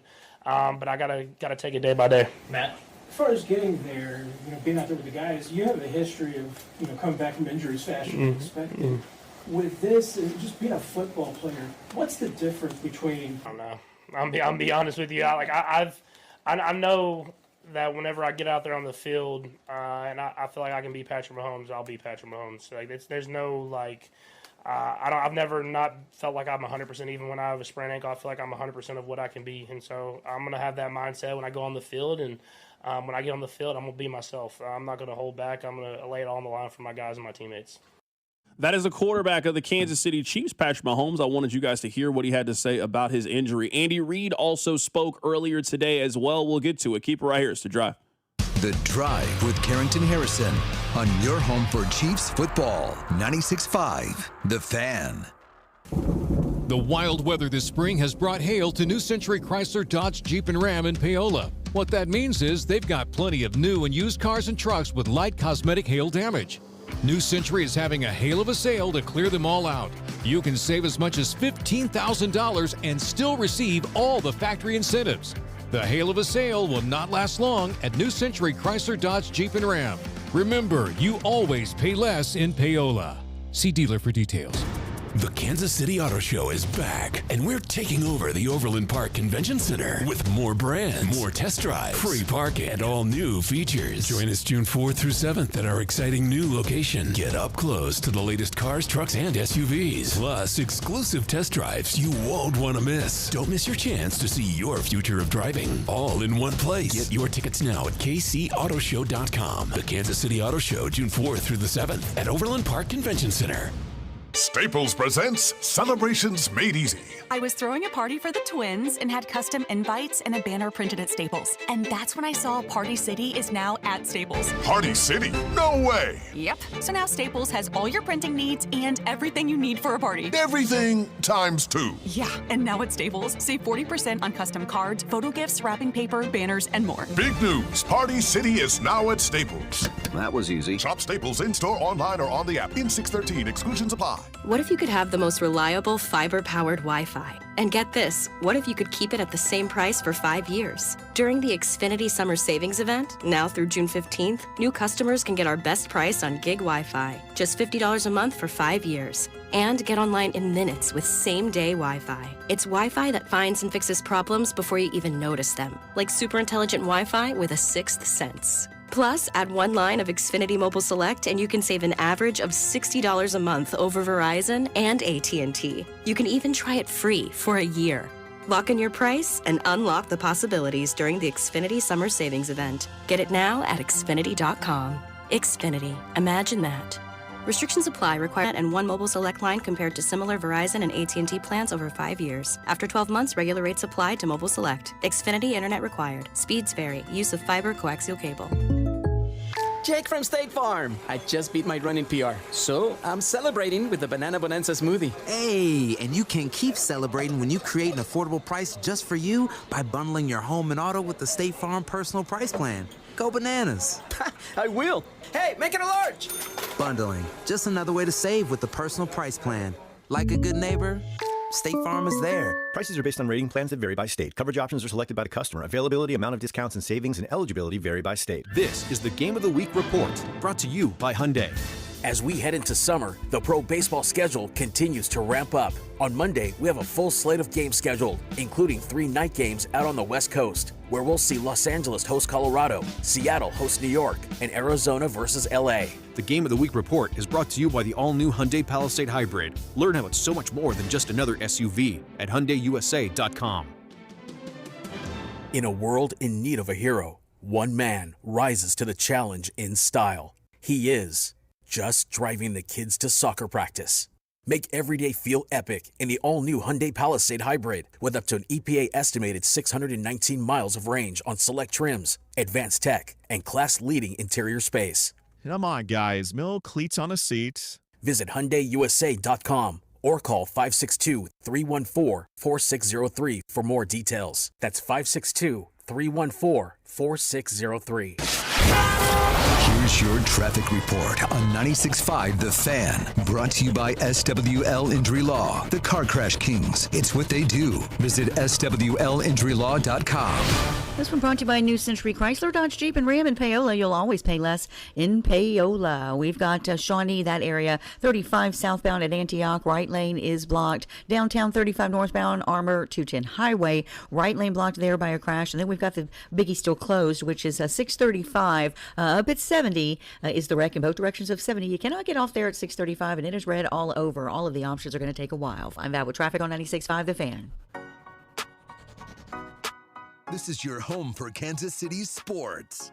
96.5 The Fan. All right, I don't want to play as much Andy Reid as we played Patrick Mahomes, but there are 2 Andy Reid cuts I would like to play for you guys. This is the first one. He was asked about Rashee Rice. Here's what he said. As far as Rashee goes, we're aware of the situation. The league's aware of it. We've talked to the league. We get it. And as far as any further ado to that, there's been no talk about anything further. We're moving forward just normal as we go here. When he gets back, we got to get him caught up and doing what he, it's not an easy thing he's going through. So life lessons are important, but we're all given chances to learn, and so he's in that position now. I would just like to point out, I don't need to belabor this point, I really hope that Rashee Rice understands how fortunate he has been, and for the most part, he has avoided a lot of trouble. Something far more serious could have happened in that car accident. And thankfully, everybody escaped with their lives. Got a 6-game suspension for it. Okay, it's all right. In terms of the legal aspect, he got 30 days in jail. 30 days in jail that he had 5 years to complete. He also got a little bit of probation time. He got a fine. He got, I would say, all slaps on the wrist. This off season, he was accused of domestic violence against the mother of his children. The NFL just said, hey, we investigated. We're not going to suspend you. I would say that you dodged a bullet there. Fast forward, you violated your parole. According to Andy Reid, hey, nothing's going to happen. We haven't had a conversation about that. So the expectation is that Rashee Rice needs to be there on day one of training camp. If I was the Chiefs, I would just go ahead and let's just get that press conference out of the way. We don't got to have 7, 8 conversations about Rashee Rice. Let's just have the one conversation. And the Chiefs are usually pretty good at it. Now, they've had different things. They haven't had any of their players go to jail. But you remember whenever Harrison Butker was in the news, everybody knew Harrison Butker eventually has to answer questions. He answered questions. There's no reason to keep asking him about this. Eventually, Rashee Rice will have to answer questions from the media. Now, this is a much more personal opinion. Everybody, to me, is allowed grace and room for forgiveness and room for growth and room for maturity. We've all been in our early 20-somethings and made mistakes. Some people have made more serious mistakes than other people. So I don't think that Rashee Rice is exempt from that. I think Rashee Rice is offered the same grace that everybody is offered. How I would challenge Rashee Rice is, how many times do you need the same lesson? Because at the core of these incidents are, here are the rules that are posted. You don't think these rules apply to you. Everybody knows you shouldn't drive 120 miles an hour on the highway in the middle of the day. Everybody knows that if you get into a car accident, you should stay at the scene of the crime. Everybody knows you shouldn't put your hand on women, allegedly. Everybody has this information. Somehow you keep finding yourself in this situation. The core of this is you following the rules. And when you don't follow the rules, sometimes it has pretty big consequences. So I don't got to preach to Rashee Rice. I'm sure this is a message that has been given to him from people that know him far better than me and care about him on a personal level far more than I do. But I will say advice is only as good as the person taking the advice. We have all been given good advice or given somebody great advice. It is then up to them to listen to it and follow it. There's a warning label right there on cigarettes. It tells you what could potentially happen if you smoke cigarettes. Some people listen, some people don't. We all know what happens or what could happen if you don't wear your seatbelt. We got enough information on what can happen if you don't wear your seatbelt. Some people wear it, some people don't wear it. So Rashee Rice should have all of the information here. Will he follow the rules? Will he, quote, walk the straight and narrow? We will see. Now, let's get to the football part of what Andy Reid had to say. Obviously, Rashee Rice is not there. Somebody has to get those reps. The person getting those reps is Jalen Royals. Here's what Coach Reid had to say. Yeah, so they're rotating in with the first group, and with Rashee not here, it gives Jalen some great reps. At the wide receiver position, he's strong. He looks strong out here and running well and that whole deal. So it's good. It's great for him. It's great for him to and the quarterbacks to see what he's all about on repeated reps. What's the confidence meter right now in Jalen Royals' text line? 913-586-7965. On a scale from 1 to 10, where's the confidence level in Jalen Royals? Are we off of it? Has everybody moved over to Cyrus Allen? Has everybody moved on to Jeff Caldwell, that undrafted guy out of Cincinnati? I understand the flavors of the month, and I'm not mad at you if you have moved on from Jalen Royals. Hey, he had a chance to show us some last year. He didn't show us. We've now drafted over him potentially. We got this guy. But if we are taking a look at the Chiefs depth chart, I think we know the top three. I'm not even saying like in terms of like him making the team. He's obviously making the team. I'm talking about in terms of how we think things are going to stack up. Rice, Worthy, Thornton. Now, somebody's going to get hurt over the course of the season. I'm not wishing that on anybody. It's also football. You're not going to keep all three of those guys healthy for 17 weeks. I think we know that. So you got those three guys over on side A. Side B, Jalen Royals, Cyrus Allen, Nico Remigio, Jason Brownlee, and somebody will always emerge because somebody always does. It's football. It's training camp. Some wide receiver will go out there. He'll be really good. He'll impress you guys in training camp, and we'll have conversations on if you think he'll make the 53-man roster. That's how this goes. I think it might have been Harold Kuntz. I can't remember. Jacob DeJesus. He might be one of those guys that might be one of those training camp darlings that might end up emerging. But can Jalen Royals be the best out of that group? Can he be the best out of Royals, Allen, Remigio, and Brownlee? I think he is the most talented receiver out of those four. Can he put it together? Can he have a good season? Where do you think confidence level with Chiefs fans is right now in Jalen Royals? That's a good question. I would say mine's probably lower than the average Chiefs fan. I think the average Chiefs fan on a scale of 1 to 10's 3.5 to 5, somewhere in there. There's still belief, and there's this thought that, Andy Reid doesn't play rookies, and that's why he didn't break through. I think he didn't break through because I don't think that he's a guy that you can rely on for whether it's the playbook or health or whatever. He just, last year in a terrible season where they had wide receiver issues and health issues at wide receiver all season long, he couldn't break through. So I would say somewhere between a 3.5 and a 5 is fan confidence in Jalen Royals right now, which is low, but there's still room to have a little bit of belief in the former 4th-round pick. So text line 913-586-7965. I'm curious where you guys think, where your confidence level is for Jalen Royals. I guess maybe this is a negative Nancy take for it. The fact that he couldn't find a way onto the field last year to me is very, very telling. It's very, very telling about how they feel about him. One of the reasons why the text line is optimistic about Ashton Gillotte is he got a chance to play in the second half of the season. One of the reasons you feel the way you feel about Noah Williams is he was given a chance at the end of the season to play and get on the field. Jalen Royals never found a way onto the field, like at all, last year. So that scares me heading into this season. I mean, they had 3 games at the end of the season in which, that was the time to let them go out there and play. What does it matter if you go out there and play? It does not matter at all if you go out there, and it never really came together for him last season in that way. So that's something that would worry me. That's something that would bother me with Jalen Royals heading into the season. But, in terms of snaps, Rob, looking at it last year, Jalen Royals played 86 snaps last year. Nico Remigio on offense played 31 snaps. Jason Brownlee played 26 snaps, and they just threw Cyrus Allen into the mix.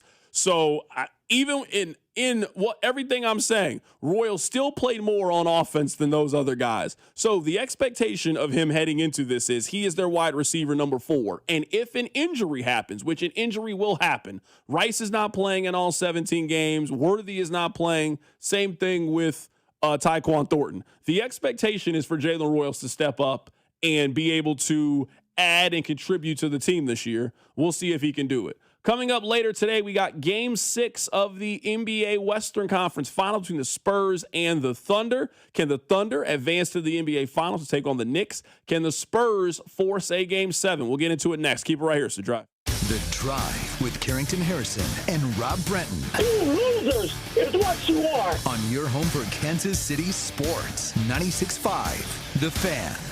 J. Rieger & Co. Straight Bourbon Whiskey, winner of Best Craft Bourbon at the 2025 Ascot Awards. At 90 proof, it's rich, well-balanced, and oh so good.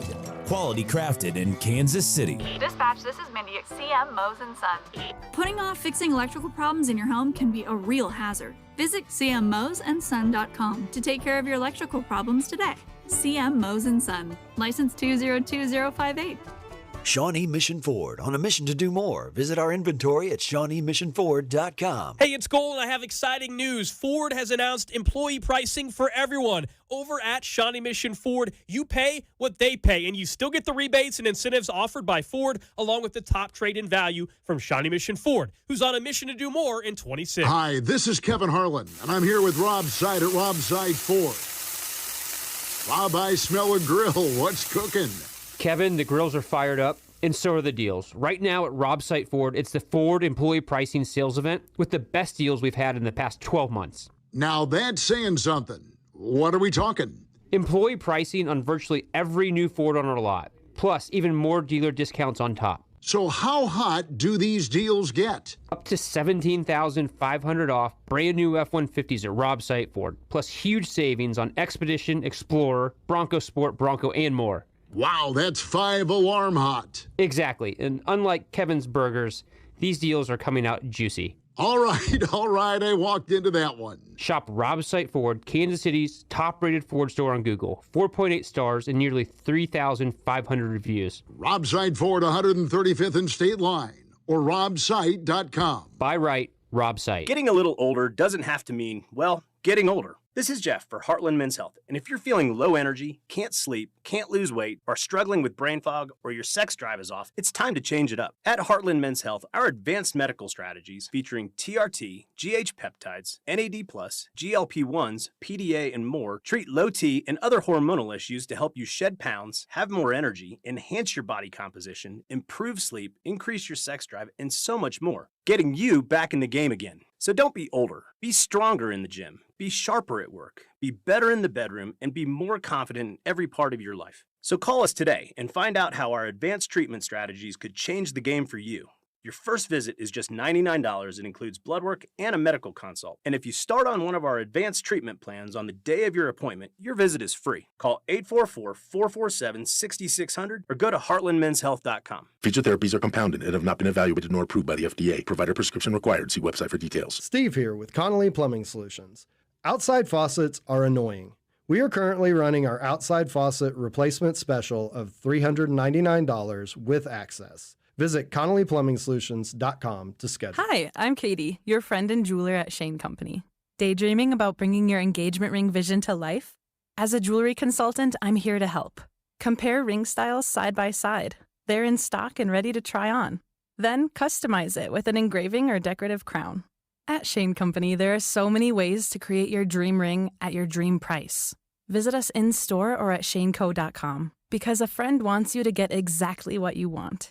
Shane Company, your friend and jeweler. The U.S. Treasury just released its official financial report for 2025. Buried in it is a startling admission. By its own numbers, it appears the U.S. government is insolvent. When governments go this deep in debt, they print money, raise taxes, or cut benefits, none of which can help protect you. That's why people move part of their savings into physical gold and silver. Call Monetary Gold at 877-NOW-GOLD for their complimentary gold and silver guide. That's 877-NOW-GOLD. Call Monetary Gold now at 877-NOW-GOLD. Do it before the next headline, not after. Performance may vary. You should always consult your financial and tax professional. Get in the zone, AutoZone. Welcome to Markdowns for Miles at AutoZone. Thanks. Is oil marked down?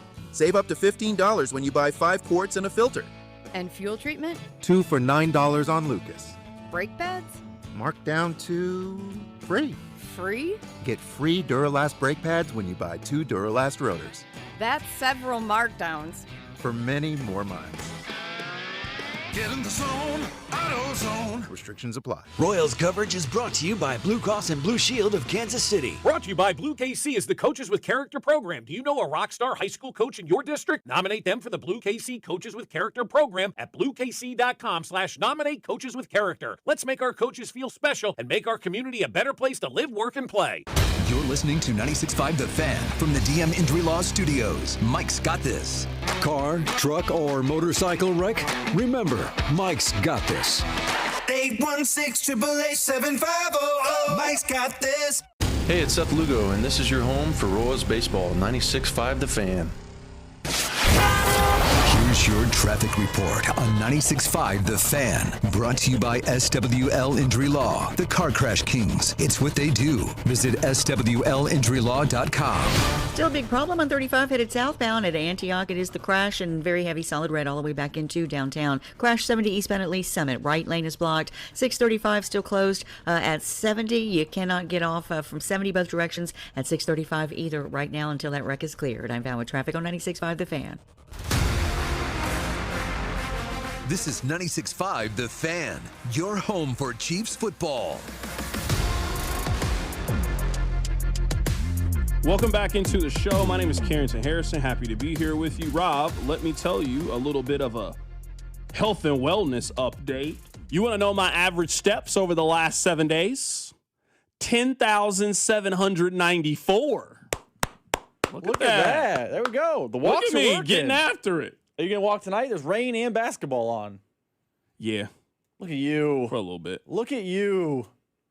For a little bit. Just to give you an idea, my average steps in April, 5,484. That was my average steps in April for the month. Was it, the kids call it a glow up. Yeah. So I've been walking. Went on a little walk earlier today. Was moving. Was listening to a little Jimmy Trainer SI Media podcast on my walk and a little bit of Bill Simmons on the way home. Sometimes I sprinkle in a little Keatsman, I like to round it out a little bit, while I'm on my walk, Who was Trina's guest? I like Trina's podcast. It was just him and Sal Licata. They were just talking about the Knicks.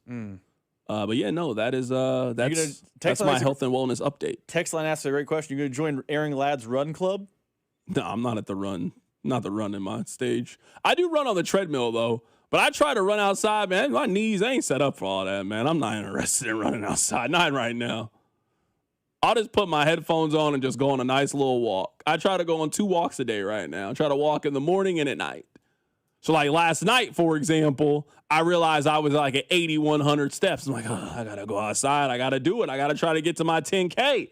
So I just went on a nice little 20-minute walk, was on the phone the whole time. Didn't even notice it.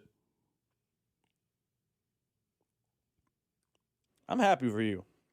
You want to walk with me one day? You want to go on a walk together? I mean, I do some walking at home. I don't walk the same amount of steps and distance you do, but I do some walking at home.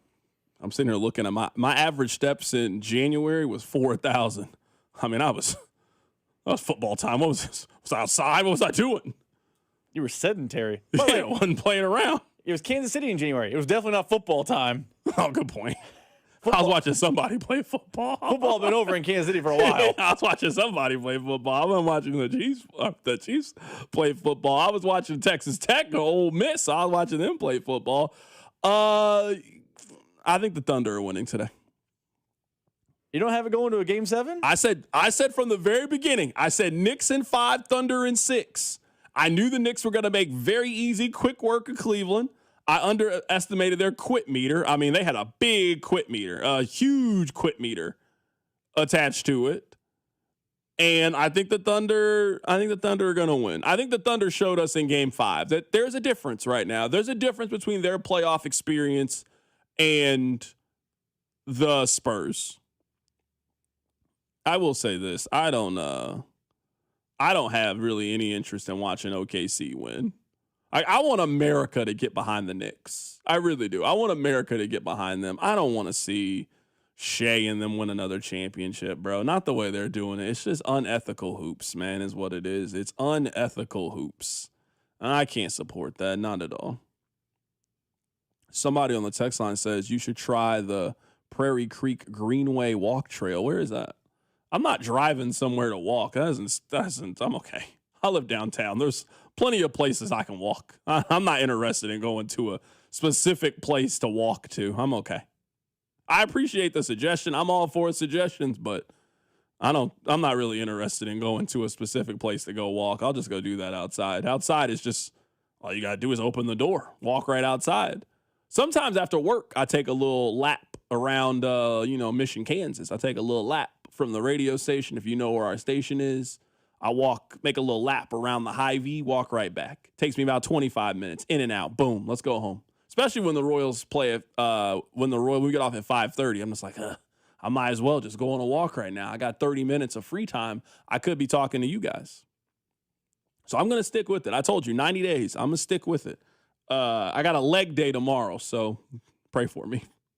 Last time, leg day really wasn't that bad. It didn't hurt as bad as people said it was going to hurt. I mean, it wasn't fun, don't get me wrong, but leg day wasn't nearly as bad. So on the text line says, why would anyone in Kansas City get behind any sports in New York? No thanks. I mean, if you want to cheer for the Oklahoma City Thunder, have at it. Oklahoma City, they're not a fun team to watch in really any capacity. I don't really have any beef with New York. They haven't really done anything to me. I went to New York one time right before COVID. Had a great time. Loved it, actually. Thought it was phenomenal. I liked New York way more than I liked LA. I did not really enjoy my time in LA and don't really have any interest in going back to Los Angeles. I would go back to New York, though, in a heartbeat. I actually was thinking about going to that Jay-Z concert, the Yankee Stadium one, but I'm not missing this Conor McGregor fight. I'm actually planning on going out there today. I kind of want to see Conor McGregor fight.